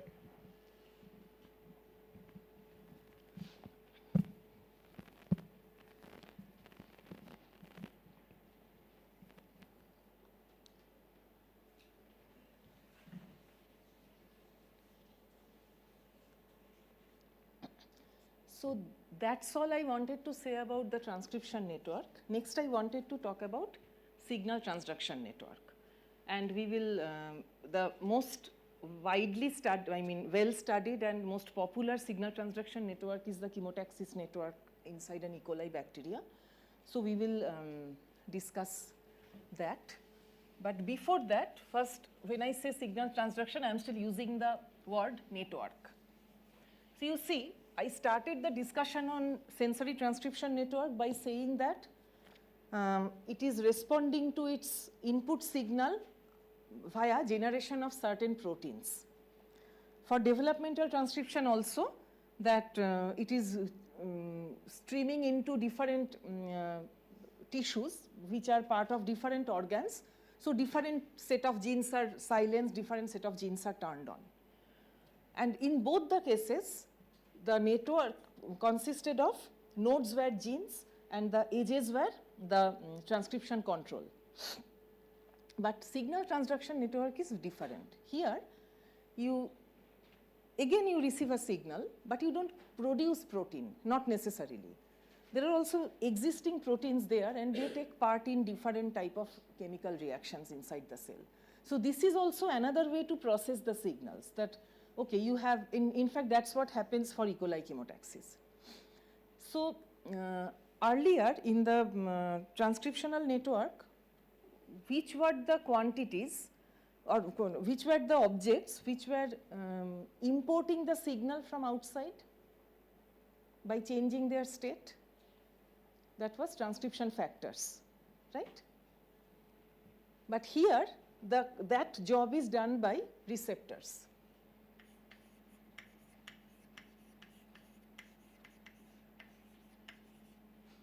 Receptors are, again, these are also proteins. Most of the time, these are transmembrane proteins inside the cell. Half of them are sticking out of the cell, half of them are sticking inside the cell. The outside part binds to ligand molecules. For E. coli chemotaxis, ligand could be some nutrient which they can metabolize, some other chemoattractant which they need not necessarily metabolize, but they feel attracted towards them, or it could be some toxic chemical. So, receptors are transmembrane proteins. To their extracellular part, these ligand molecules which are kind of floating or diffusing in the cellular environment, they bind. When they bind, the receptors, they change their conformation. They go from inactive to active state. And in that, so this is how, by changing their conformation, going to active state, the receptors are now telling the rest of the system, okay, we need to do something, there are some ligand molecules close by. And here in the signal transduction network, the nodes are proteins, and the interactions are mostly like the proteins, they go ahead and modify other proteins. Quite often that modification is of the form of phosphorylation, dephosphorylation, like this. So, and okay, so yeah, so this is, so we will analyze this network, signal transduction network in detail.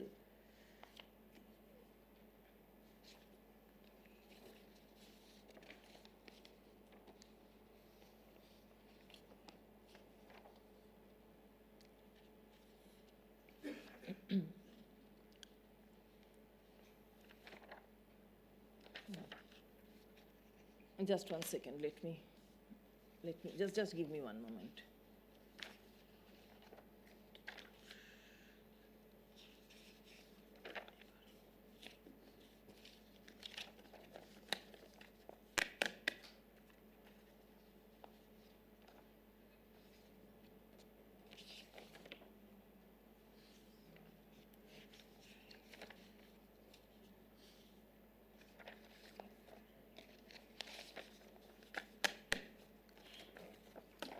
So here is one example of the signal transduction network which I wanted to draw.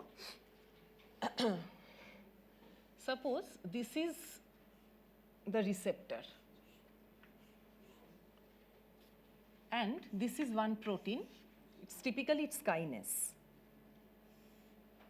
In the active state, the receptor would phosphorylate a kinase.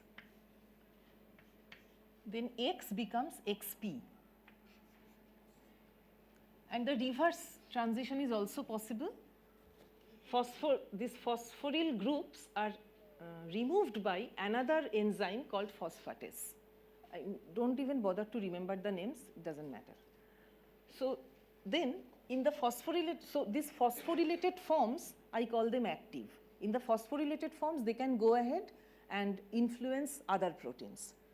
So for example, this one in the phosphorylated form, now maybe it is interacting with a kinase which needs to be doubly phosphorylated. So Y becomes YP and YP can pick up another phosphate group and can become YPP.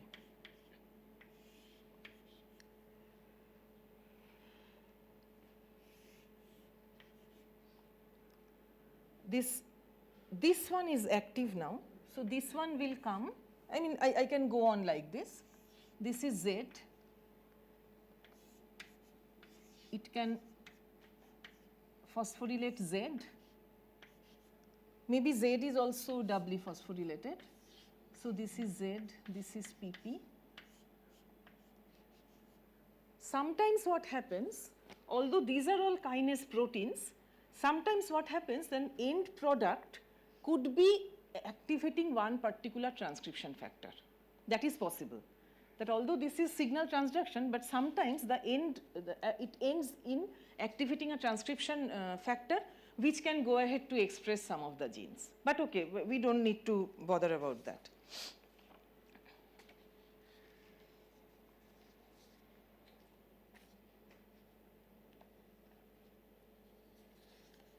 So to understand these type of signaling cascades, this is a cascade, okay? This is one layer, then it goes ahead to do something to another layer, then so this is called a signaling cascade. To study this signaling cascade, I will just briefly give you an overview of another very popular enzyme kinetics, Michaelis-Menten enzyme kinetics.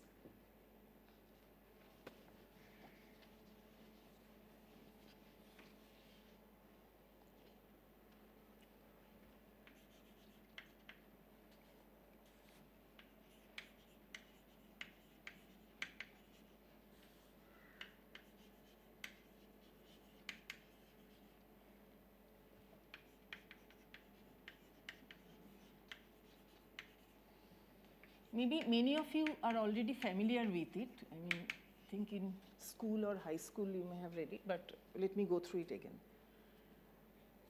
So there is an enzyme X which acts on a substrate to create a product. So therefore, this is the equation that I am talking about, X plus S K on. It gives you this complex. The reverse process happens with rate K off. And then with a sum rate V, it gives you X plus P. Product is formed and enzyme is released. It is free to go back again and start other reactions.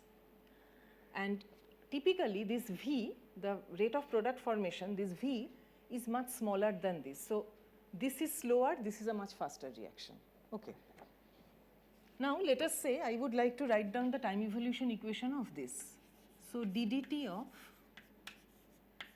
xs, if I am writing, it should be K on times concentration of X times concentration of S, substrate concentration, minus K of times XS minus V times XS. The terms are clear to everyone? This is the gain term when it is forming, these are all loss terms. So in steady state, if I put this to be 0, then in steady state I have XS is equal to K on divided by V plus K of times X times S.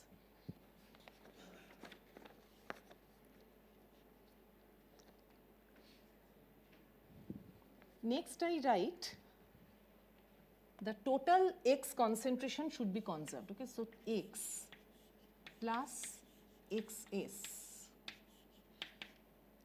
this should be equal to XT, the total concentration of X.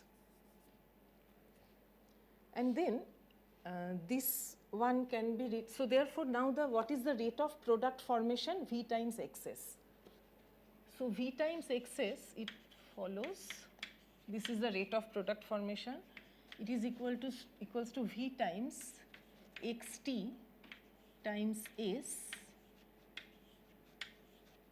divided by Km plus S, where Km is V plus K off by K on. This is very simple, just 2 steps of algebra, you can verify this. So anyway, so this is the Michaelis-Menten equation. And so you see, this is the rate of product formation. What is the maximum value of this rate? That if S substrate concentration is much higher than Km, then it is independent of substrate concentration. That maximal rate is V times XT. Okay. On the other hand, if S is very small, then if S is very small, then this S goes away, so it just becomes V times XT times S divided by Km. Okay, that's all I wanted to say about this kinetics, enzyme kinetics. So now I will consider one particular phosphorylation reaction, and we will try to analyze those time evolution equations.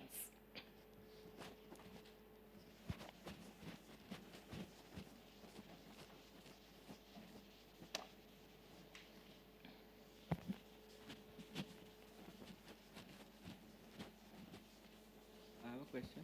Yes, sure. Is it possible that this signaling cascade starts because of some fluctuation or this is dependent on just the first receptor, then is it possible that erroneously this process is started? Yeah, because there is always this thermal effects that is always possible. So, I mean, can there be any negative effects that can happen when it's not supposed to happen? Okay, so you see, when E. coli actually moves around, it shows this run tumble motion and it goes to find food.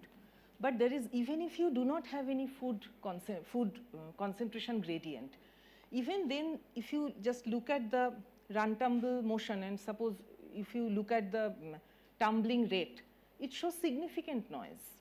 So this noise is always present. And people have, in fact, I will like to, this is a good question actually. I would like to, if time permits, towards the end of the lecture, I would like to tell you about what is the effect of noise on chemotactic behavior of the cell. Okay, so sometimes this noise can be beneficial. Of course, too much of noise is not good. I mean, but sometimes we see that this noise could be beneficial. So if this is a very good question, but I would, I hope I will have enough time to. There is an, elaborate discussion on noise in chemotaxis which I have planned. Any other questions?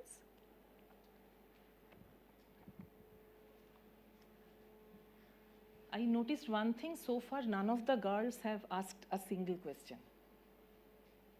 Maybe in all the courses, have any of you opened your mouth?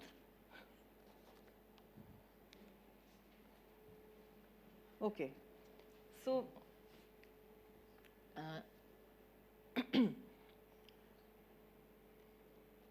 okay, so let us consider the following situation, that you have a certain kinase Y, and Y is phosphorylated by an enzyme X.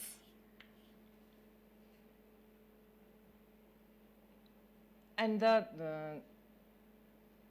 so Y is phosphorylated by two enzymes. One is X1, another is X2. Okay? So both of them can phosphorylate Y, and the unphosphorylated Y concentration plus phosphorylated Y concentration, that is the total Y concentration which is conserved in the cell. Yes?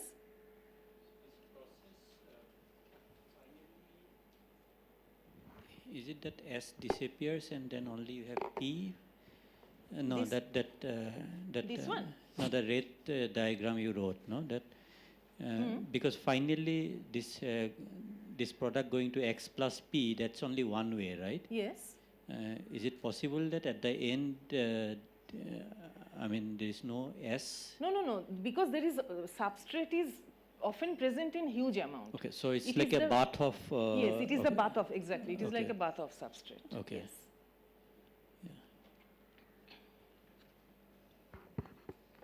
So is it like some quasi steady state and this?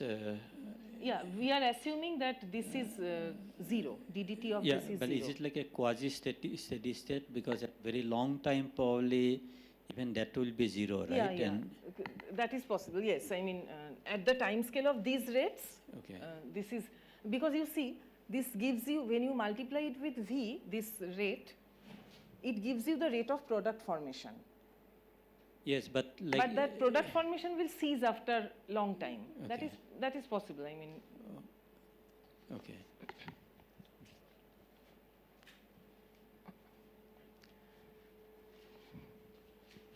Okay, so X1, X2 are two enzymes or input kinase which would phosphorylate Y, and unphosphorylated Y plus phosphorylated Y is the total Y which is conserved. So I first start by writing down dyP dt. if V1 is the rate of phosphorylation of Y by X1, then V1 concentration of X1 times Y0 plus V2 concentration of X2 times Y2 minus degradation alpha Yp. Here, yes? Second term will be, thank you. There is nothing called Y2. So, okay, so I am actually losing the third brackets, okay? I cannot keep track of so many square brackets. So, I am just, when I write X1, Y0, they all mean concentration. Okay, so in steady state, dyp dt is 0. So, Yp is equal to V1 by alpha X1 Y0 plus V2 by alpha X2 Y0. So, Yp by Y0, this is equal to, I write it as omega 1 x1 plus omega 2 x2, where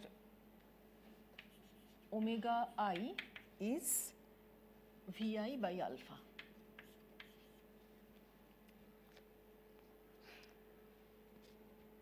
Now,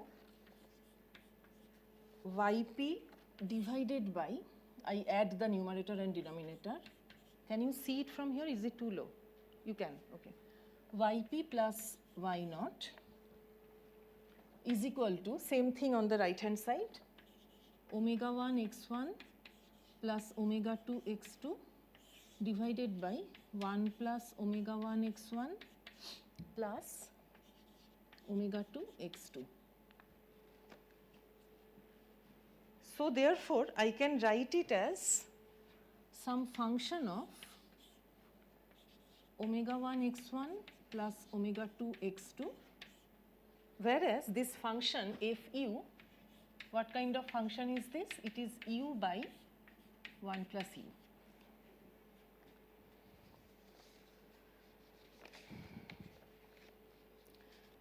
So, it is a monotonically increasing function of u, and for small u it is linearly proportional to u, and when u is very large it becomes 1. I will just work out another example. I have enough time. I will just work out another example, just one possible generalization of this scheme.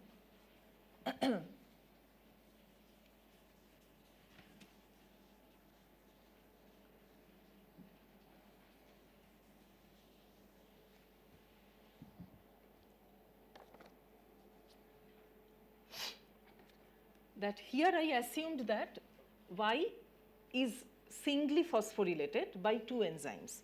Now suppose it is possible for Y to get doubly phosphorylated. So now I have a population of Y0 plus Y1 plus Y2. This whole thing is the total concentration of Y, which will be conserved. And as before, I have 2 input kinase, X1 and X2, which acts as a phosphorylates Y. So, I again write it as dy1 dt is equal to v1 x1 y0 plus v2 x2 y0 minus v1 x1 y1 minus v2 x2 y1 minus the degradation term alpha y1 plus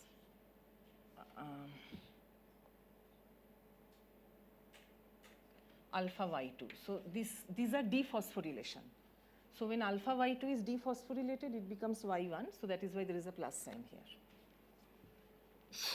Then dy2 dt.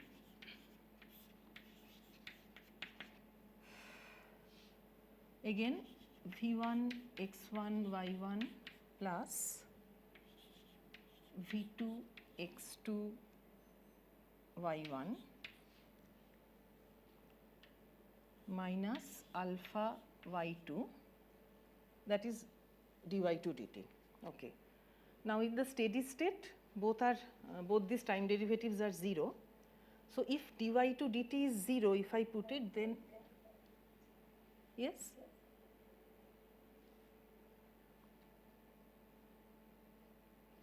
y2 is equal to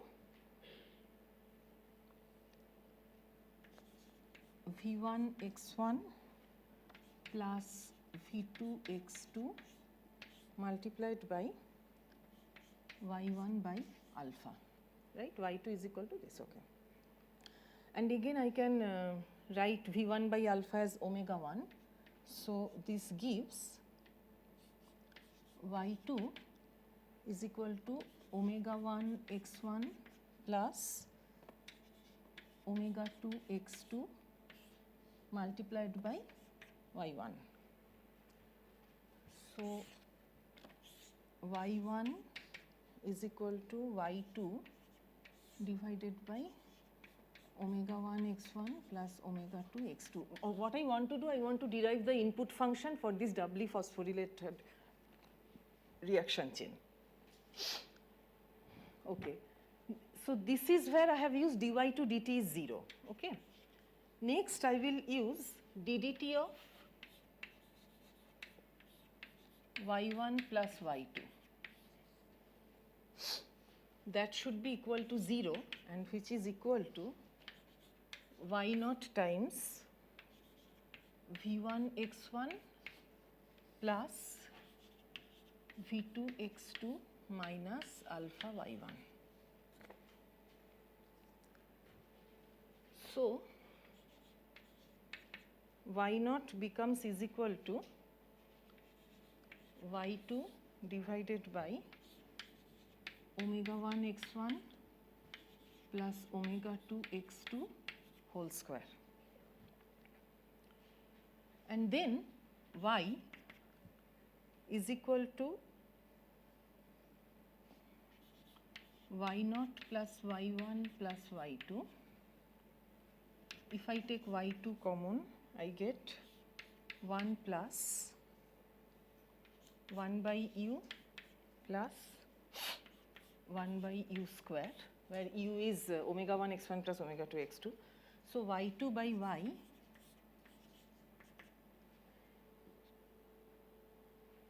is equal to u square by u square plus u plus 1. So for the single phosphorylated case, this was the function I had, and for the doubly phosphorylated case, y square by y square plus u plus 1. Both these functions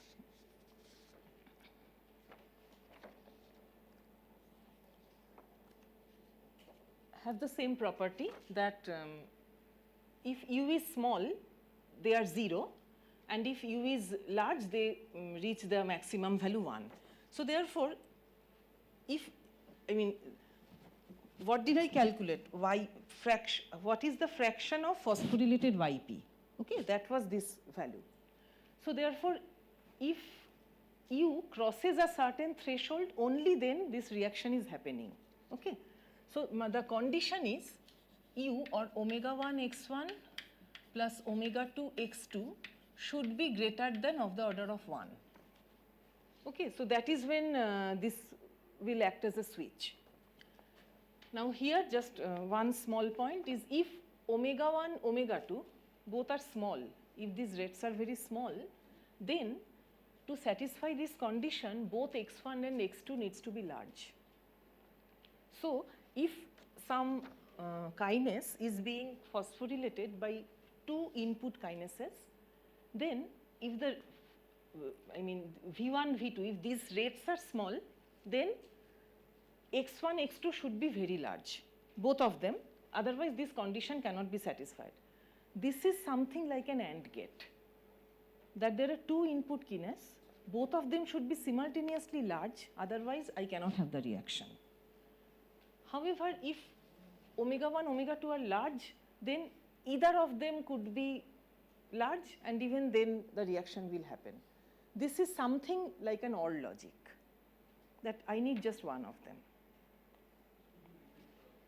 Yeah, so you understood this condition? So now imagine when omega 1, omega 2 both are very small. Then to satisfy this condition, I need both x1 and x2 should be large. That is like an AND gate. But if they are large, then either of them, that is like an OR logic. Okay, so let me stop here for today. Just 1 second, if I needed to say something else. So in the next class, I will discuss about another aspect of these biological circuits, which are robustness. And as we were mentioning few times, that there are some parameters which undergo cell-to-cell fluctuations. Okay. However, we would like to show that how that doesn't impair the main functioning of the cell, how the main thing still continues to work.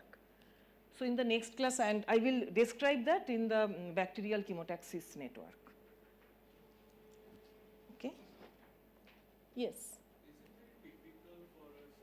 Is it very typical for a substrate to have multiple kinases for it? Here you are giving example of Y having 2 kinases. Right. Is it a very typical scenario in biology? It is often seen, but singly phosphorylated kinase is also seen. Both are possible. Like you remember the picture I had drawn, that from receptor, it first goes to an input kinase which is singly phosphorylated. But then it goes to couple of, next 2 layers, it considers, there are 2 other kinases which are, both are possible. In fact, for E. coli chemotaxis, the kinase that we are dealing with, all of them are singly phosphorylated. Demethylating enzyme and enzyme that is responsible for tumbling, both of them are singly phosphorylated. I was wondering if there are some advantages to having multiple kinases to it. I can see that there could be and or those regulations, but even if only X1 were there, you could still make the same logic. Okay, so one thing I forgot to mention, which may be related here, that this input functions, one is U for small u, one is U, another is U square, right? So they have, one is like this and another is like this. But I know this doesn't answer your question, sorry. No, but I do understand the quality behavior that you get out of a first order or a second order kinetics. I do have some experience with that. What is the advantage? Both are seen actually. So maybe in some situations, I don't know a specific example where, I mean, I cannot offhand, I can look it up and tell you, but offhand I don't know a specific example where double phosphorylated kinase can only do the job, and that I don't know. It is more like a question related to chemistry, because the phosphorylation is like a covalent modification. You do it once or twice. Okay, yes, right. So I can tell you one example, not for phosphorylation, but for methylation. You know, these receptors, chemoreceptors that we have, they have multiple methylation levels. So it kind of, allows you to have a graded response. Methylation, as we will see, particularly works in some kind of a feedback loop. Suddenly the receptor activity changes and the methylation starts to build itself up to counter that effect.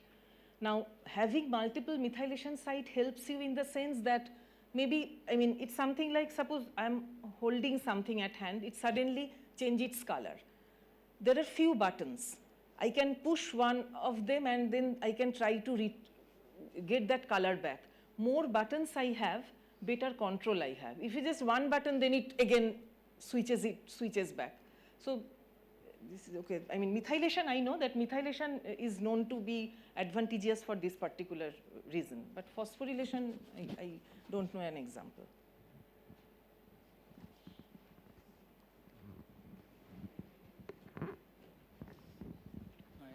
General question. So actually, so I mean, so chemotaxis is like how, let's say, bacteria tries to find food and all. So I mean, can you just say like how this connects finally to I mean, this the broad idea. I mean, just these are this particular thing. It is.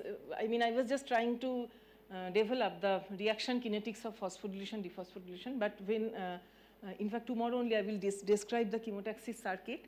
So there you will see that circuit consists of this phosphorylation, dephosphorylation reactions. So.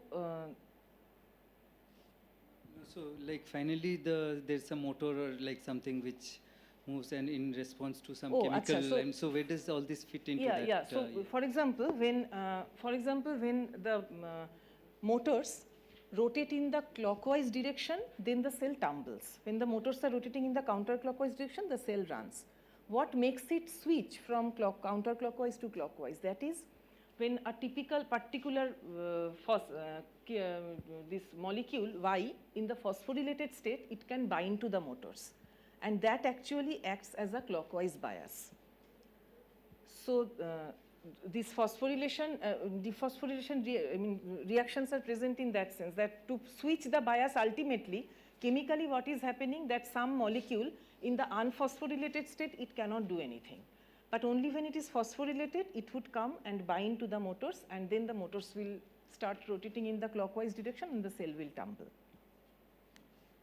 So basically you are describing the chemical network that controls chemotaxis. Controls chemotaxis. So that is like for some simple bacteria like E. coli, it's well understood. Is it the full network which is responsible? Yes. For E. coli, it is whole thing is mapped out. And that's exactly what you are describing, the full network. Yes. No, or this is it a simple model? Network. It's a simple model of that. This is this is not even the model of E. coli network has many other components. It's only one phosphorylation reactions play an important role. This is just the phosphorylation reactions. I mean, I started the discussion with different types of networks in the cell. This is one example of the signal transduction network, one example of a component of a signal transduction network. And now I will develop the full chemotaxis network. Okay.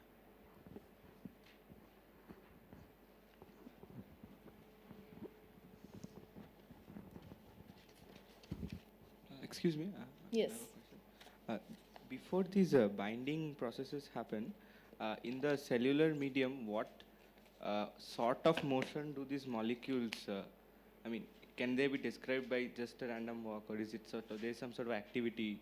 These molecules? I mean, before this, in the process of getting binding to that particular site, before, what is the sort of motion that they can be modeled by? Is it for example, active Brownian kinase motion? is, no, it is not generally inside the cell, these molecules, they diffuse. Okay. Mainly. The kinase, particularly these kinase molecules, they get the phosphoryl group from one end of the cell, near the pole of the cell. And from there, they actually carry it towards the place where the flagellar motors are there. So they diffuse across the cell length.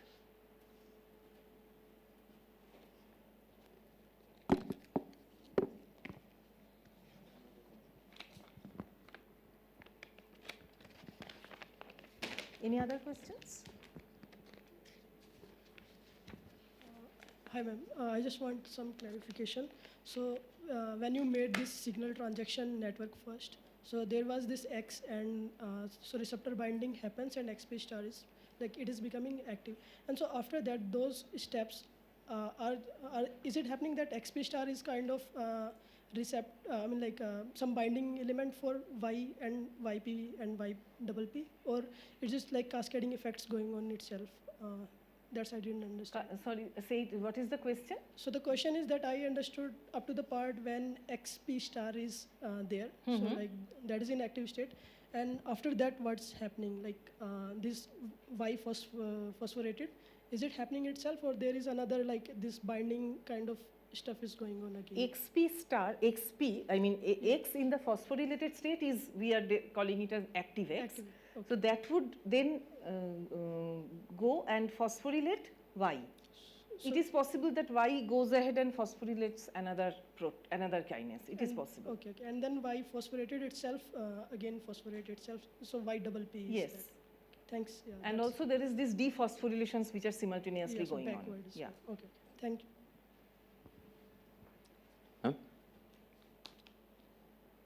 Yes. So in this developmental transcription networks, you said this two-node network where X and Y are codependent. But you gave this three-node network where Z regulates the amount of X and Y. Right. From Z to X and Y, is it a first kind of network, the sensory transcription network? That is always... Yes, yes. I mean, in the developmental transcription, it is not sensory transcription. It is still developmental transcription. But the signal that is receiving, it is some kind of a developmental signal sent by the cell itself. The signal for Z, Signal that for comes Z. from within the cell? Yes, yes. Okay. Because you see, I mean, suppose cell will, I mean, I start from a single cell. That has to develop into a multicellular thing. So that at each stage of self-division, I have to decide what is going to be is this cell going to go and sit in the muscle tissue or somewhere else? Position. Will it be position dependent, for example, in the developmental stages of a single cell to an embryo or something? Then does the position matter? Position of what? Position of a cell. Does that matter? As to what kind of signal it is. For example, if a particular... Spatial position. Spatial position. I have never seen anything like that. I don't think, I have never seen anything like that. That the position, no, spatial position of the cell would not matter. Okay, okay.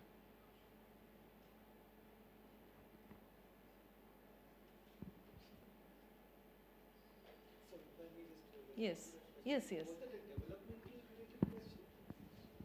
Yes, that's what he was saying. That.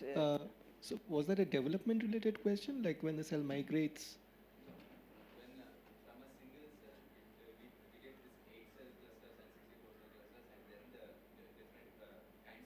Right. Yeah, yeah. So does this depend on before this emergent phenomenon, all of them were the same kind of cell? Correct. Yeah. So does the position of a certain cell in this cluster depend on what it becomes? Does it become a neuron cell or a muscle cell or a cardiac cell? Yeah. So this is the million-dollar question in development. So to some extent, it does depend on position, and in fact, that was the in the early 20th century. That's what those classic experiments where people would basically stain certain cells in certain regions and see what they develop into. So there seems to be some kind of a mapping, but it's also very adaptive. So if you cut things out, it's not like that part will not ever emerge in the mature organism. So other cells can essentially take over the role of this thing. So yes, to some extent, it is position dependent. There is a mapping. But at the same time, so this is called the famous morphogenetic field, but at the same time, there is also a lot of adaptability. The other cells can actually sometimes take over those positions. So. Was it a fully developed organism? I can understand that there are different kind of skin cells maybe, and if I cut a part of a finger or something, then those cells there can turn into their own category of cells. For example, here and here the cells are different. Yeah, yeah, yeah. So, yeah. No, but that darkness probably to some extent is just pigmentation because of photosensitivity and so on. Yeah. Yeah, but there are several different kinds of skin cells. Correct, correct. Yeah. One can transform into a liver, but as a skin cell cannot directly transform into a liver cell. No, no. So in fact, that's what this pluripotency, so basically cells start life as, so there's this famous Waddington landscape. By Conrad Hal Waddington. It's shown in lots of talks which are on epigenetics. So it will show a landscape where a particle or a marble is kind of rolling down and there are furrows. Okay? So Waddington likened this with the cell starts life as basically a pluripotent or a stem cell which has potential to turn into anything. Okay? But because of the environment in which it belongs, by the original position where it lay, the signals it receives through the morphogens, the interactions it has with its neighboring cell, gradually it makes lots of decisions. So at every branch point, so as it's rolling down the hill, it encounters a furrow and it has to decide whether to go to left or to right. So one or the other is biased depending upon its environment. And so once it takes a particular left or a right turn, its choices get constrained further, right? So then you go to the next furrow and then you take a left or a right, then your choices get constrained even further. So finally you end up with just becoming a muscle cell or just become a neuron. And it used to be thought that you can't go back. But now with this induced pluripotency, where you treat it with pretty harmful, toxic kind of chemicals, you can actually show that there are certain circumstances in which you can make a differentiated cell, again induce pluripotency in that, so that it can again differentiate into something else.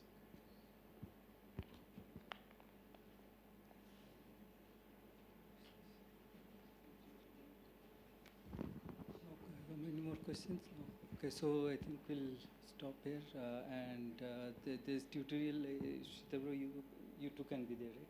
So if there are questions for Shitabro and Shakuntala, you can ask them during the tutorial. I hope the girls will ask more questions. Yeah, you should really ask questions. I mean, even if it's stupid, just ask. Then slowly you'll ask more clever questions. Okay, so yeah, so we'll start at 4:35 or something. It's I think already. So maybe we'll start at 4:40 because it's, any other. Oh yeah, so Shitabro will answer that. And I think there's one more assignment, right? Is there a new assignment? Today, yeah. So which is uploaded already, I think. Uploaded.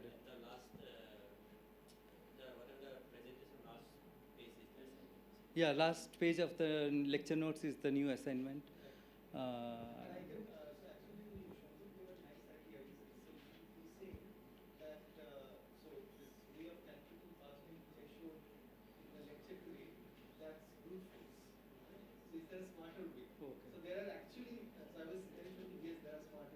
Okay. So I have actually got a 5-slide thing on algorithms for measuring information. Okay, you'll do that today? Yeah. Okay, great, okay. Okay, so, and I think tomorrow we don't have a tutorial, right? Tomorrow there's no tutorial, there's a banquet at 6:30. So tomorrow you should be there, and of course you should, yeah. There's a photo session at 11, okay.